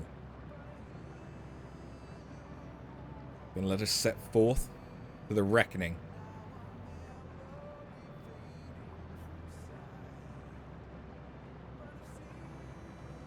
Having come this far, I know everyone's resolve is beyond doubt. So I'll say only this. Within that dead sun swirls the emotions that Meteion has hoarded. The emotions of innumerable souls who strove for happiness, but failed. As it was with the denizens of Ultima Thule that barred our way, it is not for us to rebuke and admonish. 'Twas not by passing judgment on the tragic legacies of others that we arrived at this moment. Rather, it was by opening our hearts to their despair by understanding and acknowledging their fates while still refusing to share in them ourselves. To hold fast to hope, not in ignorance, but by choice. Should you struggle to do so, I am here to help, as you have all helped me.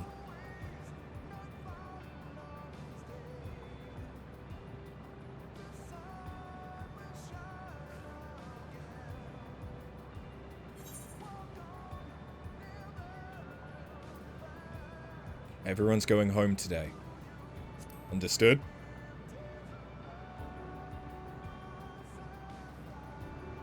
Aye.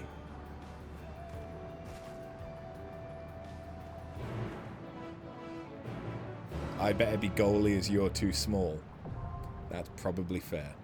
That's probably... The dead end. Ooh. Yeah, that's probably fair. I have some experience with Blitzball. Don't worry. Okay. Question, Quizzled. How bad is the dead ends to tank blind? Do you happen to know?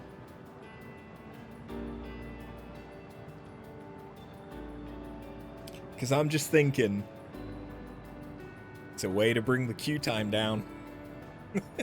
Potentially. I'm also gonna grab a drink real quick.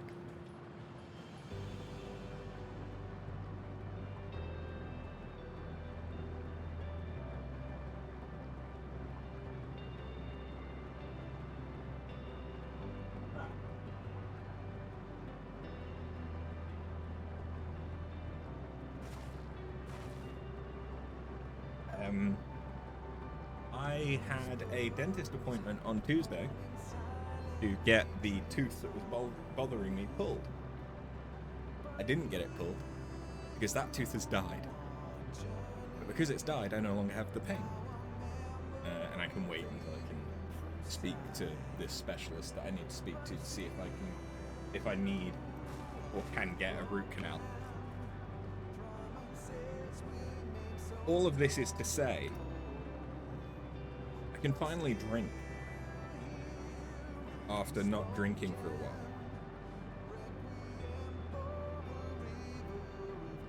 So, to celebrate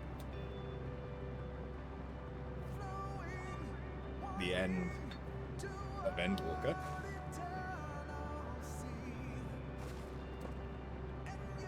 cheers.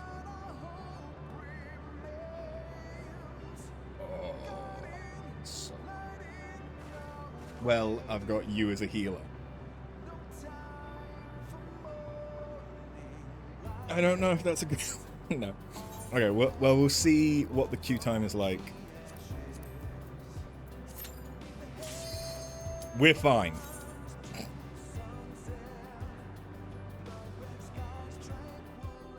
I didn't even need to worry about it. So you are finally here, in this place between death and rebirth, where life knows no dawn. Come then. Follow me down into the darkest depths of despair. Wait, this is Kryle and 3 bunnies. So I guess Meteon and her sisters are guiding us. Oh wait, no, that's not a bunny, that's a cat boy.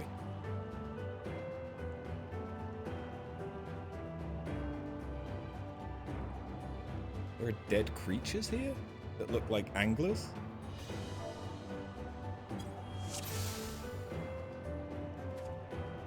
Once upon a time, there was a beautiful blue star that fell to pestilence and rotted inside and out. The more its people clung to life, the more they suffered.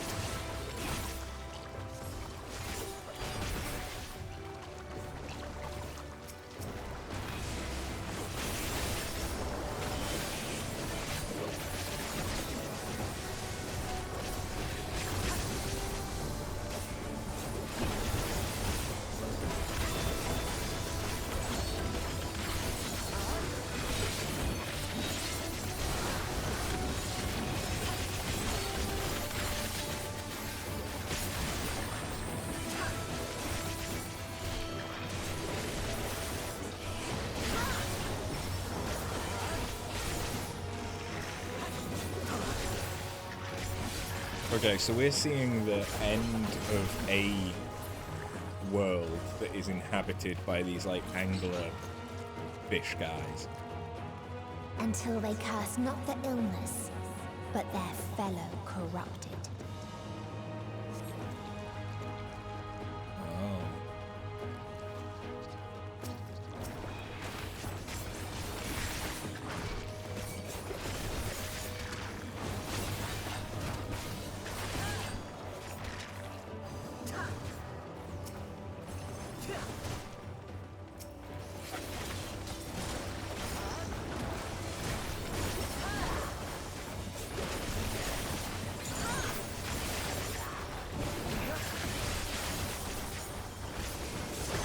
I don't remember what the gauge I have that's filling up is. Is that... That is what's used for that, yeah.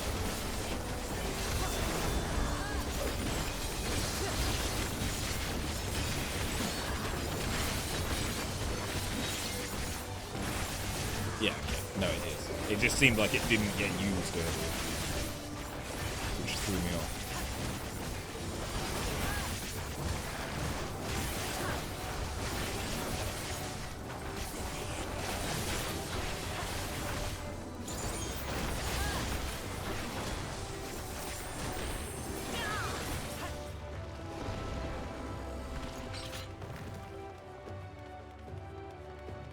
Caustic Gribble. Those who lived Gribble. and Gribble? those who died and decayed. Has it got a clam? No. Southward Wind? We're gonna get pushed?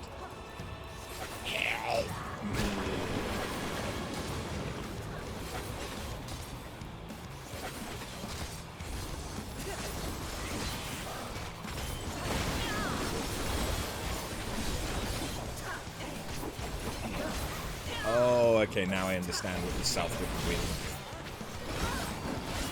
Makes sense. Makes sense.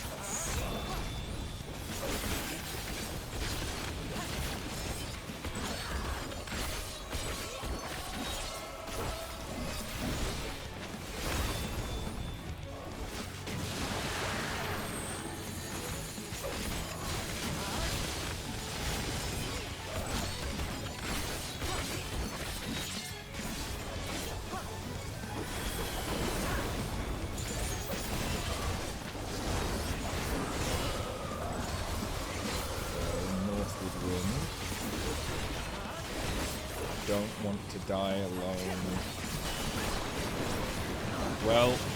Well done. That's also my greatest fear.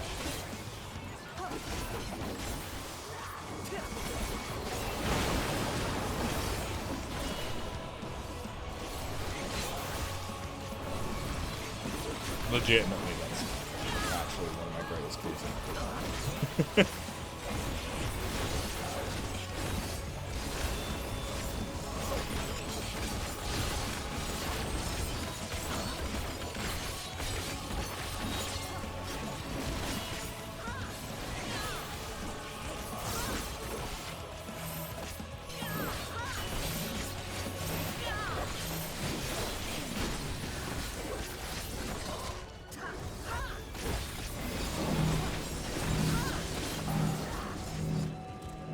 Sweet. That wasn't too bad. And the very last of them wished they had never been born at all. Okay, now we're traveling to a different world's apocalypse. In a faraway place, A brilliant star eradicated disease. Before destroying the self-same lives it had saved. Okay. Hey! I recognize these models.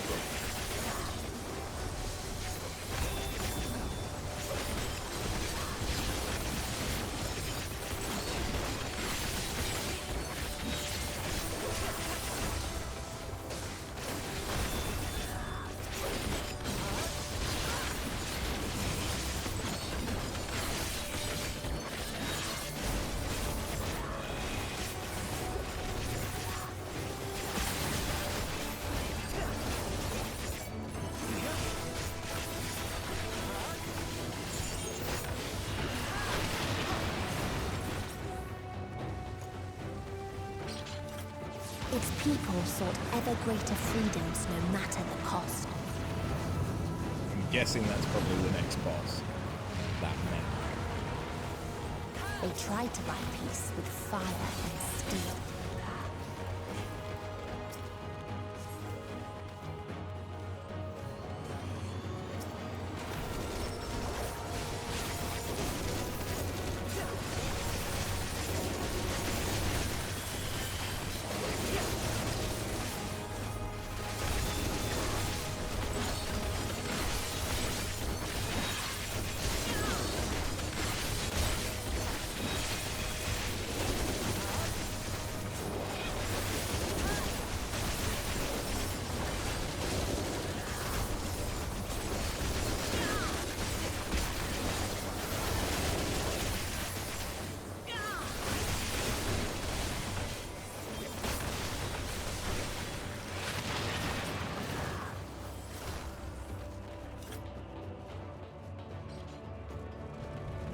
Presuming it's this way? Yep. And yeah, I was right. Okay.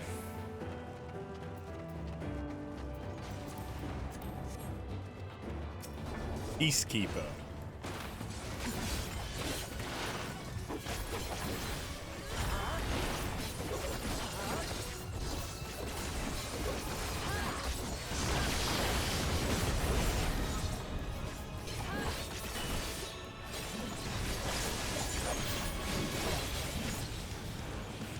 Actual war machine.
Oh no, the healer died.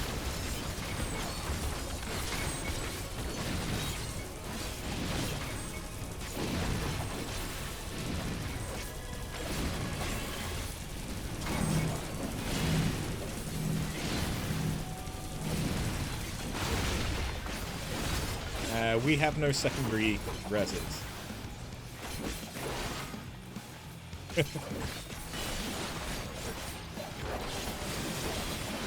Poor Kryle. Dead in the final days.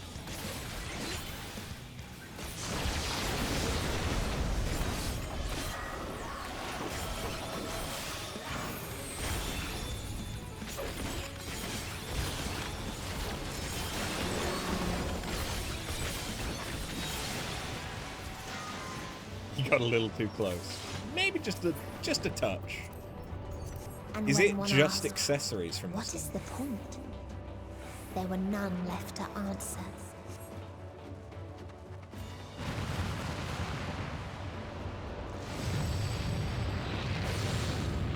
I want these guys as armor. Or outfit. I want that. It kind of looks like the Psyops armor from 13, which would make sense. Ooh! Pretty. Where none remembered life's trials or its joys. Ooh, is this like Yggdrasil?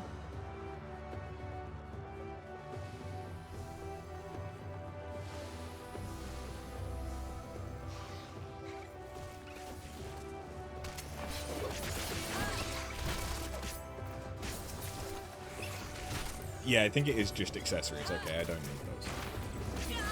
If it was armor, maybe.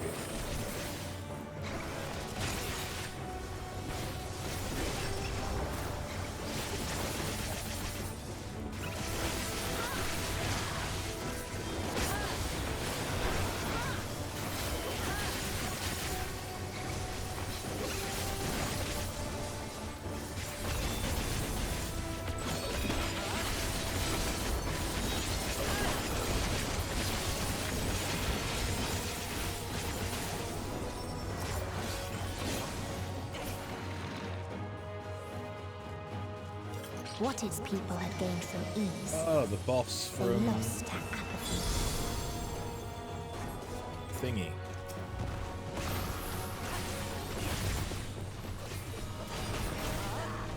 I really like the way this area looks. Like, really.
They look like something out of Journey.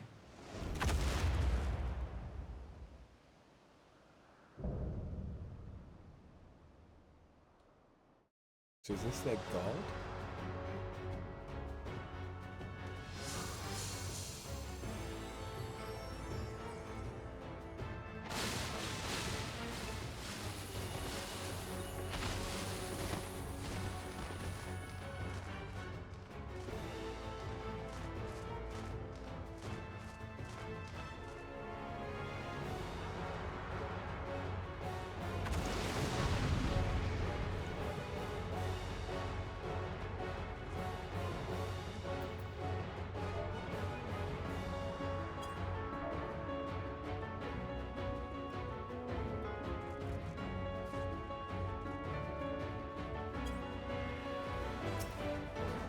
So they created the kindest, most gentle of beasts. Ah, they created this. In order to see them from suffer.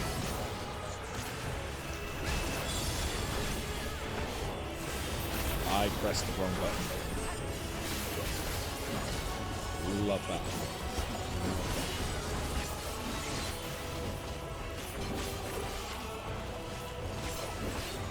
Its steps were light, and its gift was as painless as it was beautiful.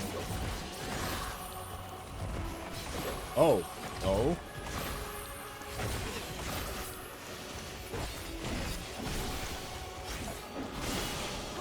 I see.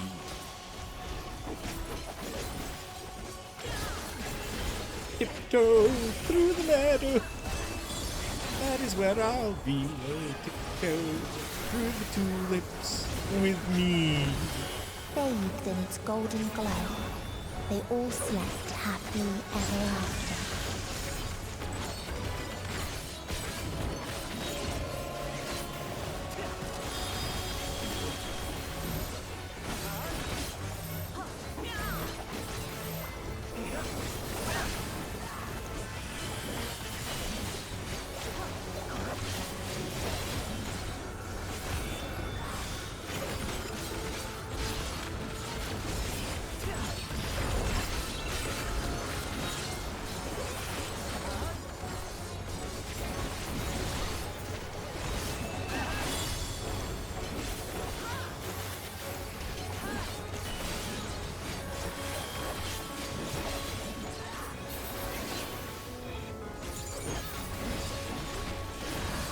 Okay, we're going prancing again.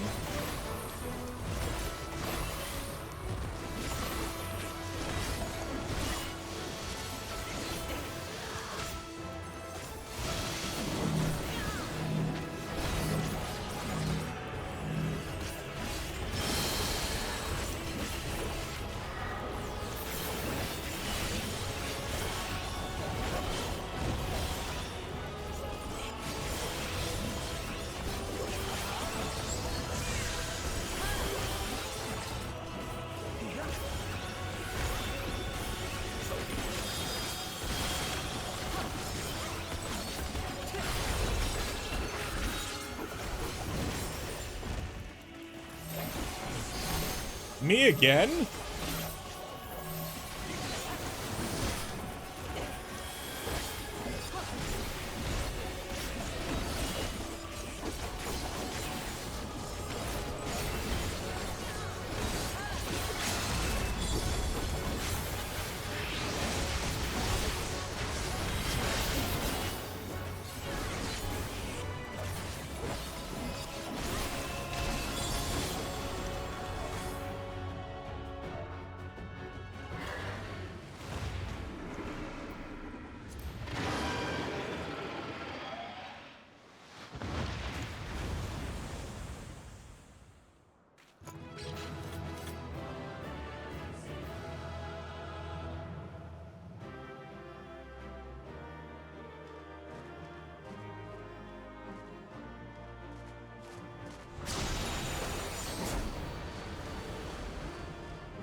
Ooh.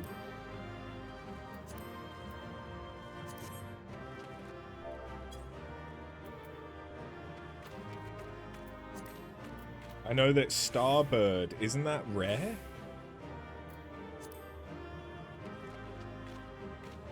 I think I've seen people complaining about doing like loads and loads of runs and not getting it. It would have been lovely to have seen if that we'd gotten it. That would have been just perfect.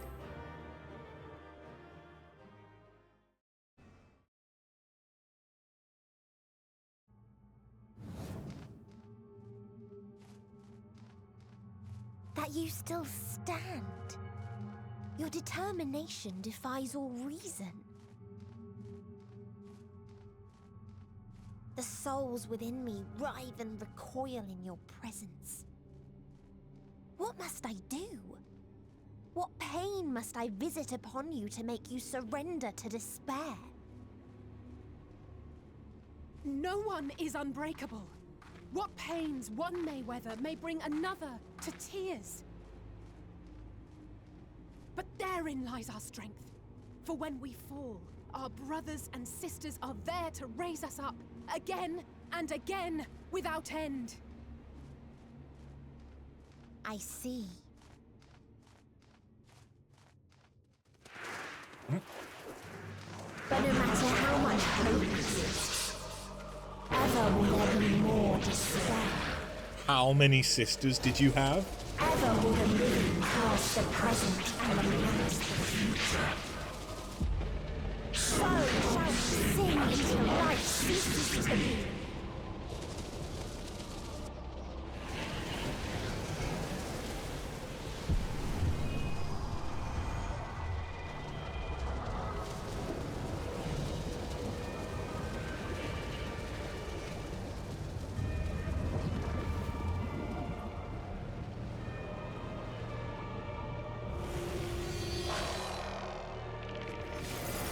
Hermes was a busy boy by the looks of it, yeah. One big Meteon that has been deified. Okay. I mean, this looks very Final Fantasy. Hydaelyn's design looked very classic Final Fantasy, but so does this.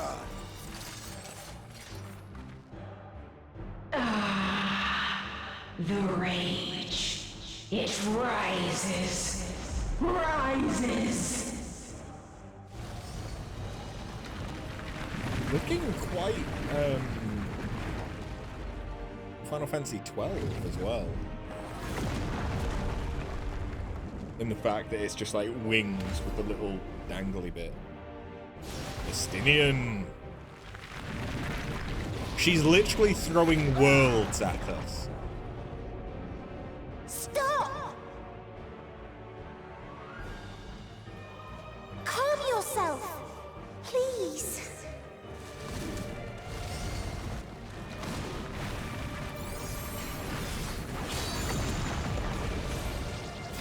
Is that Aerith's hairstyle?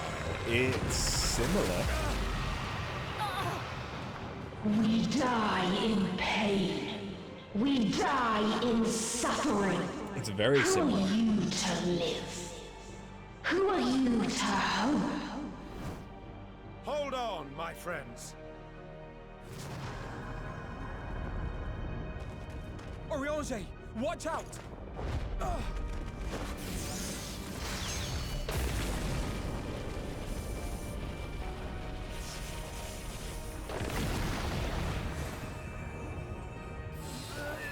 Alphino!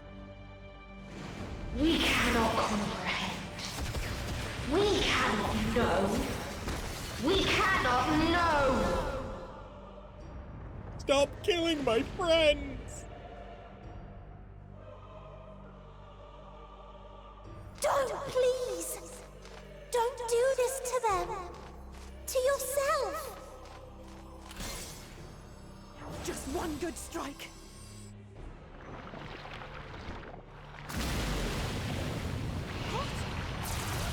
Ooh. Stop! Please stop! We will not suffer alone. All will know our pain. No, you don't!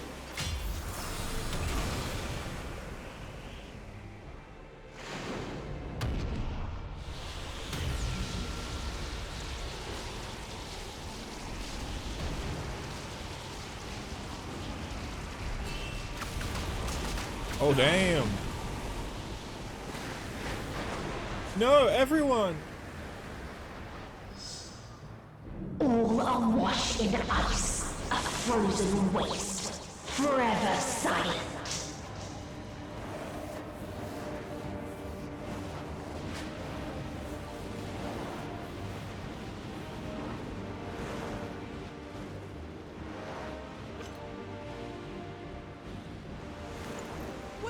The teleporter to take everyone back to the Ragnarok.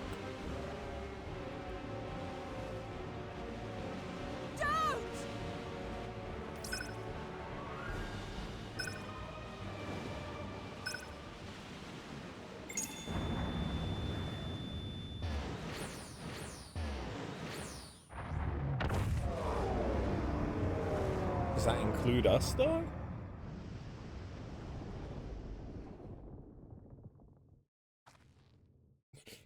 Decidedly not. Maybe we weren't close enough to it. I think it was proximity. You gifted them escape. And rendered yourself powerless.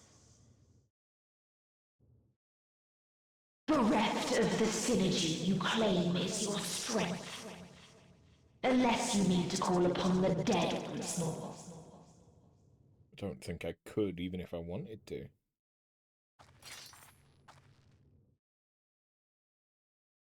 Defiant to the last. But you will be one with us ere long. You will be battered and torn and made to crawl. You will weep and wail and curse your impotence. Curse your life as it fades. Oh, we threw it away so we wouldn't be taken. Everyone else had their own person. As we died. Such pain and sorrow we felt. Such anguish and rage. We tried. We tried. But it was no use.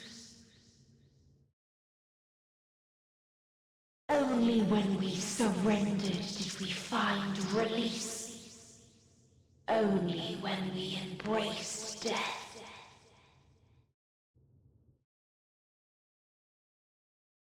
So join us in despair and embrace yours. No.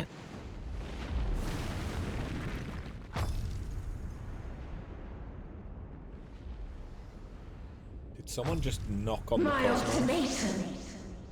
What is happening?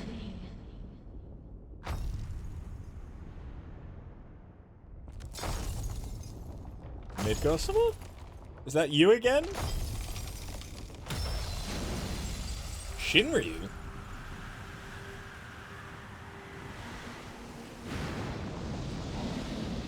Xenos? At the end of everything, I find you, my friend. I sought something in you once, as you did in me. When at last I understood what it was, I journeyed to Sharlayan to seek you out. Struck a bargain with the woman who shares your gift. Ryle, what you do? In exchange for lending the Scions my aid, I was given the means to come hither. Gorging upon what remained of the Mother Crystal, I reclaimed the form of the dragon. And, hungry still for our reunion, I rode the light of the stars to you. I take it this is your prey.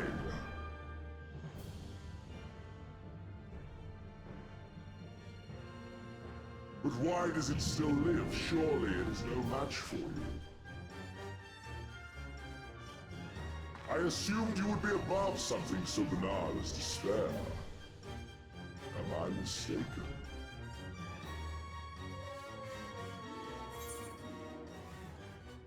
If it comes to it, I won't save you.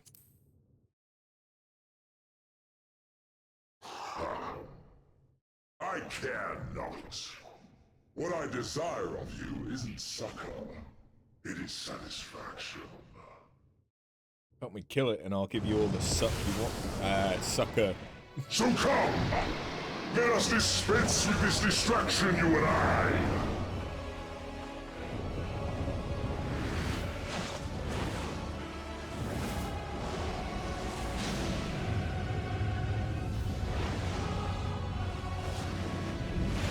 You struggle in vain. You will not silence our song of oblivion.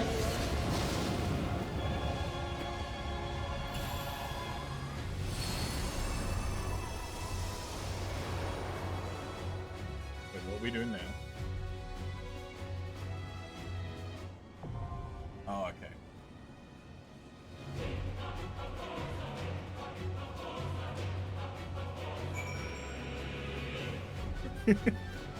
It was so funny to see the ears just completely pinned back. Ooh.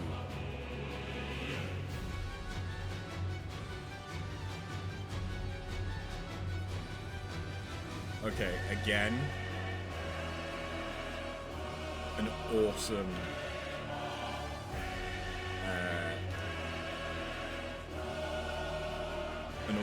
background for wallpaper engine.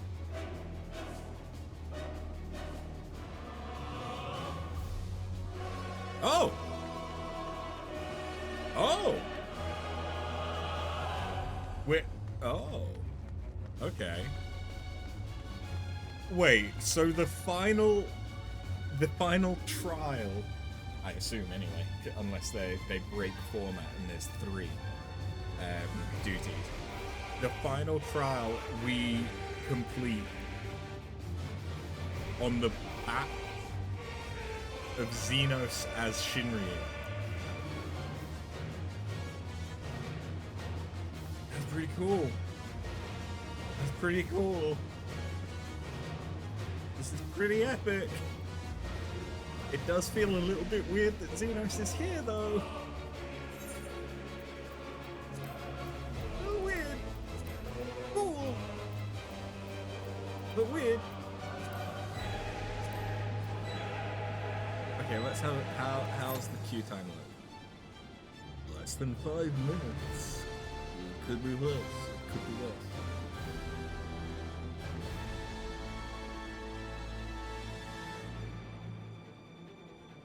Bit stalkerish, right? Yeah, a little bit.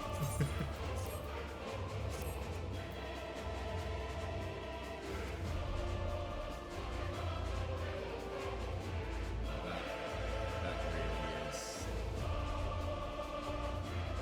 awesome.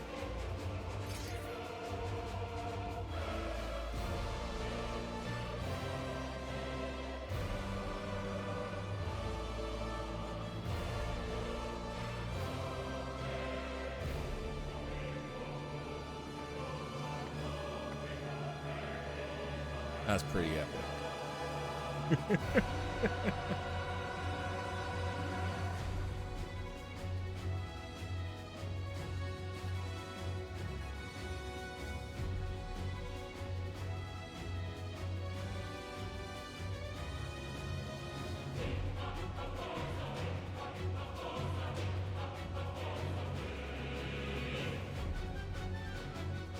When you go to the edge of the universe and your stalker still turns up to see you.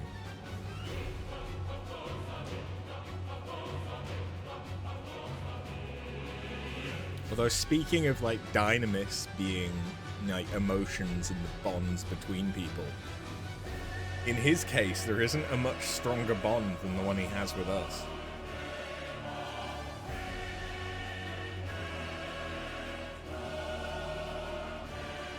It's not the healthiest bond,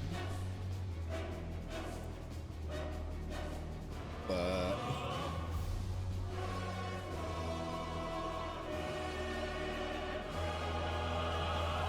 I have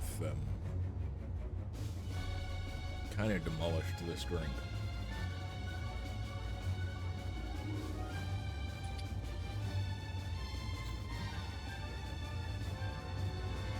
I have another one.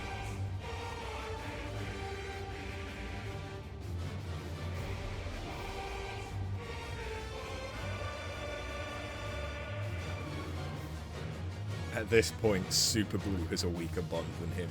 True.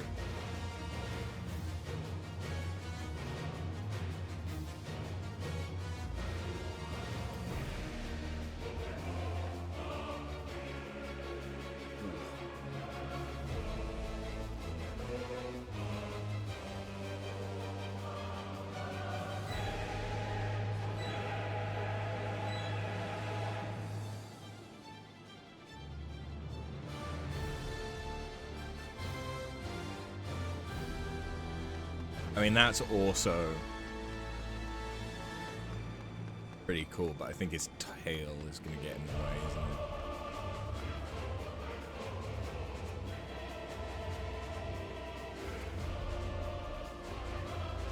Yeah, that's still pretty cool.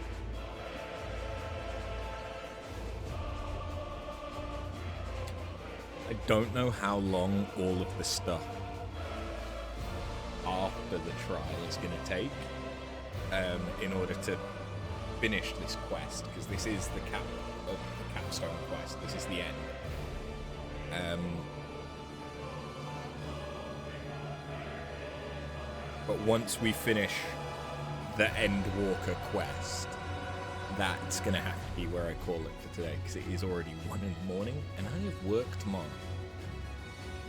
And I already overslept this morning by 2.5 hours. I can't really get away with oversleeping tomorrow too. I can't really do that.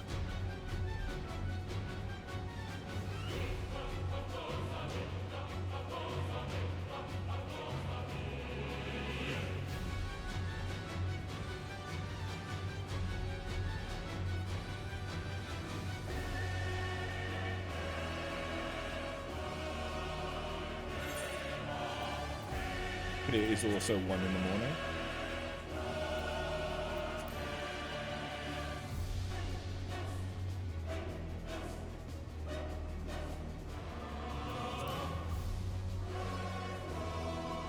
So, honestly, I'm surprised to see that it's less than 5-minute queue time. Although I suppose we do have a healer in the party, don't we?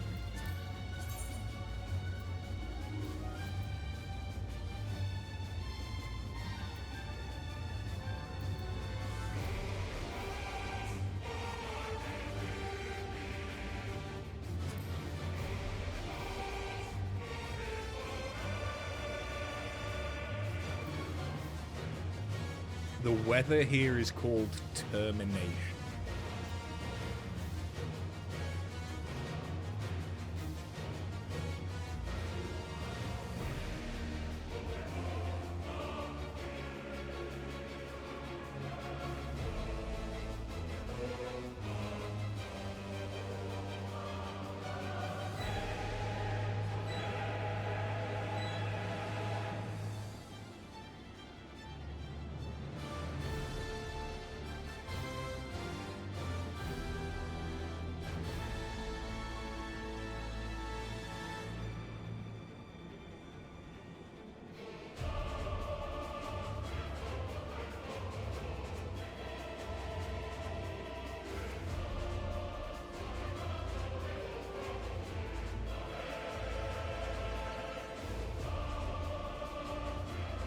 Come on, Pop.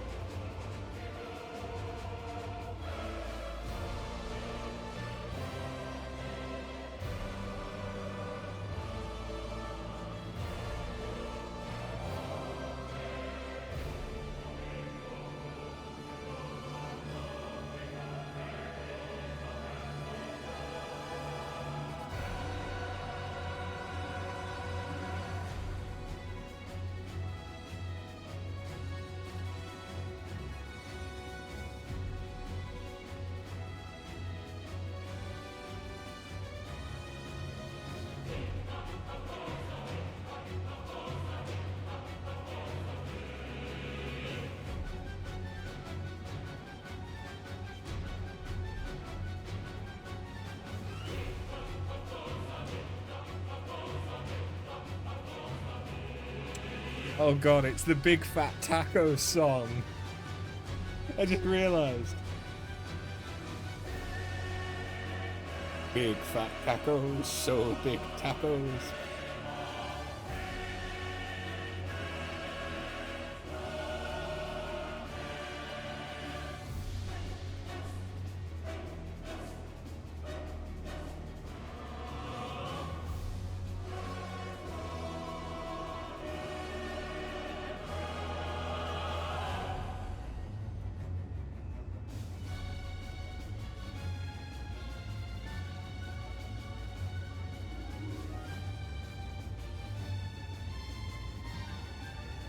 big fat tacos, big fat tacos.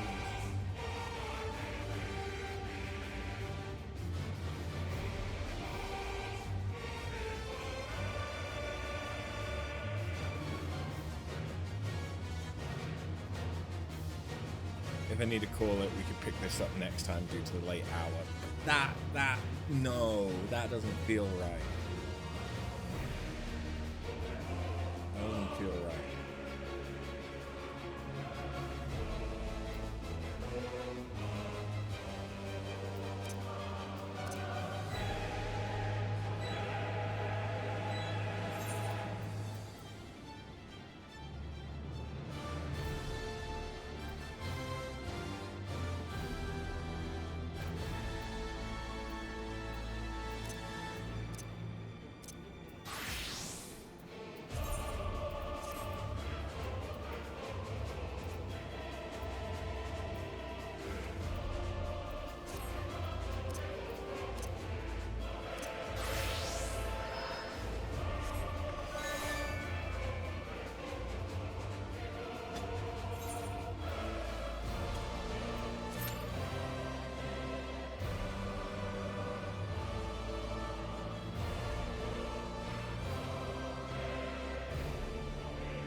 So 2 healers doesn't help.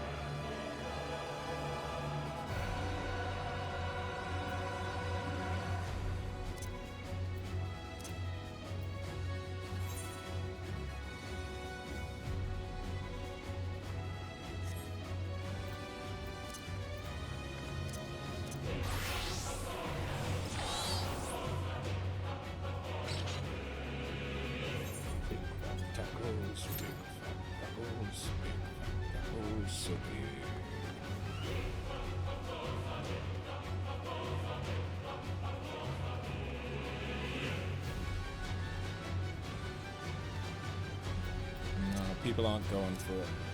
Okay.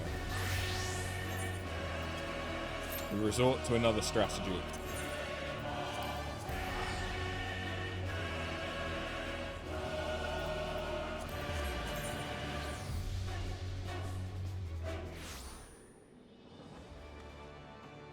Oh, there's not a lot of people in Lindsay, is there?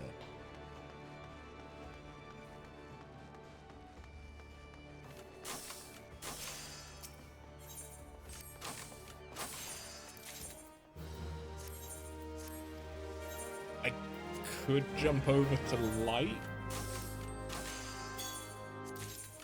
There might be more people over on light at this time.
Oh, we're back down to less than 5 minutes.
Come on.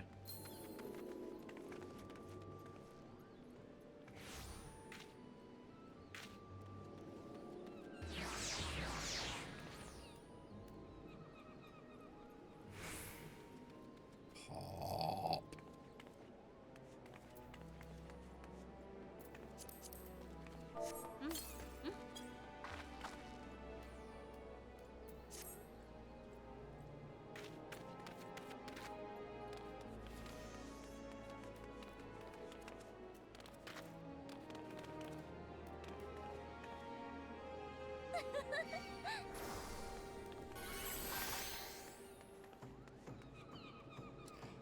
Okay, we're gonna manifest. Manifest the pop.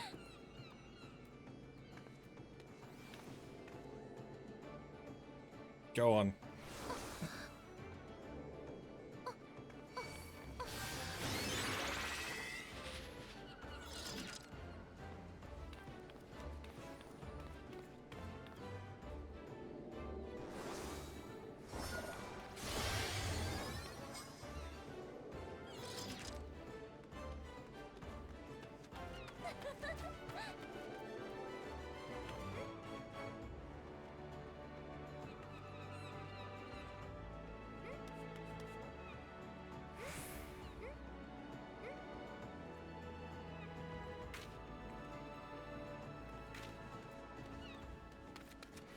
The ears don't appear to be working.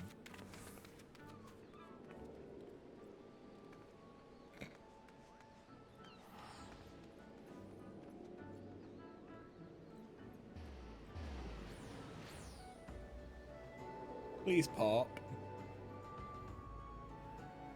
Please. I'd like to go to bed at some point tonight.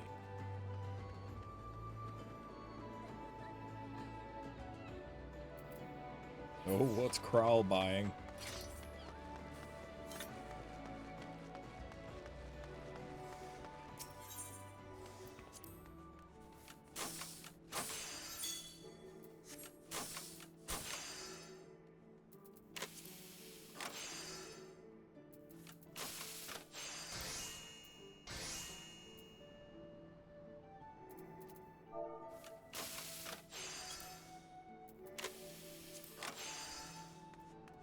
I'm sorry, what?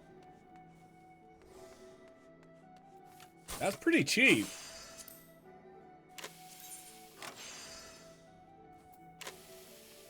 For content that I don't have access to yet.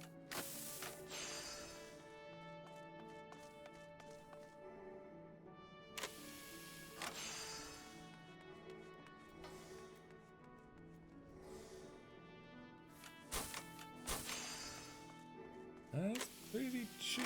It's not much more expensive anywhere else. Fuck it.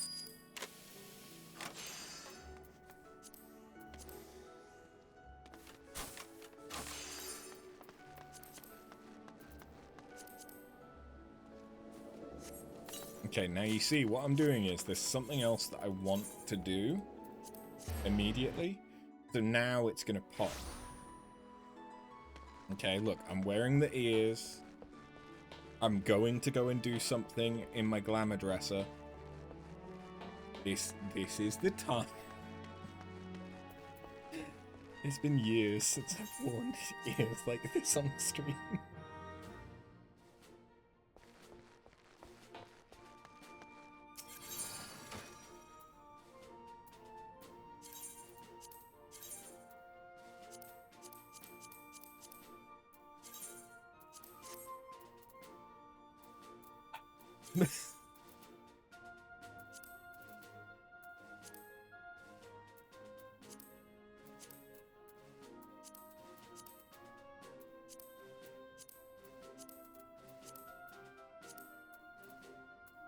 Where's the...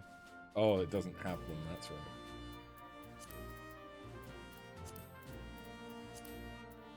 Does this work? I think it does, right? Yeah, it does.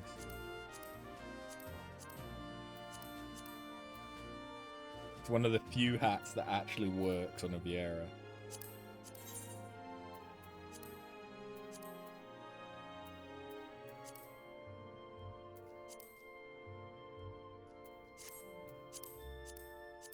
That's not what I meant to do.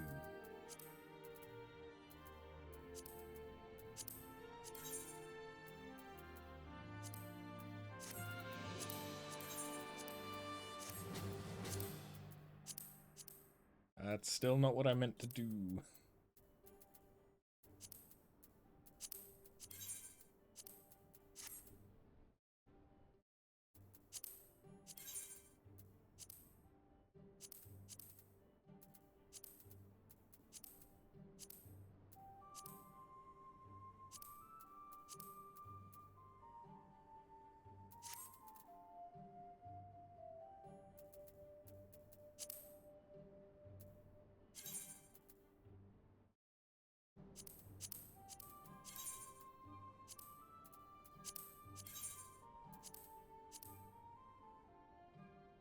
Oh, metallic pink dye is new, isn't it?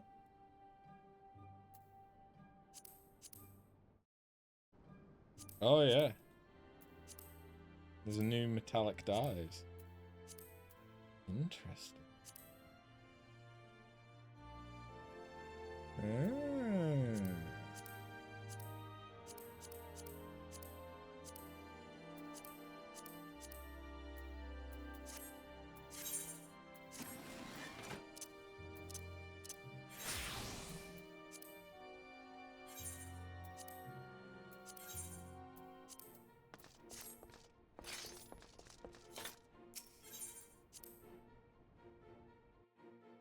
Yes, the wings are apparently necessary.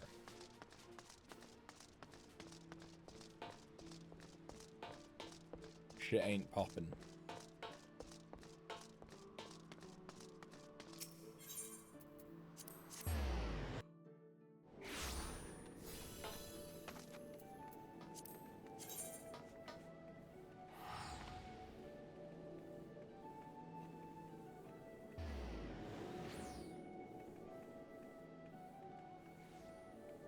Okay.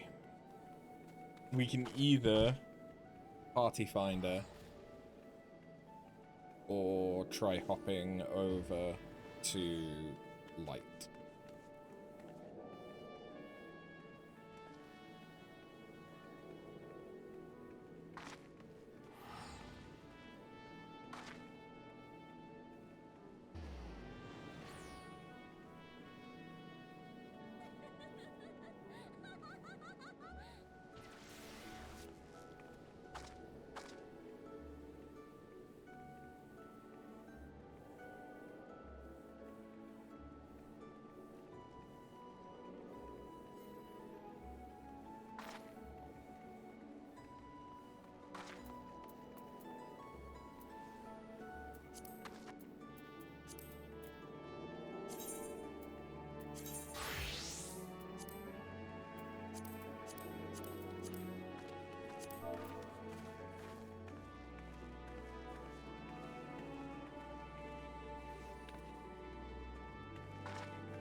Where is it?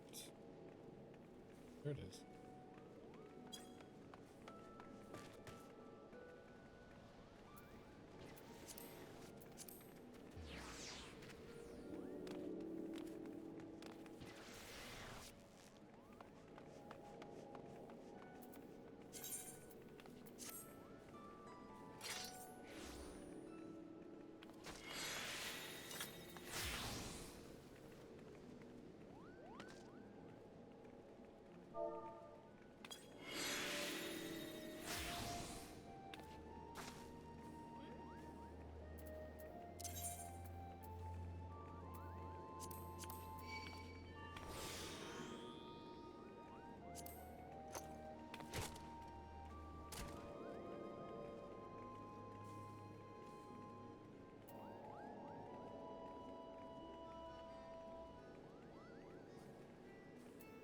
God damn it. Oh, we've worried Kryle.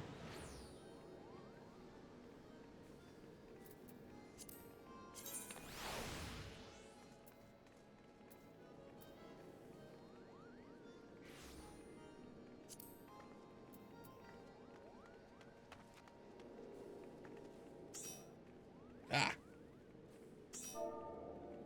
People. People. People.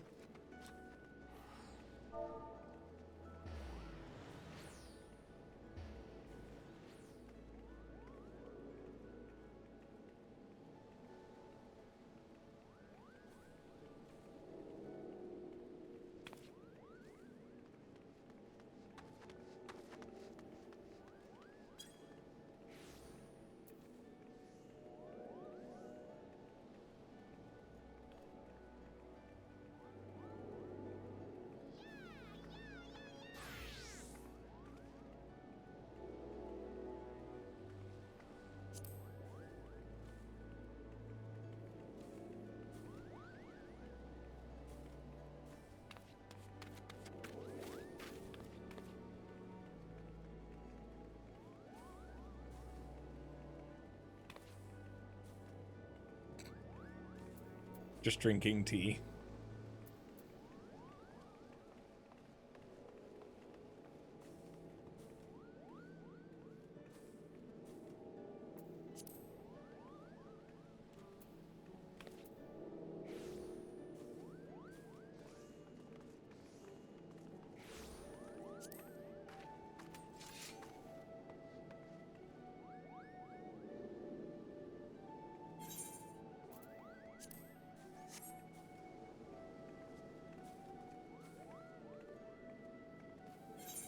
This isn't really the that I want to use, is it?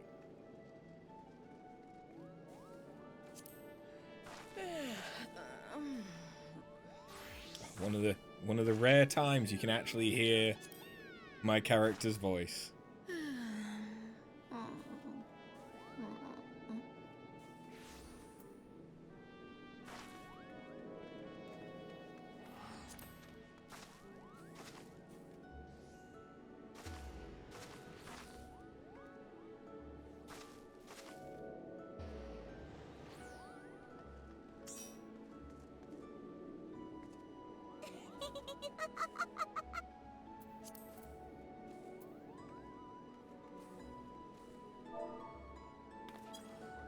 Hello, people.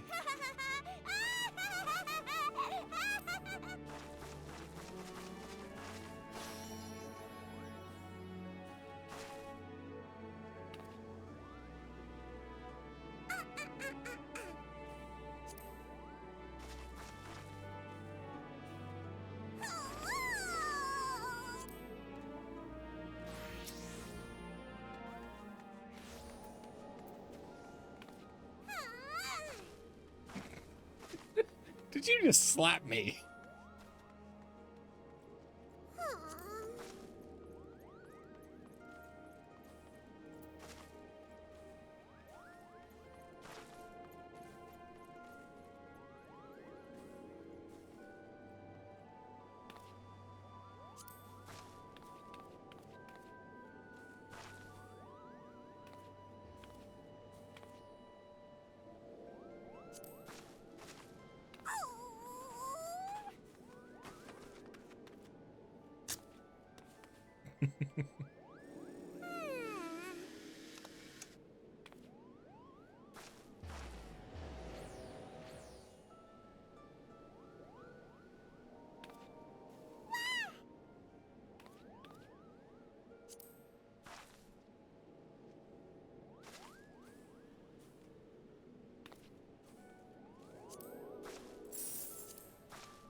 Please.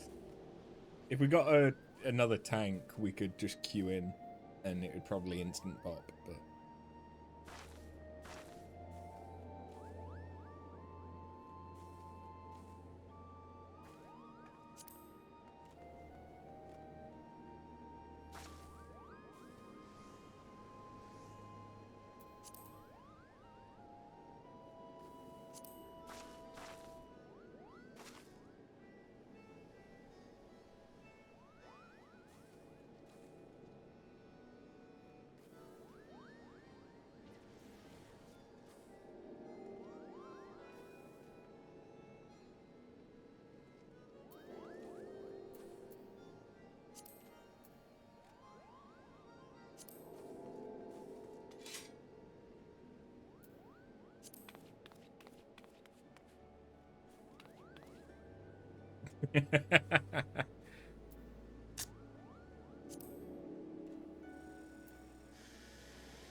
Okay, so we just need 1 DPS. Just 1 DPS. That's all we need.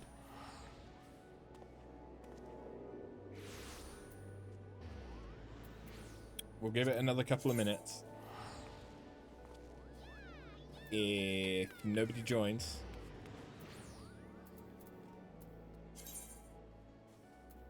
then fuck it. We'll queue in for the 1 DPS.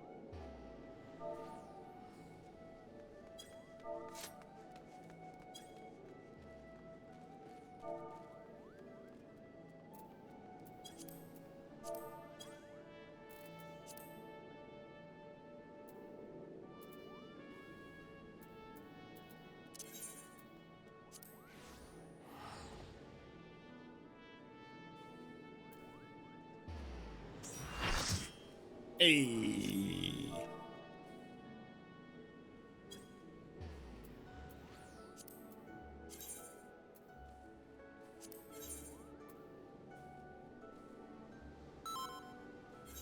Let's go.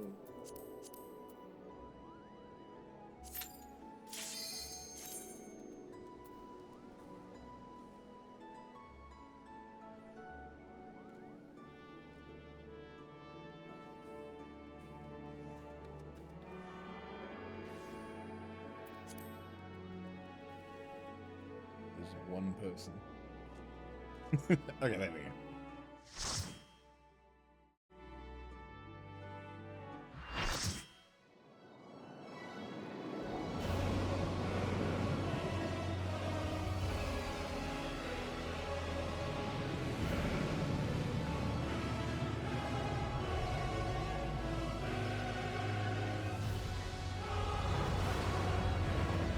Hello.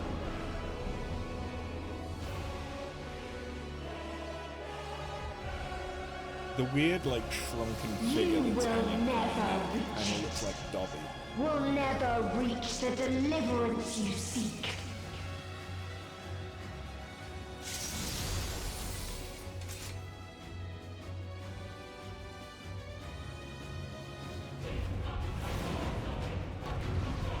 The big fat tacos, yeah.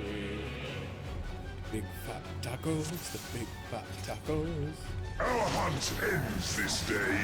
There is nowhere you can flee that we cannot follow. Even stars must die.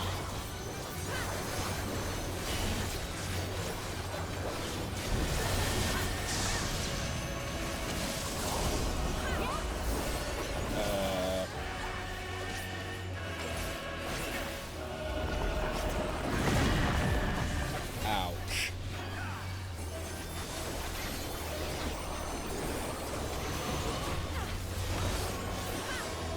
Elegia. The death of the Ian world.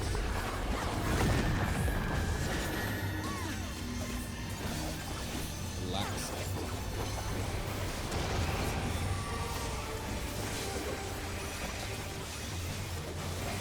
Utterly futile.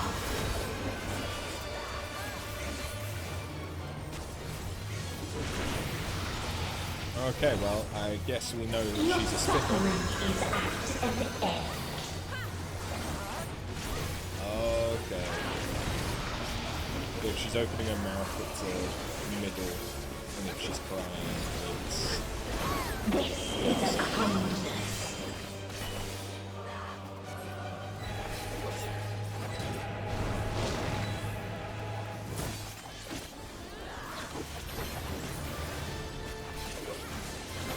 All of us have known despair.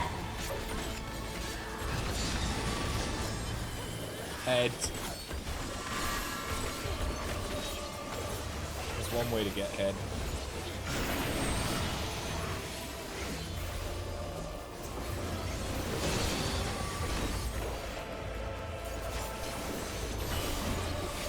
We have seen the end.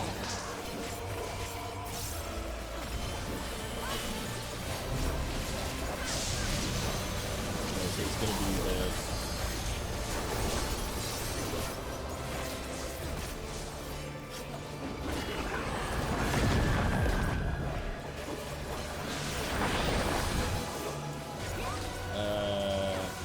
impact event has been recorded. The same end. Again and again. Oh, okay. So she saved the attack and she can choose to repeat it.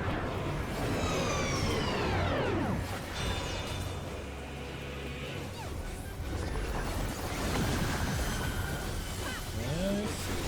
Okay.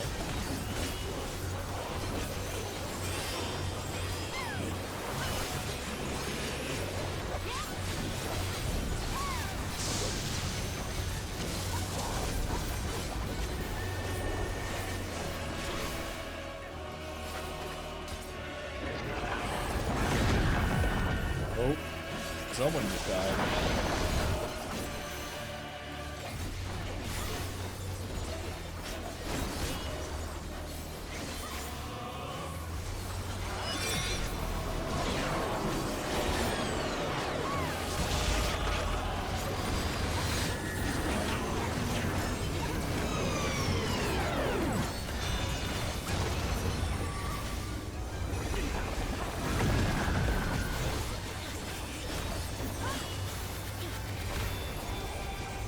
A sorrow so deep only emptiness remains.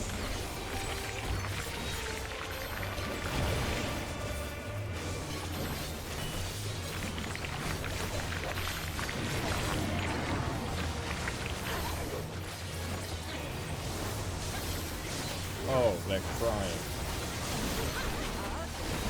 That's some goth shit. Right there. 'Tis so lonely between the stars.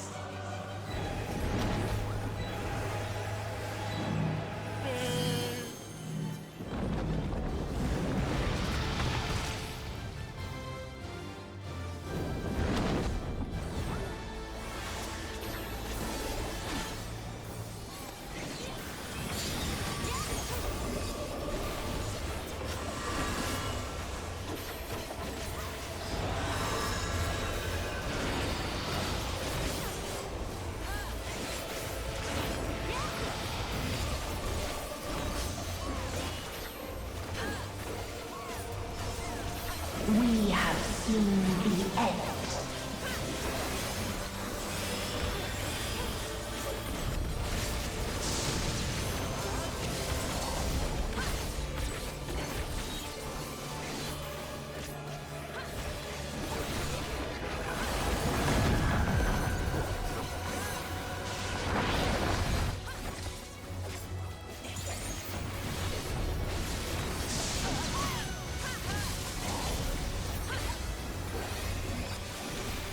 Again?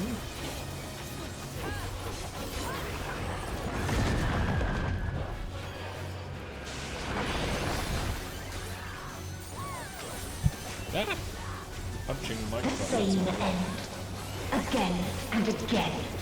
So does it repeat it in order, or...?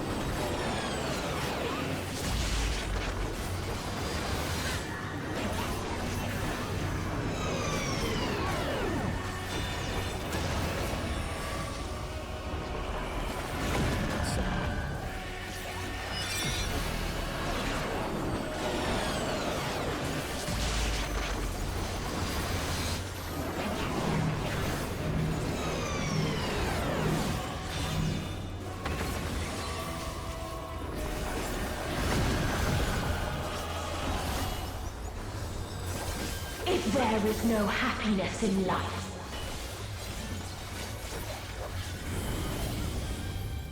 Hello. Oh. There is only one place it may be found. Hello.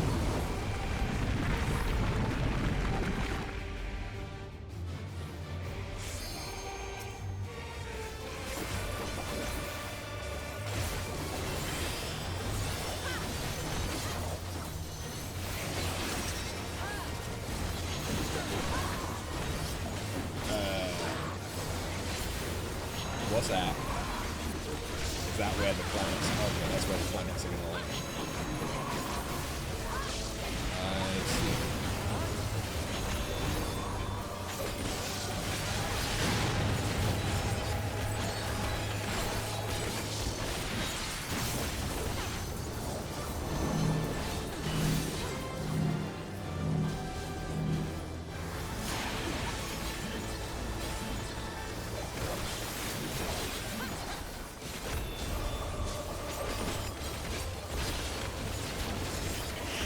Oblivion.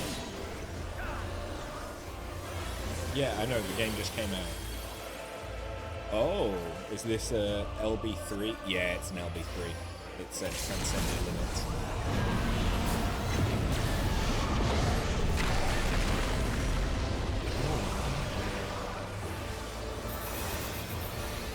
Dynamis. Oh yeah, because we acknowledged the limit breaks is No matter. Dynamis. You only delay the inevitable. This is fate.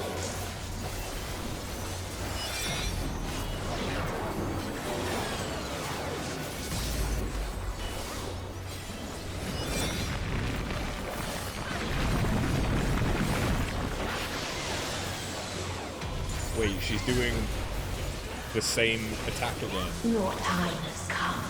It always does. We failed the TPS check.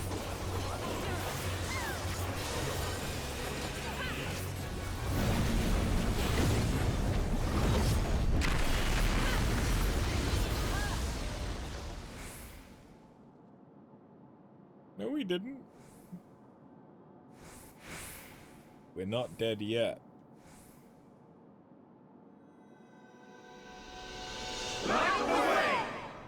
Oh! The Dynamis from our friends? Wait, where are they?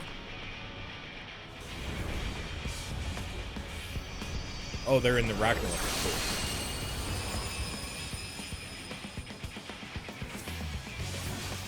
What is this defiance? Ooh, that music.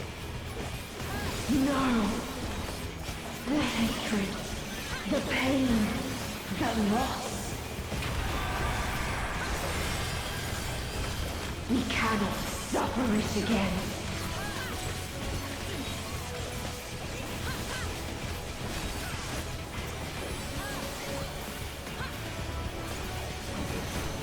We will stand against fate. No matter the cost. We've been here before. Many a time. Thus do we know. To never give up. The hope will shine again.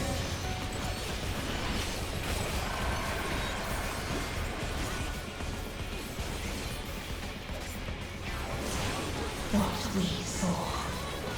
What I saw.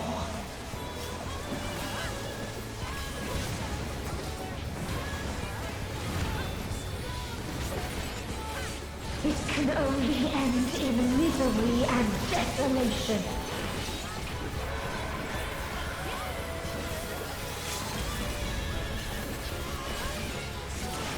No life, no star, nor the universe itself.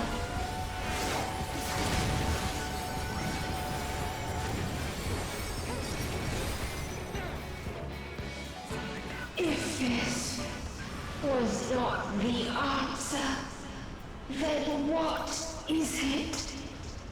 Where lies happiness? Penis.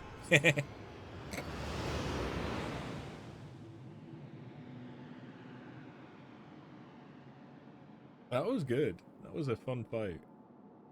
I know I've said this for I think every trial this expansion, but I'm interested in what the extreme for that is like.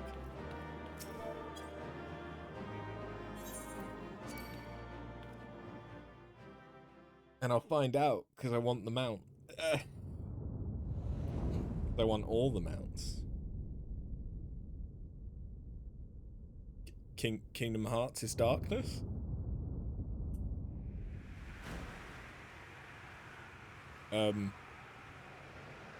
Why? Oh. Karth? Are you here?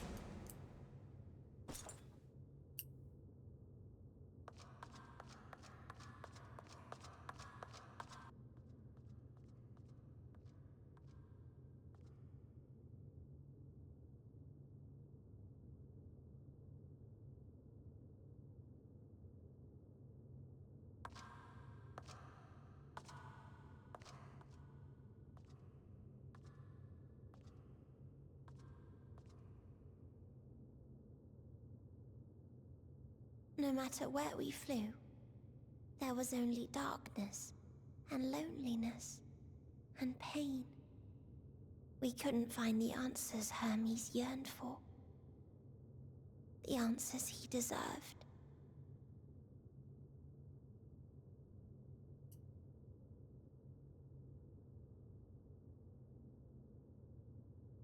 Greetings, you who are my final encounter. I wish to hear your words, share your feelings, know your thoughts. May we please be friends?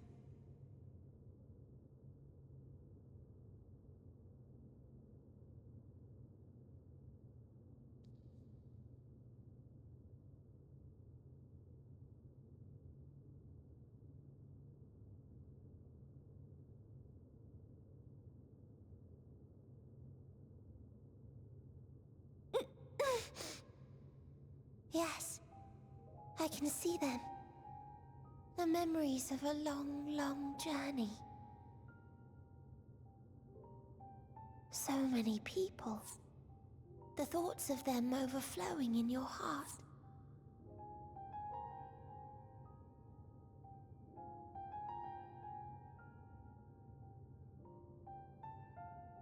What they live for. What gives their lives meaning. There was never a single answer. You gather pieces of happiness, precious and fragile, only to lose them. Then start again. On and on it goes, until death takes you into its gentle embrace.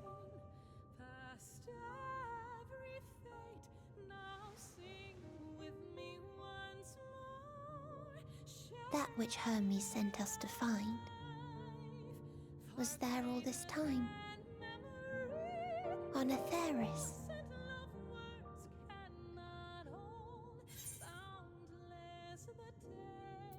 We created it together.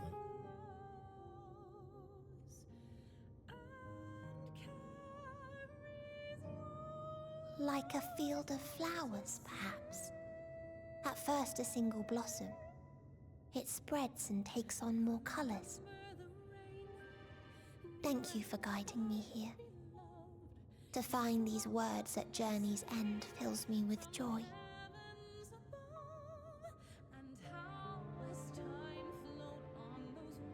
And so, before I fall forever silent, there is one thing I must do.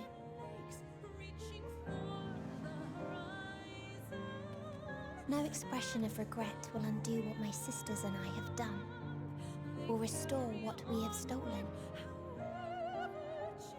But if you would allow it, I would sing one last song. A song of the newfound joy that swells in my heart.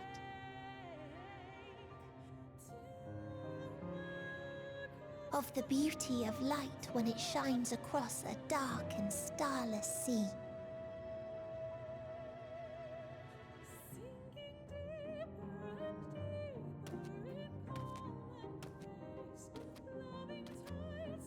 Of a dream that from the soil of worlds now lost to sorrow, life will spring forth once more. Nourished by gentle rains and caressed by uplifting winds. A song of hope.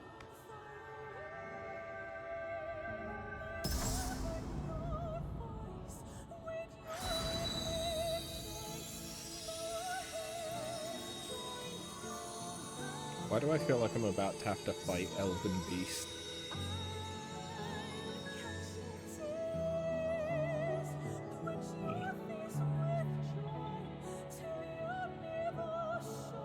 Ooh. Beady. It's the dawn. Oh, she's back to having color.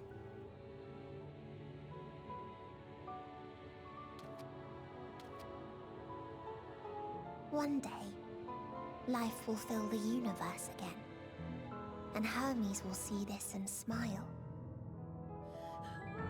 How, I do not know, but I do know that where there is a will, there is a way. And After cosmic all, exploration, which has just been added. Miracles happen every day, do they not?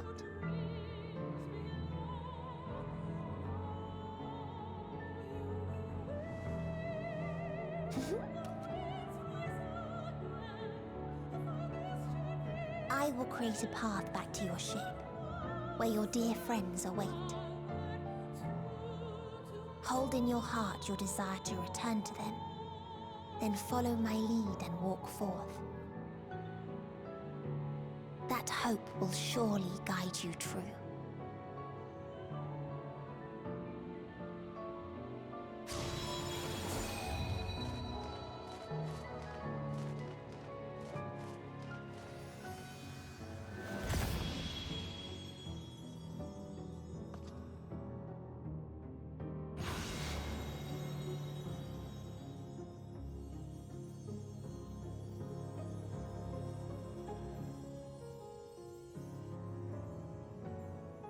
The more you know.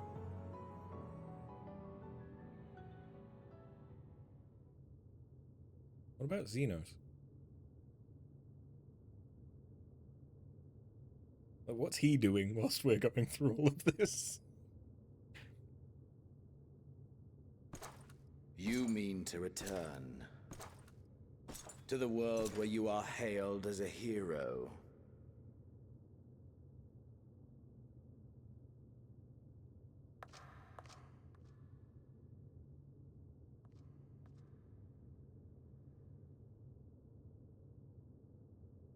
Hear me then. Not as a hero, but as simply you. As I learned in Alamigo, you are a formidable foe. Stronger than any I have faced. Against you, I need bring my all to bear. I need burn through the candle of my life.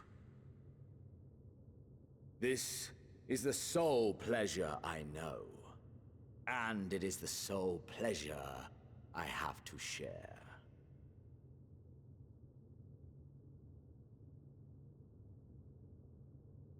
And so I come before you to issue challenge and offer singular bliss.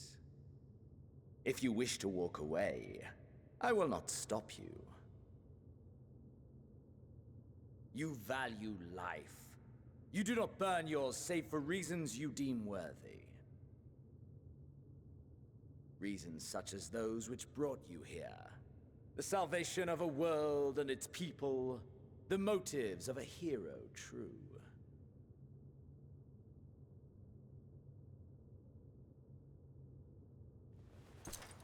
But there is more to you than that. You know this to be true. As surely as you know the thrill of pushing your body and soul to their limits. Of confronting ever mightier foes, dancing ever closer to the precipice, wondering if this will be the one to finally fill the void. Such pleasures you seek for their own sake, and no other reason. Is this not so, adventurer? Suppose there's no longer a need for the Warrior of Light, is there? That I can't deny. Think what you will, I'm not letting you leave this place. Had enough of you, it ends here.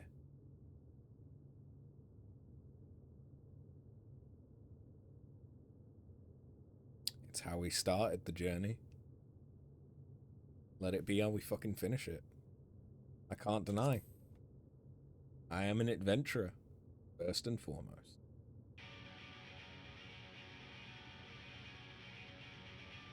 Ha! Acceptance! At long last! The conflagration of our clash will scorch even the stars!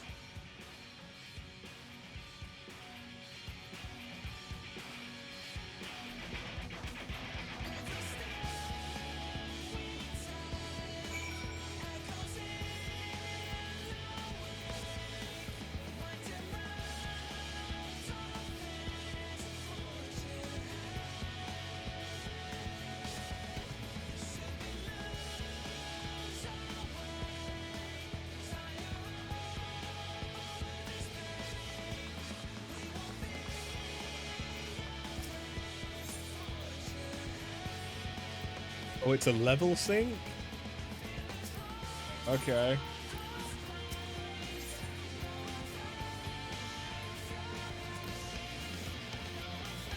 Okay. So there kind of is another duty.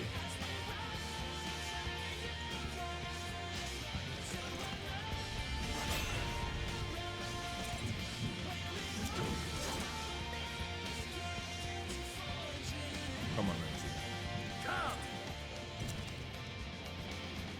Let's put an end to this. Once and for all.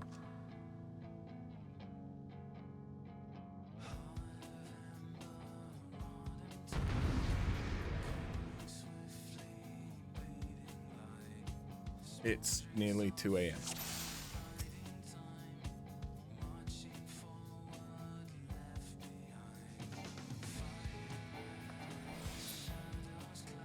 Xenos' soul is ablaze with passion.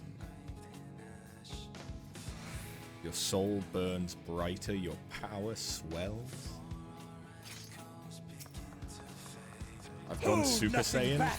Push yourself to your limit and me to mine!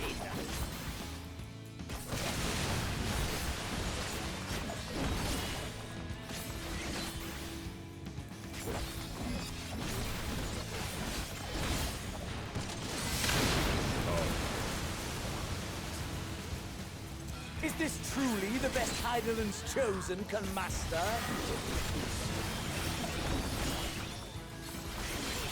I mean, you're using the power of all the primals before.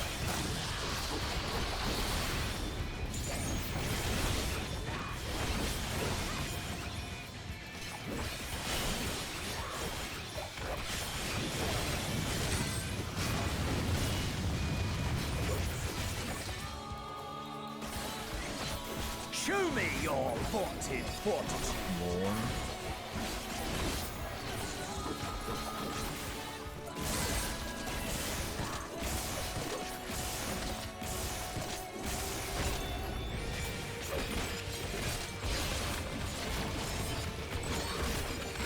Soon you will know the full extent of my my power. Oh, he's joining with his avatar.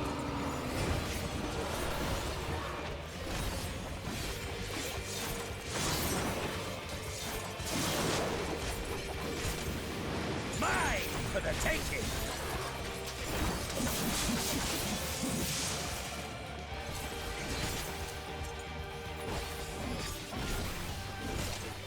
Mine for the taking.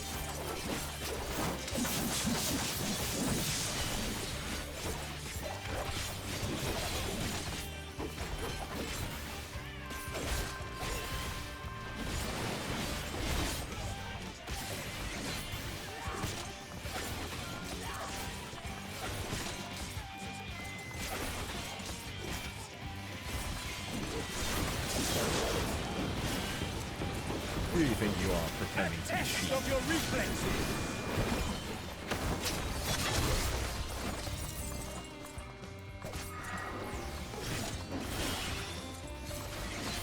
A test of your reflexes.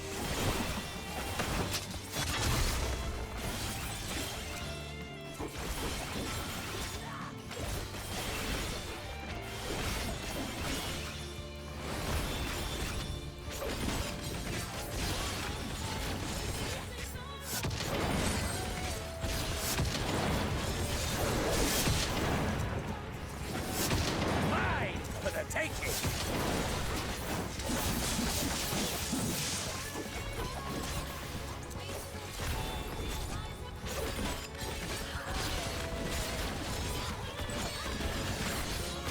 Diamond dust.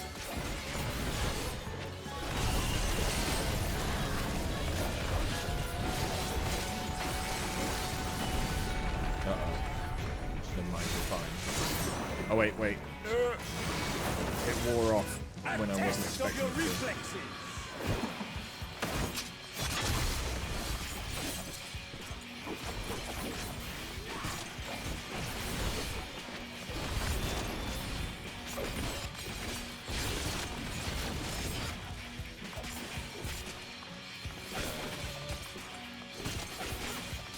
I don't know which one was first. Okay. A test of your reflexes.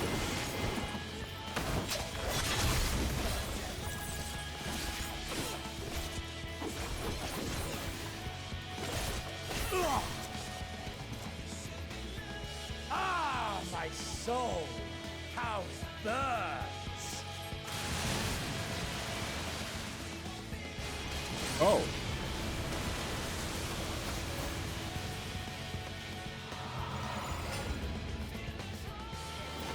Yeah, he hasn't joined with his avatar yet. I know. This is legitimately like the fight against Hanson.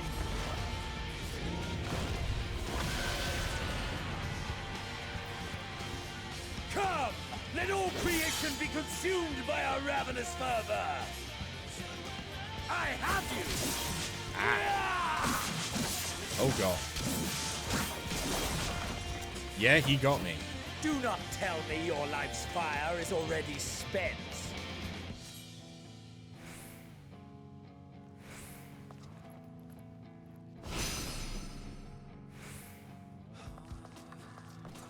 Yes! Oh, yes. I'm gonna Rise burn once through more. my It mustn't end yet.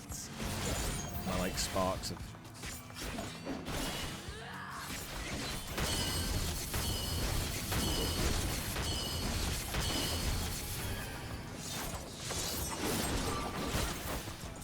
A test of your reflexes.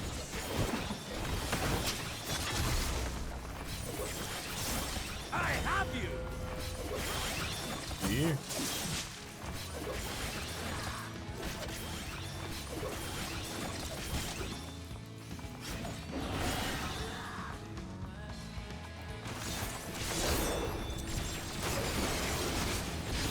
A test of your reflexes.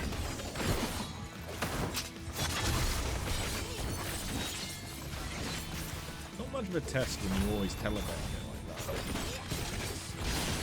Just a tip. Show me your vaunted Up, Morn.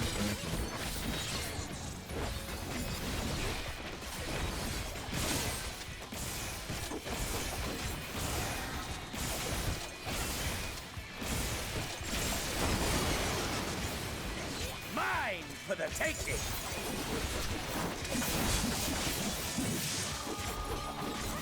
I have you!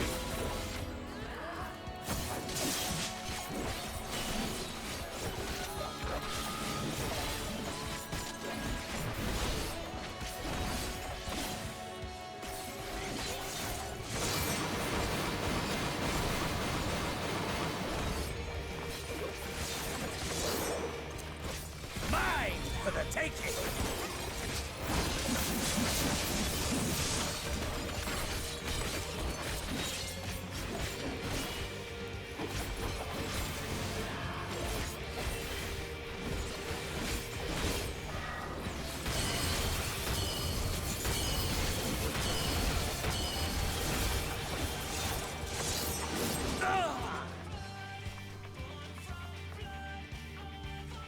No, not yet. Not until the last of me is spent. There! Now fall! Okay, how many more times am I gonna have to do this? This is my moment! Our moment! Please tell me I don't have to do it the whole 5 times. Oh, okay.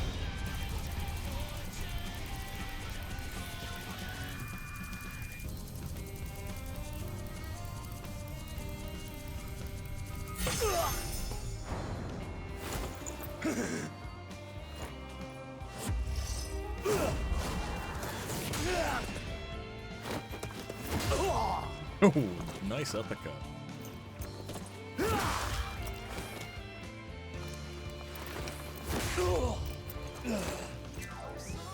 Is it going to come down to a rocky finish?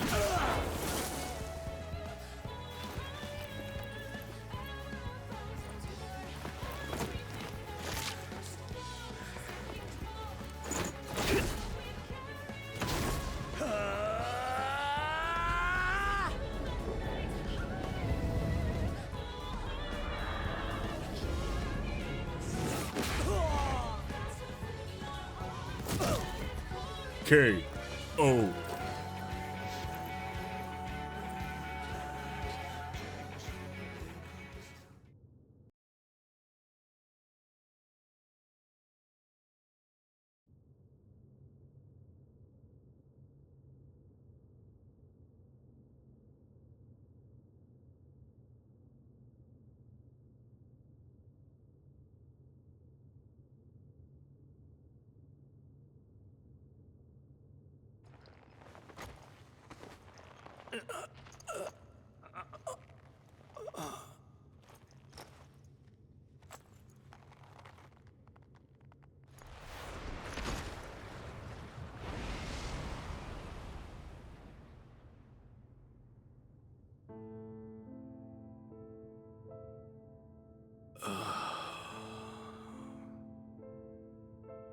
That I should lose again.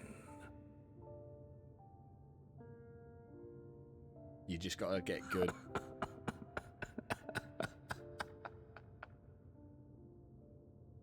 How disappointing.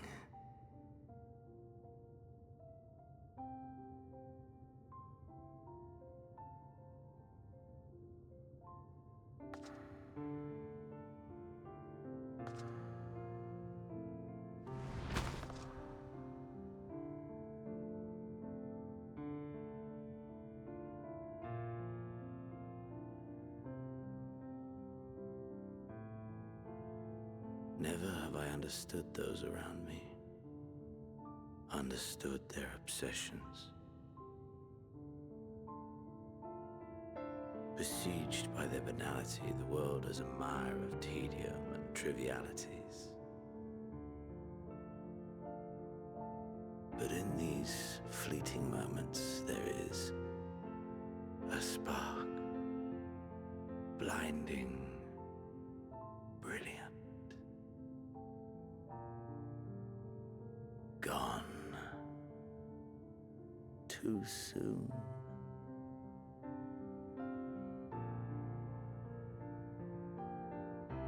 What of you, my mirror? Born into this world, bestowed name, bid to seek out strife and adventure.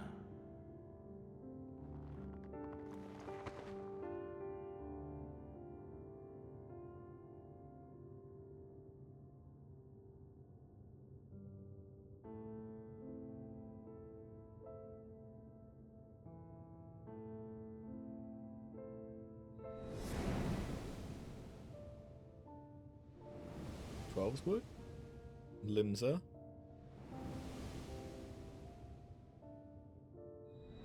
Curthis?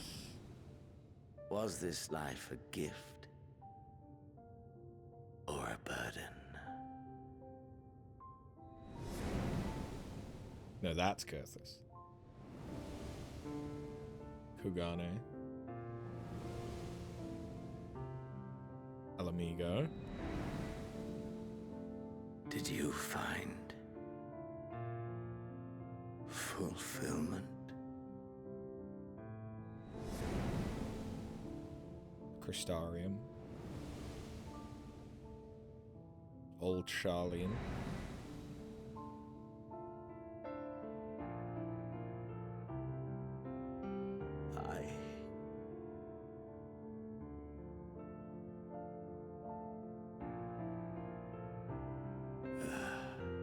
Oh, it must have been the gold saucer that I was seeing.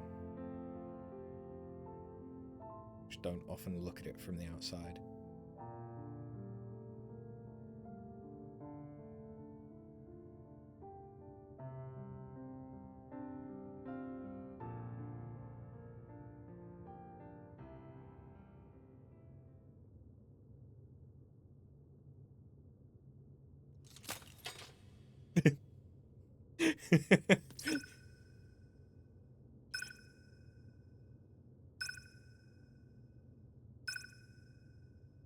How did that get here?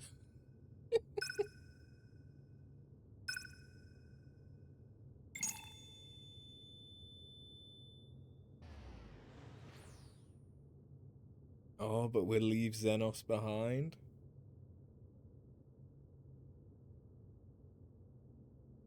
I mean, I suppose he hasn't attuned to it, has he? So is that Xenos' final resting place? Again? Does it stick this time? I must tend to...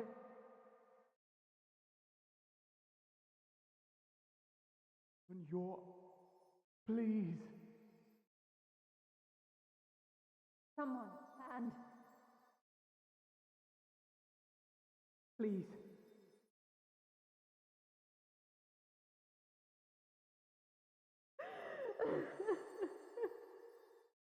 Oh, Alizé. You can't leave us! Not like this! If you do, I'll never forgive you! So come on! Open your eyes and get up!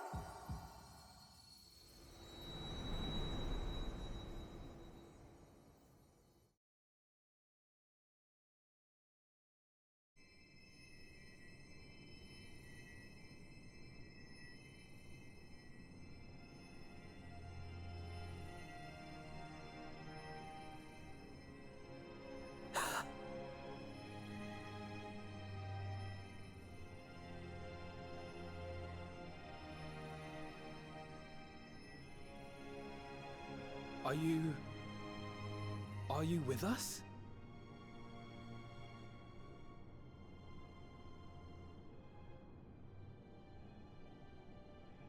Oh, thank the heavens.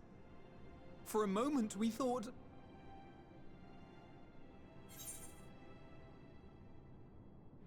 Is everyone alright? After what you've done, you're the last person to be asking that. You... How can you keep your promise if you're not here?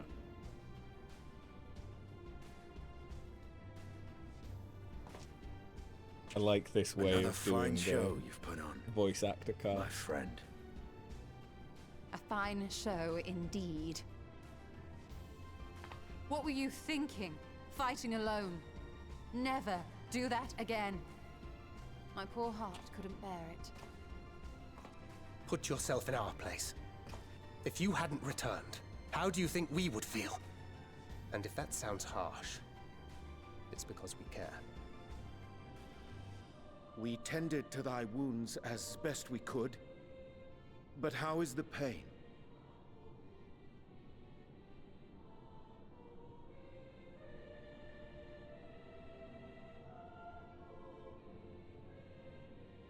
That is gladdening.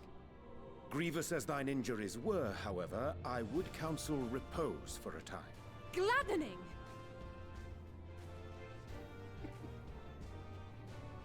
There's nothing gladdening about this. When Meteion appeared in here and told us that you were right behind her, we all got our hopes up.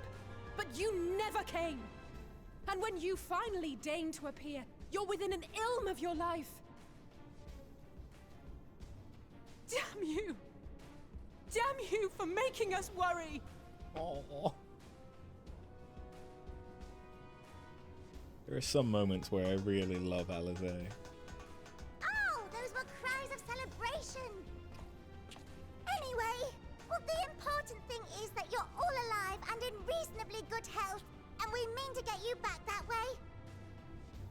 As for your earlier request, I'm quite certain we're in range to make contact now. Ah, excellent. Let us announce our return at once.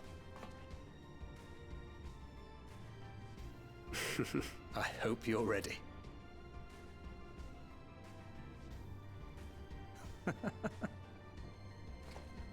While you were unconscious, we set out from Ultima Thule, you see.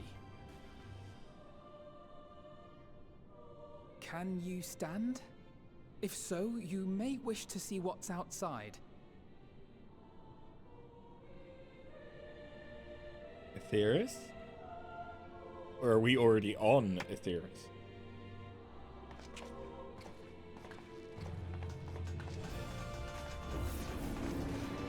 Oh, we're already on it.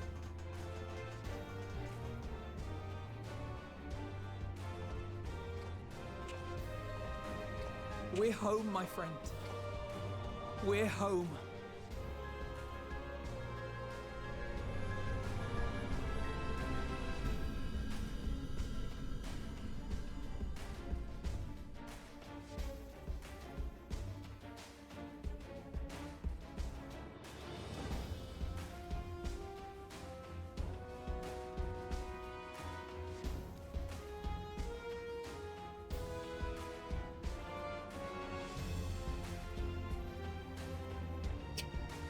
All the Lalas. Just all of them.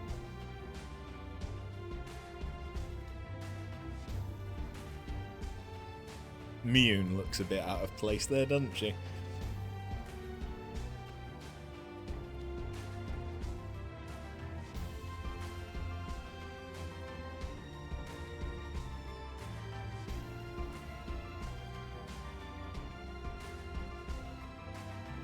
Are we doing a victory lap around the entire planet?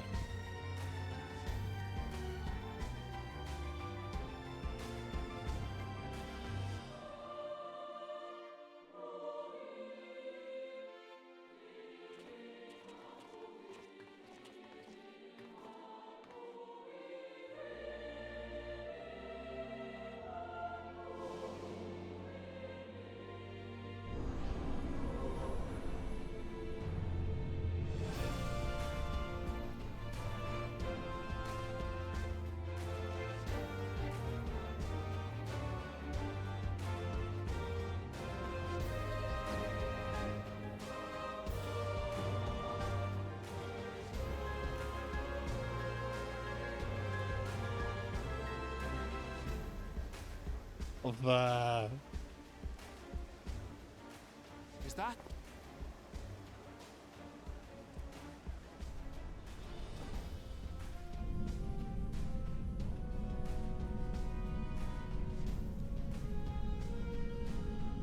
It is!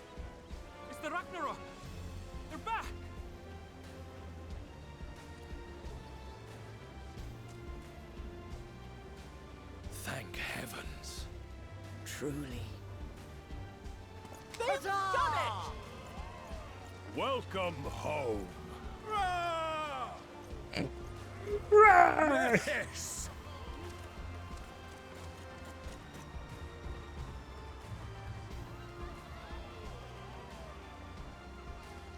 Ah.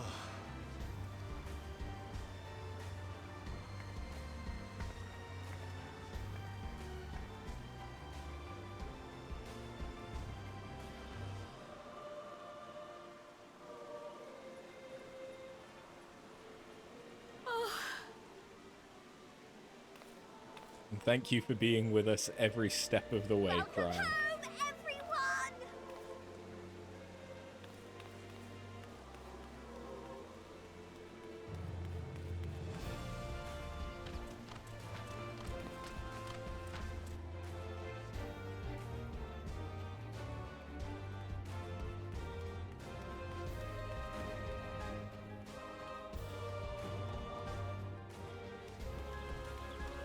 God, she can't half move when she wants to.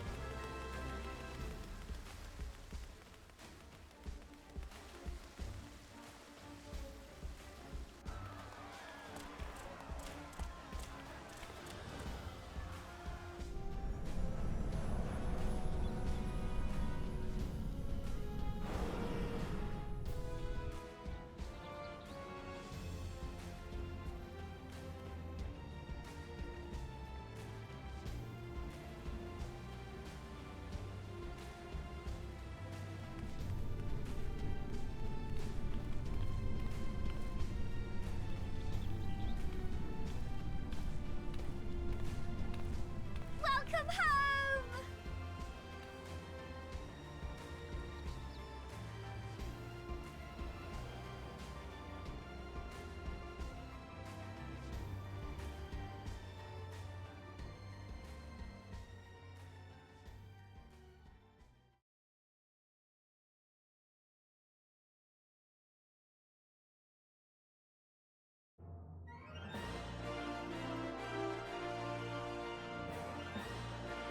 Okay, is it now the rest of the credits proper?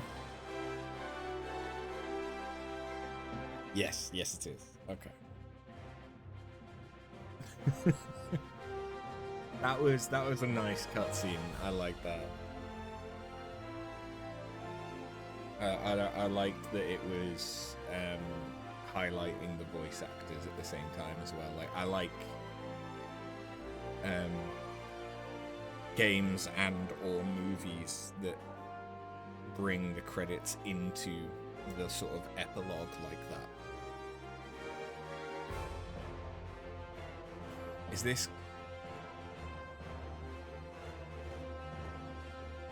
this going through not just Endwalker? Because that looks like Tatara when we first see her in the Rising Stones.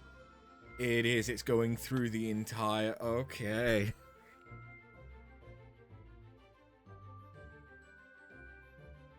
It's going through A Realm Reborn as well.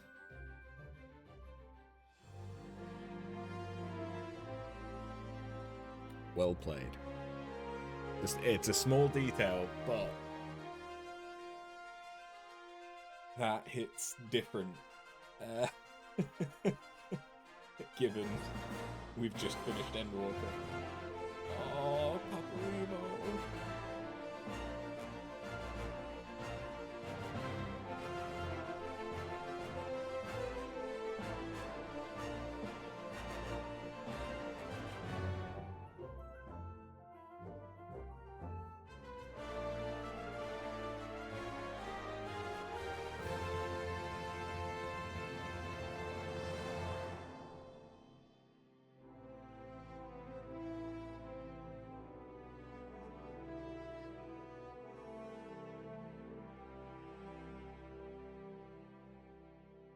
It should come at no surprise,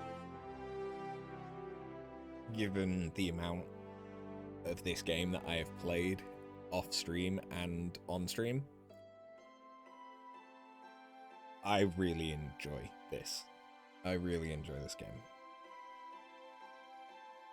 the story, it has just gotten better and better and better through the expansions, especially these finales. It feels like they've gotten better and better and better at executing the finales. This was very good. I know that people have complained about Dawn Trail's story, so we'll see how I feel about that, but surprise, surprise, I like playing this game. Even as a predominantly solo person, I really enjoy it.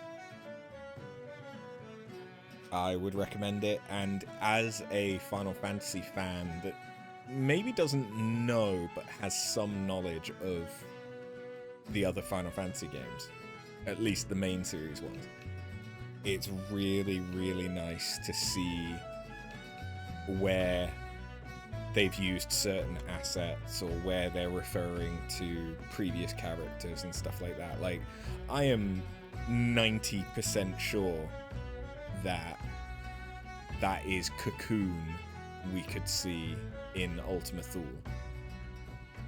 after the events of 13, where it's been crystallized. I'm pretty sure that was the recycled model, which is nice. And we saw like the Psycom armor in the Dead Ends quest when we were in the Futury apocalypse.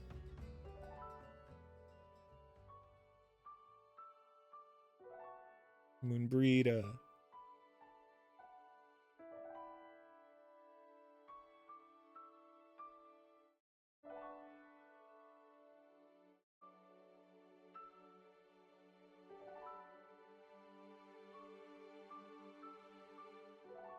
Part of me wants to skip this, but part of me also doesn't.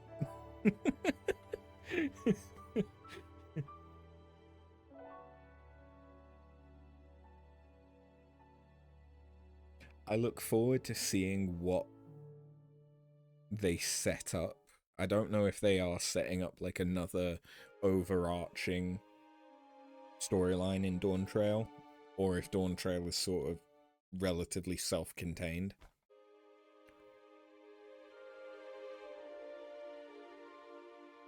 But I'm looking forward to seeing what they do in Dawn Trail. I am very... I want to try and get caught up, because I want to see what content looks like whilst it's relatively current. Especially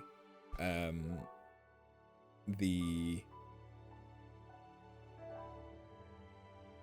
What is it? Is it the something cross? The new field operation.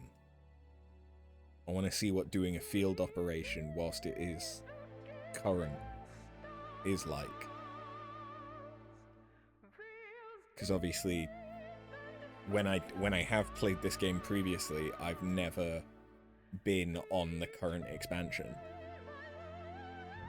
That'd be pretty cool.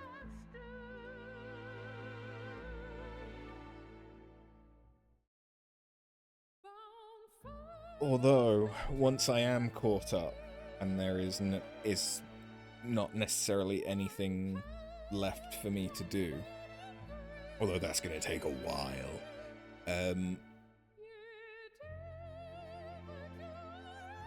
that does then raise the question of what we do instead.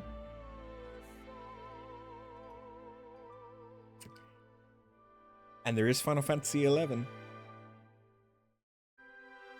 I definitely don't want to dive into that, like, straight away after getting caught up in this. But there is Final Fantasy XI.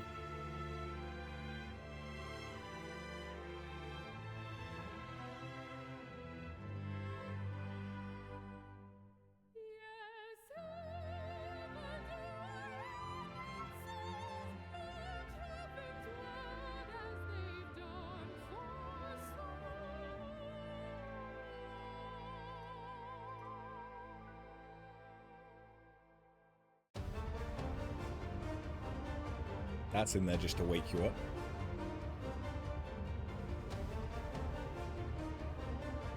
Okay. As much as I want to let this play out, I also do need to go to bed, and it is 2:30 in the morning. So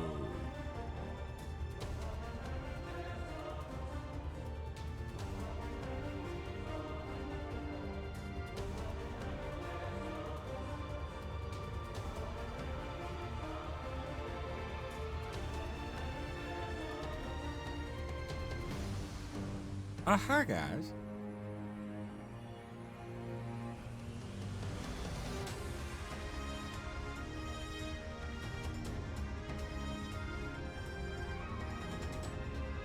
Even Tataru? Yes, thank you for including her.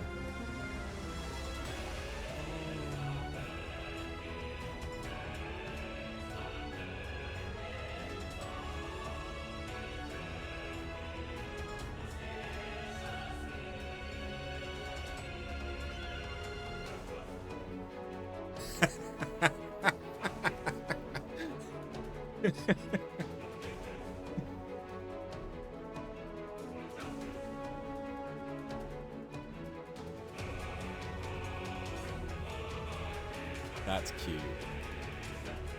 Aww.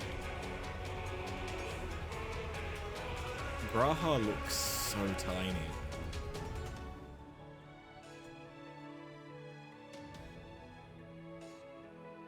That was cute. That was so cute. Dearest mother, dearest father, this letter will be the very last that I write to you from the Rising Stones. Are the Scions being disbanded? As I commit these words to parchment, I fondly recall my journey as a Scion.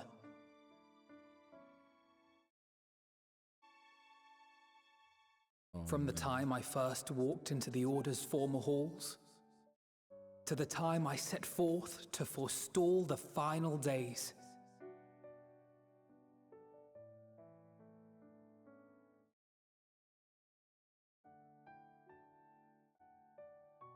At the farthest reaches of the Sea of Stars, we fought the battle of our lives. Fought against despair itself. A veritable maelstrom of it, fed by the resignation that dwelled in the hearts of beings not so unlike ourselves.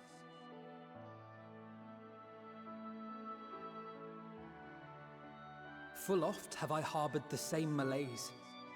Have I been brought to my knees, crushed by the weight of sorrow and defeat, convinced that I will never rise again.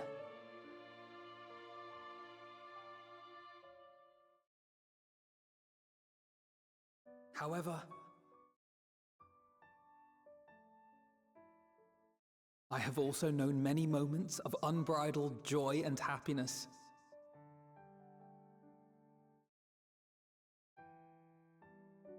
By this truth do I find hope within, blooming resplendent, like the Elpis flower.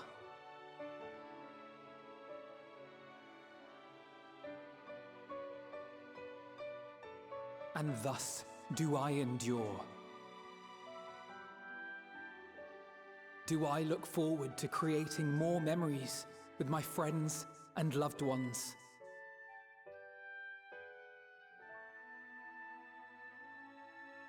For from these fertile seeds, yet more hope shall spring forth.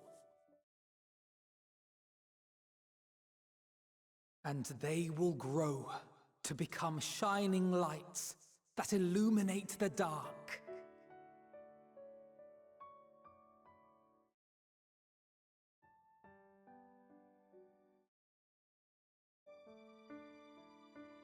Thus believing, I leave the rising stones behind, as will my comrades. For, as we have decided, after careful deliberation,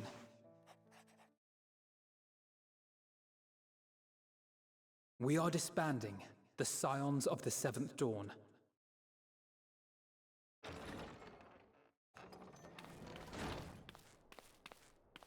There you are, Alphino.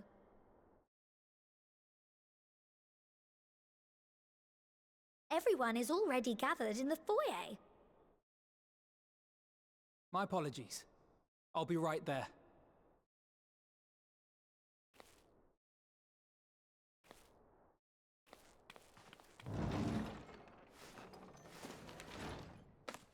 At least, that is what the story will be. Eh?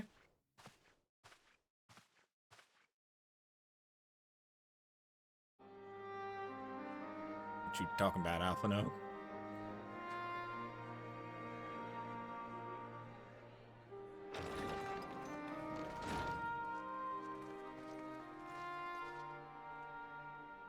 Sorry to keep you all waiting. What could you possibly have left to do now? Oh, just a letter.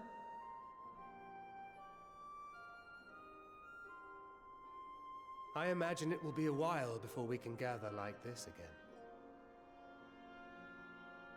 So it must be, if we're to keep up appearances. From now on, it falls to the Grand Company of Eorzea and its allies to deal with the realm's crises.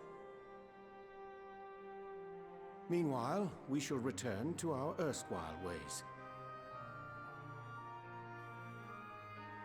Retreating from plain sight to take our place in the shadows once more.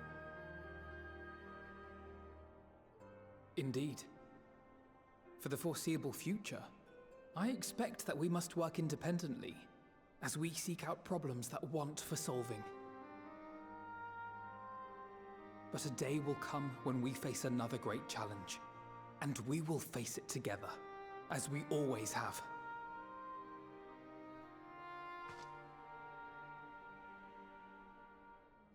As much as I look forward to that day, I do hope it doesn't come anytime soon. You want to start painting. Formal association or no, if any of you should require my services, you need but ask. That's awfully sociable of you. I'll be glad to keep my lance arm honed. I'll hold you to that. So you had better keep your link pearl on hand.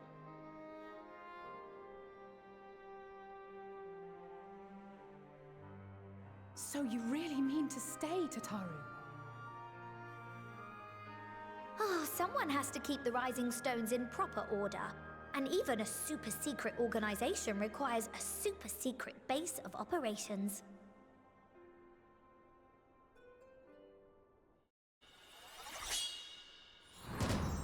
To the rest of the world, it will be naught more than a workshop for Eorzea's foremost up-and-coming artisan. If you thought our coffers were full to bursting before, just wait till I can devote myself wholly to the crafts.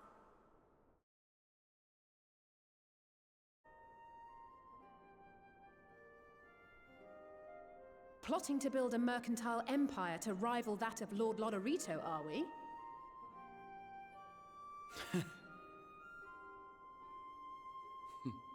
I, for one, look forward to your future successes, Tataru, as do I our next meeting.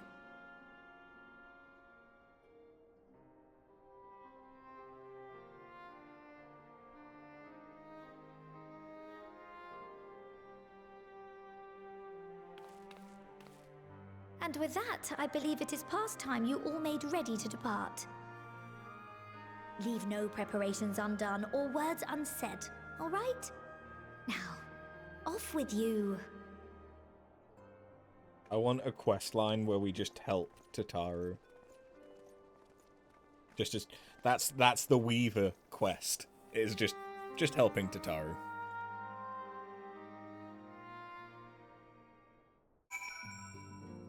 Oh, yes, but also fuck.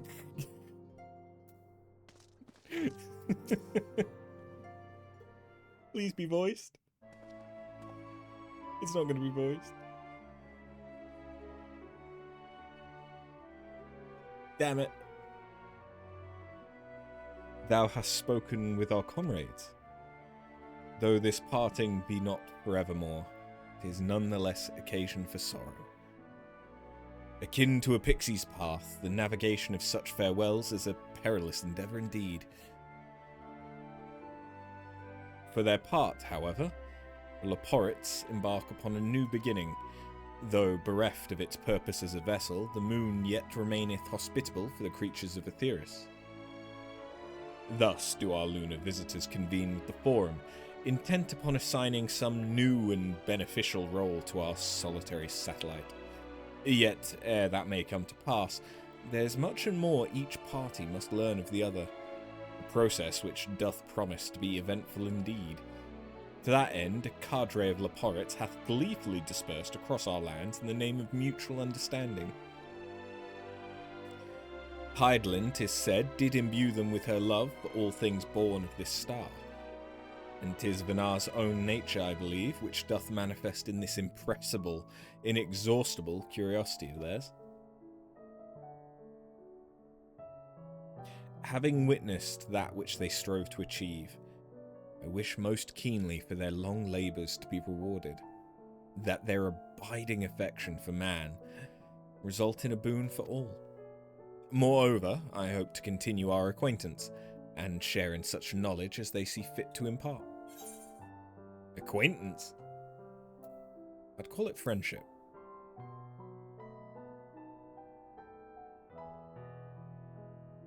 I did not wish to presume. Aye, I would be honoured should they consider me a friend. But 'tis certainly true I have grown fond of their company. I shall digress no longer. This day should belong to the science of the seventh dawn, to mine incomparable companions. Oft times hath mine reticence caused thee grief, and mine actions spurred allies to suspect betrayal. And yet, here amongst you I still stand. No amount of words could impress my gratitude for thine acceptance and forgiveness. Thus instead I do proffer my humble support. Be it unto the deepest abyss or the highest heavens, even if I must needs found across stormy seas, ever shall I answer thy summons.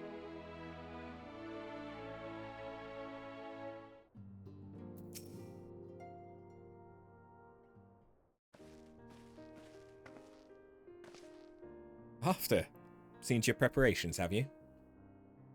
I'm just making another sweep of my belongings. Wouldn't do to find I've forgotten something halfway to my destination. In case you haven't heard, we've received new reports detailing the devastation caused by the final days. It appears the situation is gravest in the lands surrounding the Bounty, where the sky first began to burn. After that, the calamity was observed in the far north, in Garlemald and the frozen lands beyond. We also had reports of the heavens catching fire in isolated locations, one of which was an area in the Northern Empty. Had our quest taken any longer, Sharlayan too may have come under threat. Thank goodness it's over now. To be sure, blasphemies and lesser beasts may still be roaming about, but these localized crises should be well within the capacities of each nation to handle on their own. The Scions are no longer needed. Which isn't to say that we won't help out where we can, of course. As individuals. No more of this order business. For my part, I'll be heading to Garlemald with Alphino. They were among the worst affected and still need all the help they can get.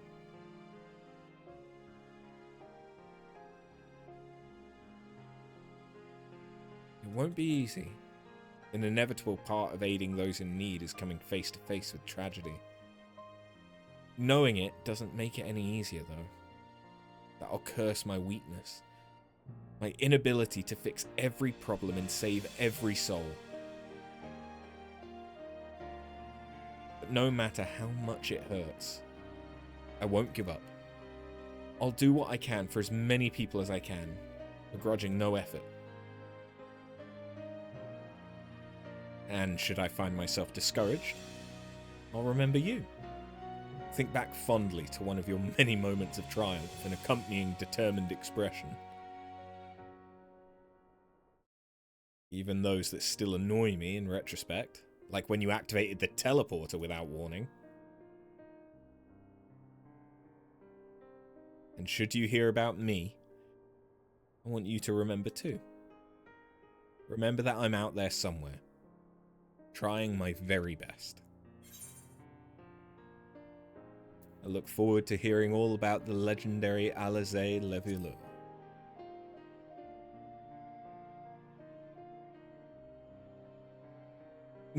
Not that I'm trying to become famous or anything.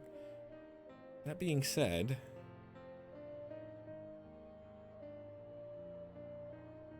the next time we meet, I'll be vastly improved. So don't be surprised when you find yourself marveling at me.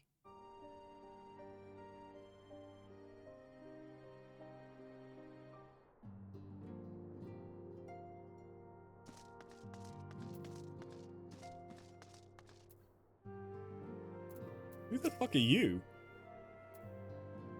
Arenvold has pressing matters according to him anyway. Pity he couldn't be here to witness this momentous occasion. Is he someone from Alamiga? I don't recognize him. Okay. Kryle, what have you got to say? Oh, after, how are you feeling? Any lingering aches or pains? Can't apologize enough for sending Xenos to find you in Ultima Thule. When he came to see me in Sharlayan, I was truly torn. As ever, there was only one thing on his mind. Forced to make a decision, I reasoned that if he would not be deterred from seeking you out, he might at least aid us in our cause. So I struck a bargain. In the end, he was true to his word, and you defeated him despite your earlier exertions. Knowing the state you were found in, it could have ended very differently. My decision almost cost you your life. No words could express the remorse I feel. It worked out. You did the right thing. It is a relief to hear you say that. Thank you. Time and time again, been made to feel woefully inadequate. I wasn't much use in battle, nor could I face the Forum without my nerves getting the better of me. It always fell to you and the others. I must and will do better, and I shall begin with the restoration of the students of Baldessian. Through our work, Sharlayan will strengthen its ties with other nations, that we may be better prepared to face whatever threats arise in future. Of course, this isn't something I can accomplish alone. Thankfully, I have the staunchest of help in Raha and Ojika, and our other remaining members. Together, we'll continue Grandfather's work. As before, certain commissions will take us to dangerous locales, and we may need to call upon seasoned adventurers. In such times, might you be willing to assist us? Not because you feel obliged, mind you, but because you feel a lure for the task itself. But you were there in the final fight, Kryle. She was indeed. But that was her alter ego. She blacks out and goes into a fugue state. She doesn't remember. Marvellous. Should something of interest arise, I shan't hesitate to reach out to you. Until that day, I shall endeavour to become a more dependable comrade. I'm going to dig out the finger paints.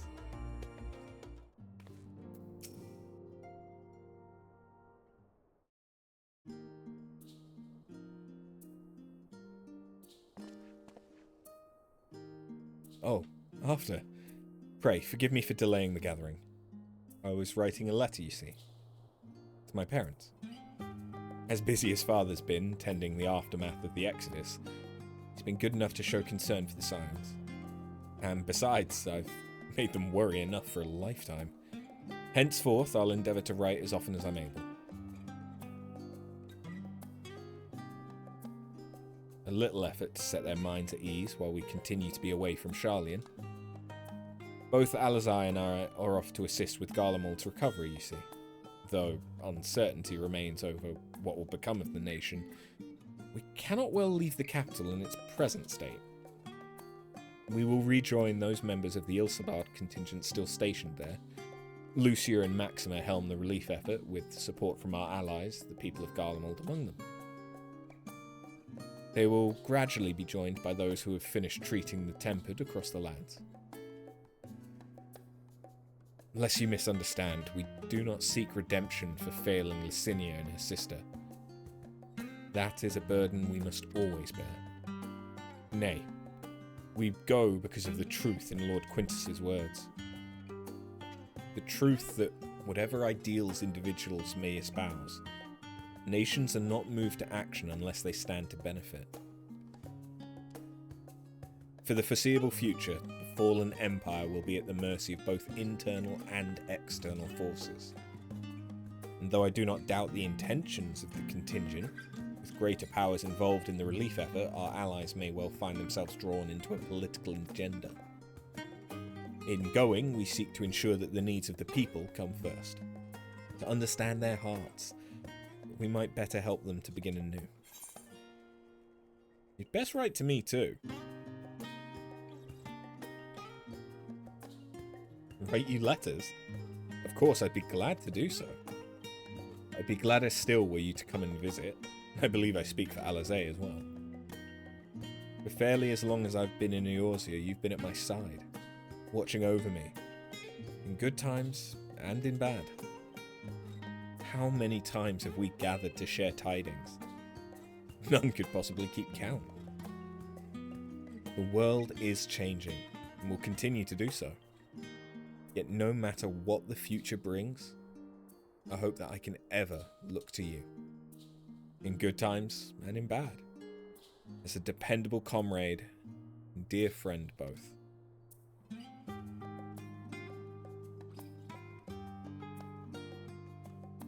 Thank you, from the bottom of my heart.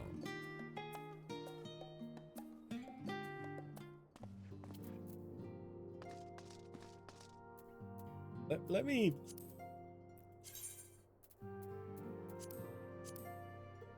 Yeah. To be fair, maybe it's time to...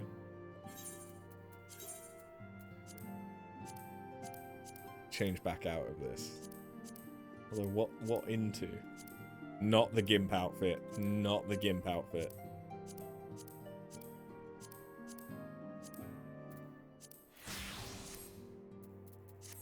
There we go. Something a bit more relaxed. We're done. We're done with the fighting for a while. This is our relaxed fit. Ah, our champion and saviour. I was beginning to think my chance for an audience would never come. That sounded more amusing in my head. Speaking of heads, I was worried about yours. And the rest of you, for that matter. On the mend, I trust. Glad to hear it. You're in a bad way, and healing magics or no, I'm impressed by how swiftly you've recovered. Then again, 'tis hardly the first time you've cheated death. Your strength of will has never failed to astonish me. Look at what you've accomplished. Meteion defeated, a Song of Oblivion cut short, the Source and all her reflections delivered from the final days. If you had faltered at the last, then all hope would have been lost. You held fast. Now Reen has a tomorrow to look forward to, and I could ask for no greater gift than that. As for a lesser gift, however, the next time you see her, I'd appreciate you not describing my travel plans with Urianger as aimless wandering. We've a purpose in our roaming, after all. Keep an eye on things in the absence of the Scions and the world's stage. There'll never be an end to the little problems that go untended by nations. We'll do our best to help out where and when we can. Which I suppose is an approach not far removed from aimless wandering when you get down to it. Perhaps you could tell her I'm faring well and leave it at that, eh? No need to mention this feeling of being uprooted. I've never been one to stand still for so long, but when I think of home, 'Tis the rising stones that come to mind. How many times have we set out from this base, thence to return when our work was done? On the days the Scions came together, I only hoped for Minfilia to find a place where she belonged. But never did I expect to find one here for myself. Indulge me. I have a question for you. And imagine Minfilia herself is asking. Are you glad you joined the Scions? Best decision I've ever made. Aye, I can honestly say the same. But all good things must come to an end, at least for a time. Should you need a helping hand for infiltration or reconnaissance, you know who to ask. I'll come running, and you'll likely get a certain funny-talking fortune teller in the bargain.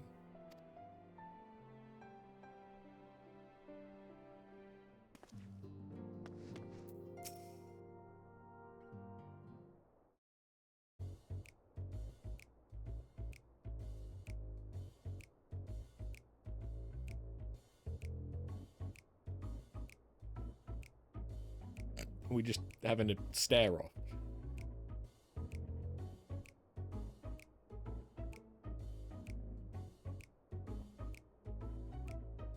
If you have something to say, then out with it. Just wondering how you'll earn your keep now, wondering how I'll earn my keep now.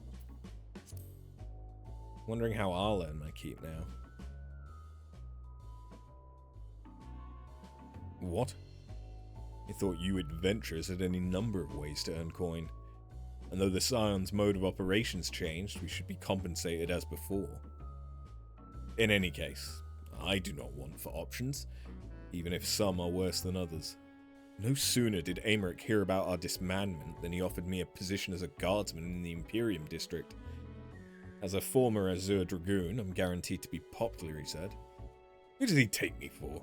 Even without his meddling, I'm perfectly capable of finding employment, and have. Some days ago, a Hannish envoy arrived with word from Vritra. The worm requests my presence as soon as things have settled here. He didn't deign to mention why I'm needed, but it pertains to dragons, like as not. In Thavnair, like everywhere else, the phenomena caused by the final days abated when you defeated Meteon. Though it was too late for those who had already transformed. Life is beginning to return to normal for the survivors. Of those who sought refuge in Sharlayan, most have already returned home. But many do not have a home to return to, nor loved ones. By an arrangement between Vritra and the Forum, such souls may remain in Sharlayan if they wish, to work and study. Vritra was always the satrap in truth. It's 3 in the morning. It's gratifying to see him become one in name as well. One who has the complete confidence of his people, if the envoy's tone was any indication. I often find myself speaking favourably of dragons of late. Not so long ago I would have assumed his benevolence hid ulterior motives. But 'tis clear he cares for his people, and they in turn revere him.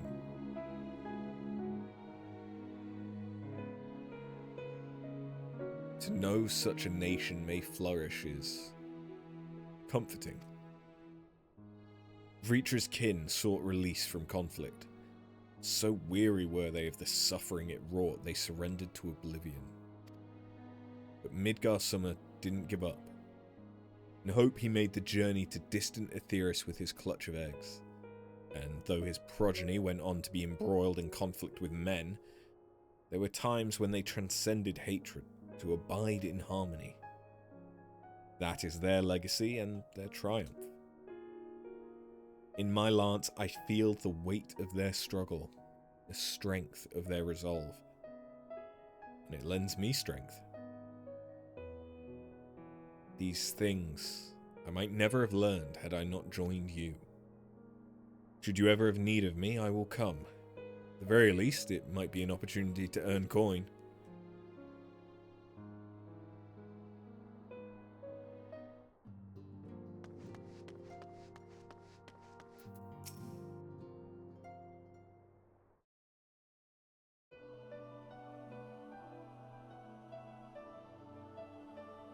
Oh.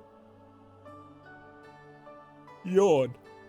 Oh, are we saying our farewells too? I hadn't at present planned on a journey of any great length. Not that I'm averse to a moment or two of quiet reminiscence. In fact, there's been something I've been meaning to ask you. Something that's been in my thoughts since the last flames of the final days subsided. During our travels, we've witnessed more than a lifetime's worth of oddities and spectacles. More than can be easily recalled or remembered. And nestled amongst those memories are certain essential facts. The history of Aetheris and the ancients, glimpses of the Ea, of their culture and philosophy. Rather than simply hoard such treasures in my mind, I wonder if I should not be disseminating them in formal records for wider consumption. When needed, I have penned reports and prepared briefings. But ever have I balked at the idea of binding the subject of my studies in a book or tablet. Truth is given shape in interpretation. When we seek to capture it with our words, it is invariably moulded to fit a narrative, no matter how well-intentioned the rendering. An event is described as sad, a summation which fails to express the emotional complexity. Yet the word on the page is what endures, a pale shadow of reality. Throughout history, some have deliberately embellished the truth, but I believe many, if not most deviations, are the result of similar linguistic shortcomings, piling one upon the other until the end result is unrecognizable from its origin. Which is why I fear that writing an account in my own words would be akin to diluting fine wine with water. Yet even with the potential for corrupted meaning, I do of course realize the importance of keeping written records. Without them, my search for wisdom would be a painful affair indeed. But what say you on this matter? Should I take up the quill, reflect upon those experiences only we have shared, and seek to preserve them for posterity? Aye, let them be read and remembered. How else will they be recorded?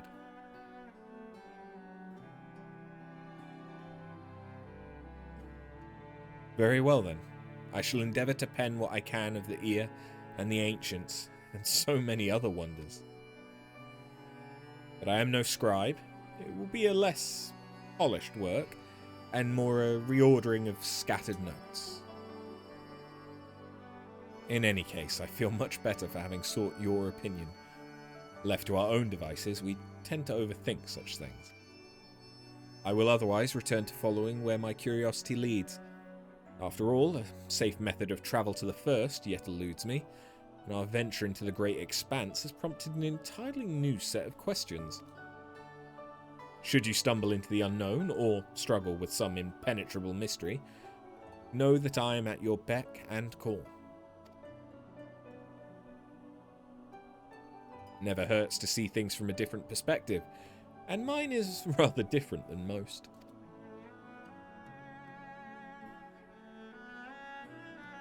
That's an understatement.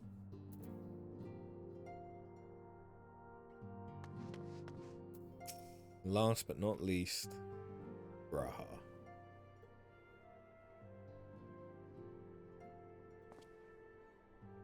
Oh, after.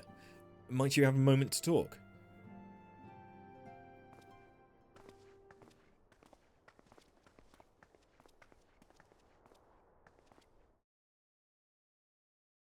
With the Scions stepping away from the public eye, I've been left to consider what new endeavours I might pursue. And after speaking with Kral, I've decided I'll be assisting her in rebuilding the students of Baldessian. Not only am I indebted to Master Galuf for giving me a new home, but had our order never existed, I would have never set foot within the Crystal Tower. How different my life might have been. I would have never met you, never become caretaker of the tower, never become a Scion.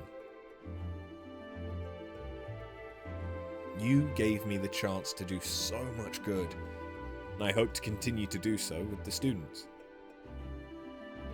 For an added benefit, new mysteries often find their way to our doorsteps.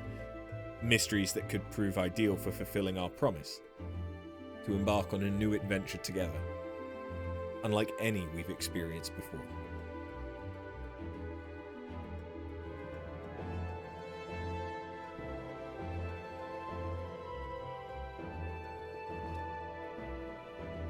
Whenever you have the time and inclination, my friend, I stand ready to accompany you unto the unknown.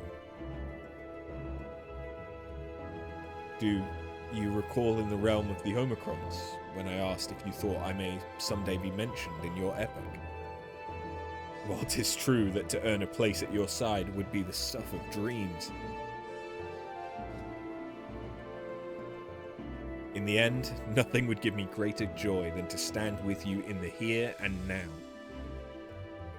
It needn't be some grand endeavour. There needn't be a promise. Whenever adventure calls, I won't hesitate to invite you. And I hope you will do the same for me. Without a second thought.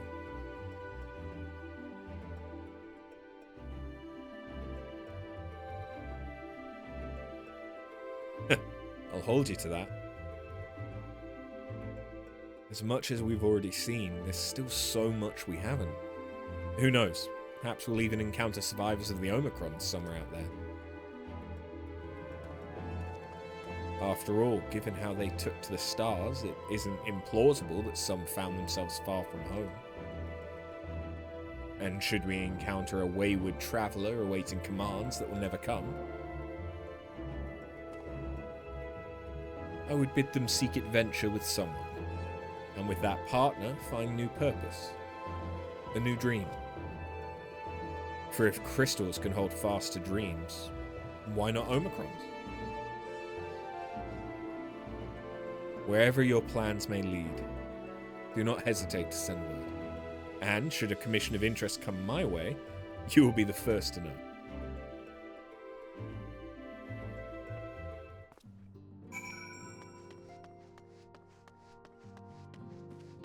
Hey, Tataru. Spoken your fill, have you? If so, I'm thinking to send everyone off. With your permission, then. Your attention, please. At risk of spoiling the mood, time of departure is upon us. In my capacity as your receptionist, I bid you all safe journeys. Till next we meet, be well. Ah, okay, I can summon Argos. Is that Vinar? Is that a Vinar minion?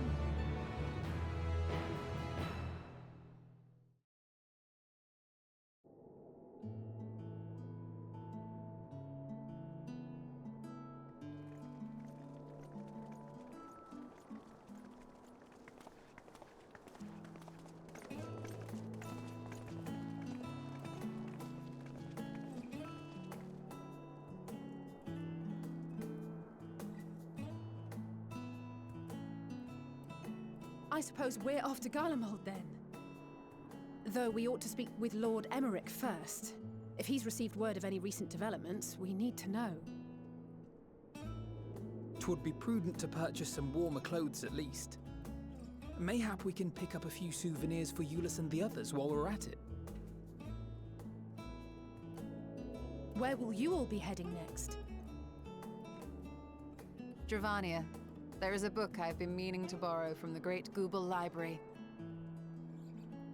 And I can think of at least one person who would be most displeased should I fail to visit before leaving.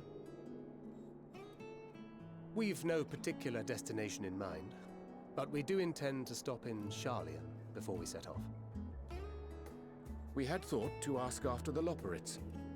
I am curious as to how well those who chose to remain are adapting to their changed circumstances. Might we accompany you then? Raha and I were planning to return to the Baldessian Annex. Commissions have been piling up in our absence, and they must be dealt with ere we begin our work in earnest. Estinian, You will return to Radz at Han, will you not? Aye. For Vritra's benefit, though I've yet to hear the details. I may not stay long. I see. Then it is here the Scions at last part ways, each to some far-flung corner of the realm.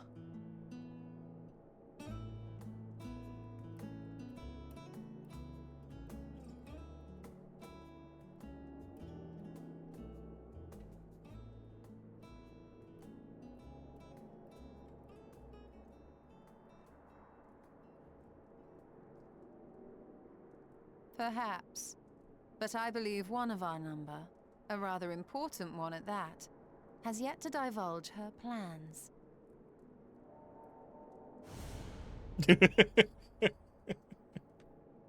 Quite right. Indeed. Fair point. So, what's next for our humble adventurer?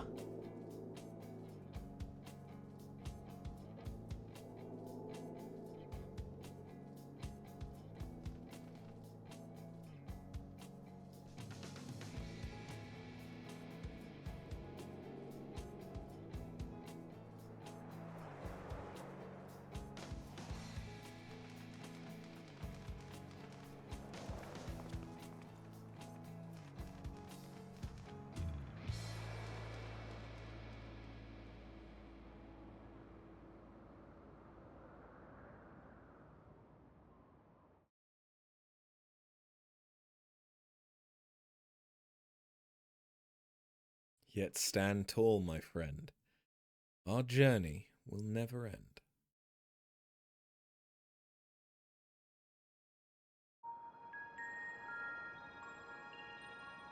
Elpis?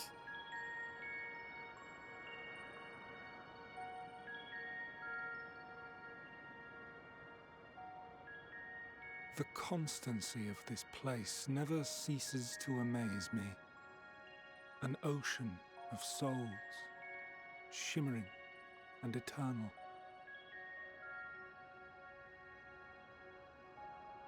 Who are you? And yet, something stirs. I like your voice. Yes. Steeped in darkness, deep as starless night. The beast hungers. Alas, I dare not investigate in earnest before the coming of my guiding star, as she foretold.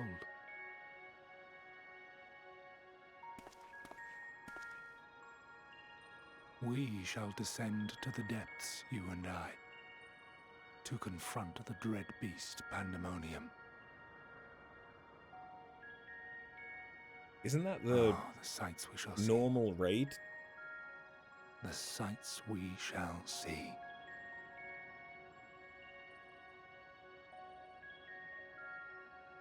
Okay, so that starts from Labyrinth, and not Labyrinthos, Elpis. Alright. I have a very vague idea of what the Alliance raids are about as well. You've completed the main scenario quest Endwalker. Quests to unlock new content have now become available in Old Charlian. Rest well, champion of Aetheris. Many and more adventures await you.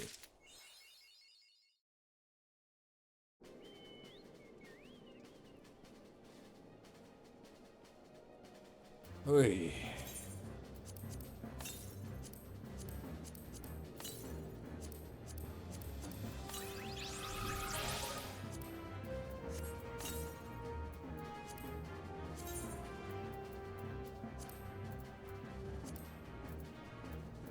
Not that one.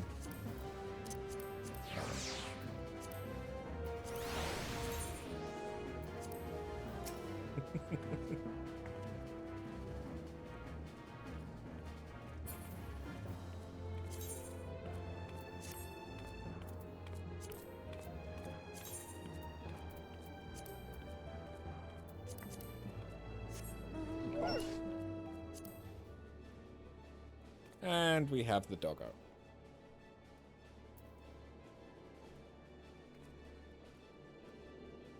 Wait, what is your quest?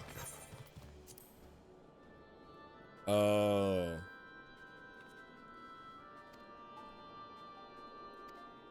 Is that Eureka Orthos? It must be if it's level 80. Because Heaven on High was Stormblood.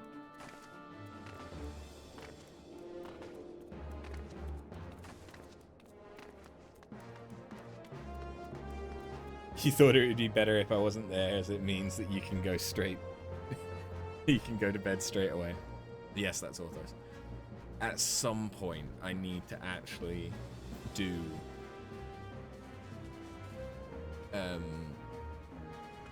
Alice of the Dead.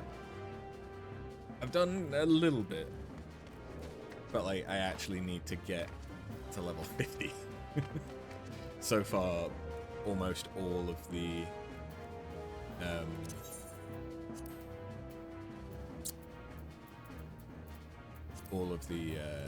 Palace of the Dead I've done has been solo.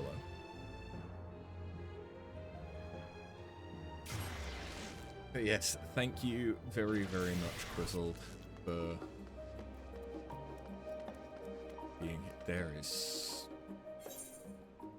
We have a lot of blue. Now is not the time, but we have a lot of blue. Extreme and Ultimate Gear.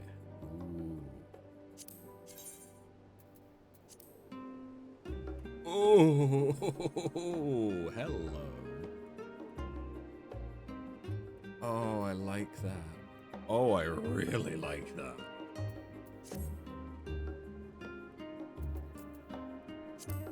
Fuck.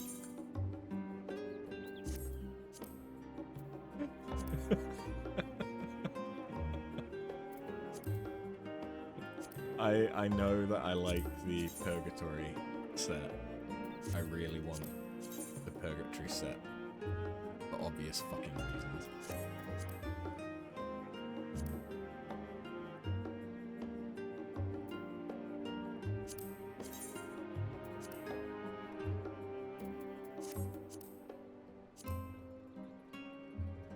Lunar Envoy gear. It's interesting.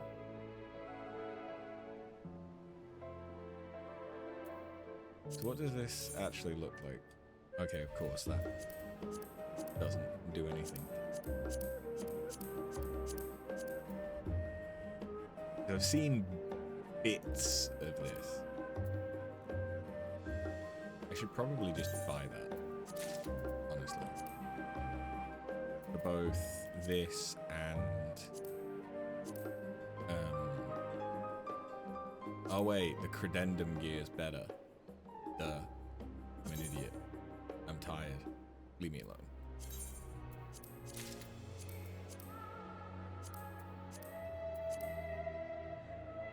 There is Bedge calling as you are late for your appointment. Yes, you are right. You are right. Ooh.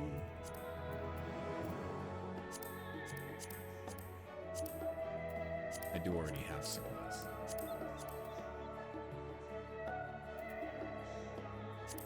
Oh yeah, the shinobi knives. I have those. There we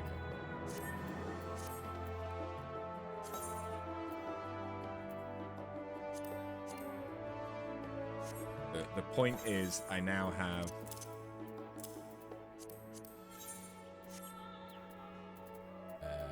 some better shit.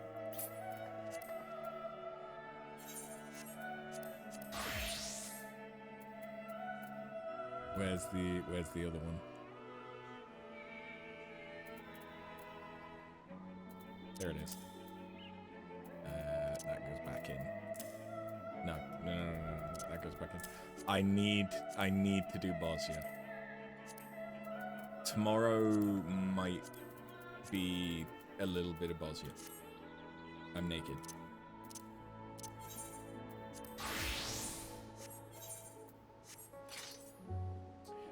But yeah, we will come back to this tomorrow. Thank you very much for watching. Quizzle, thank you very much for joining me. I'm gonna go bed. Good night. See you later.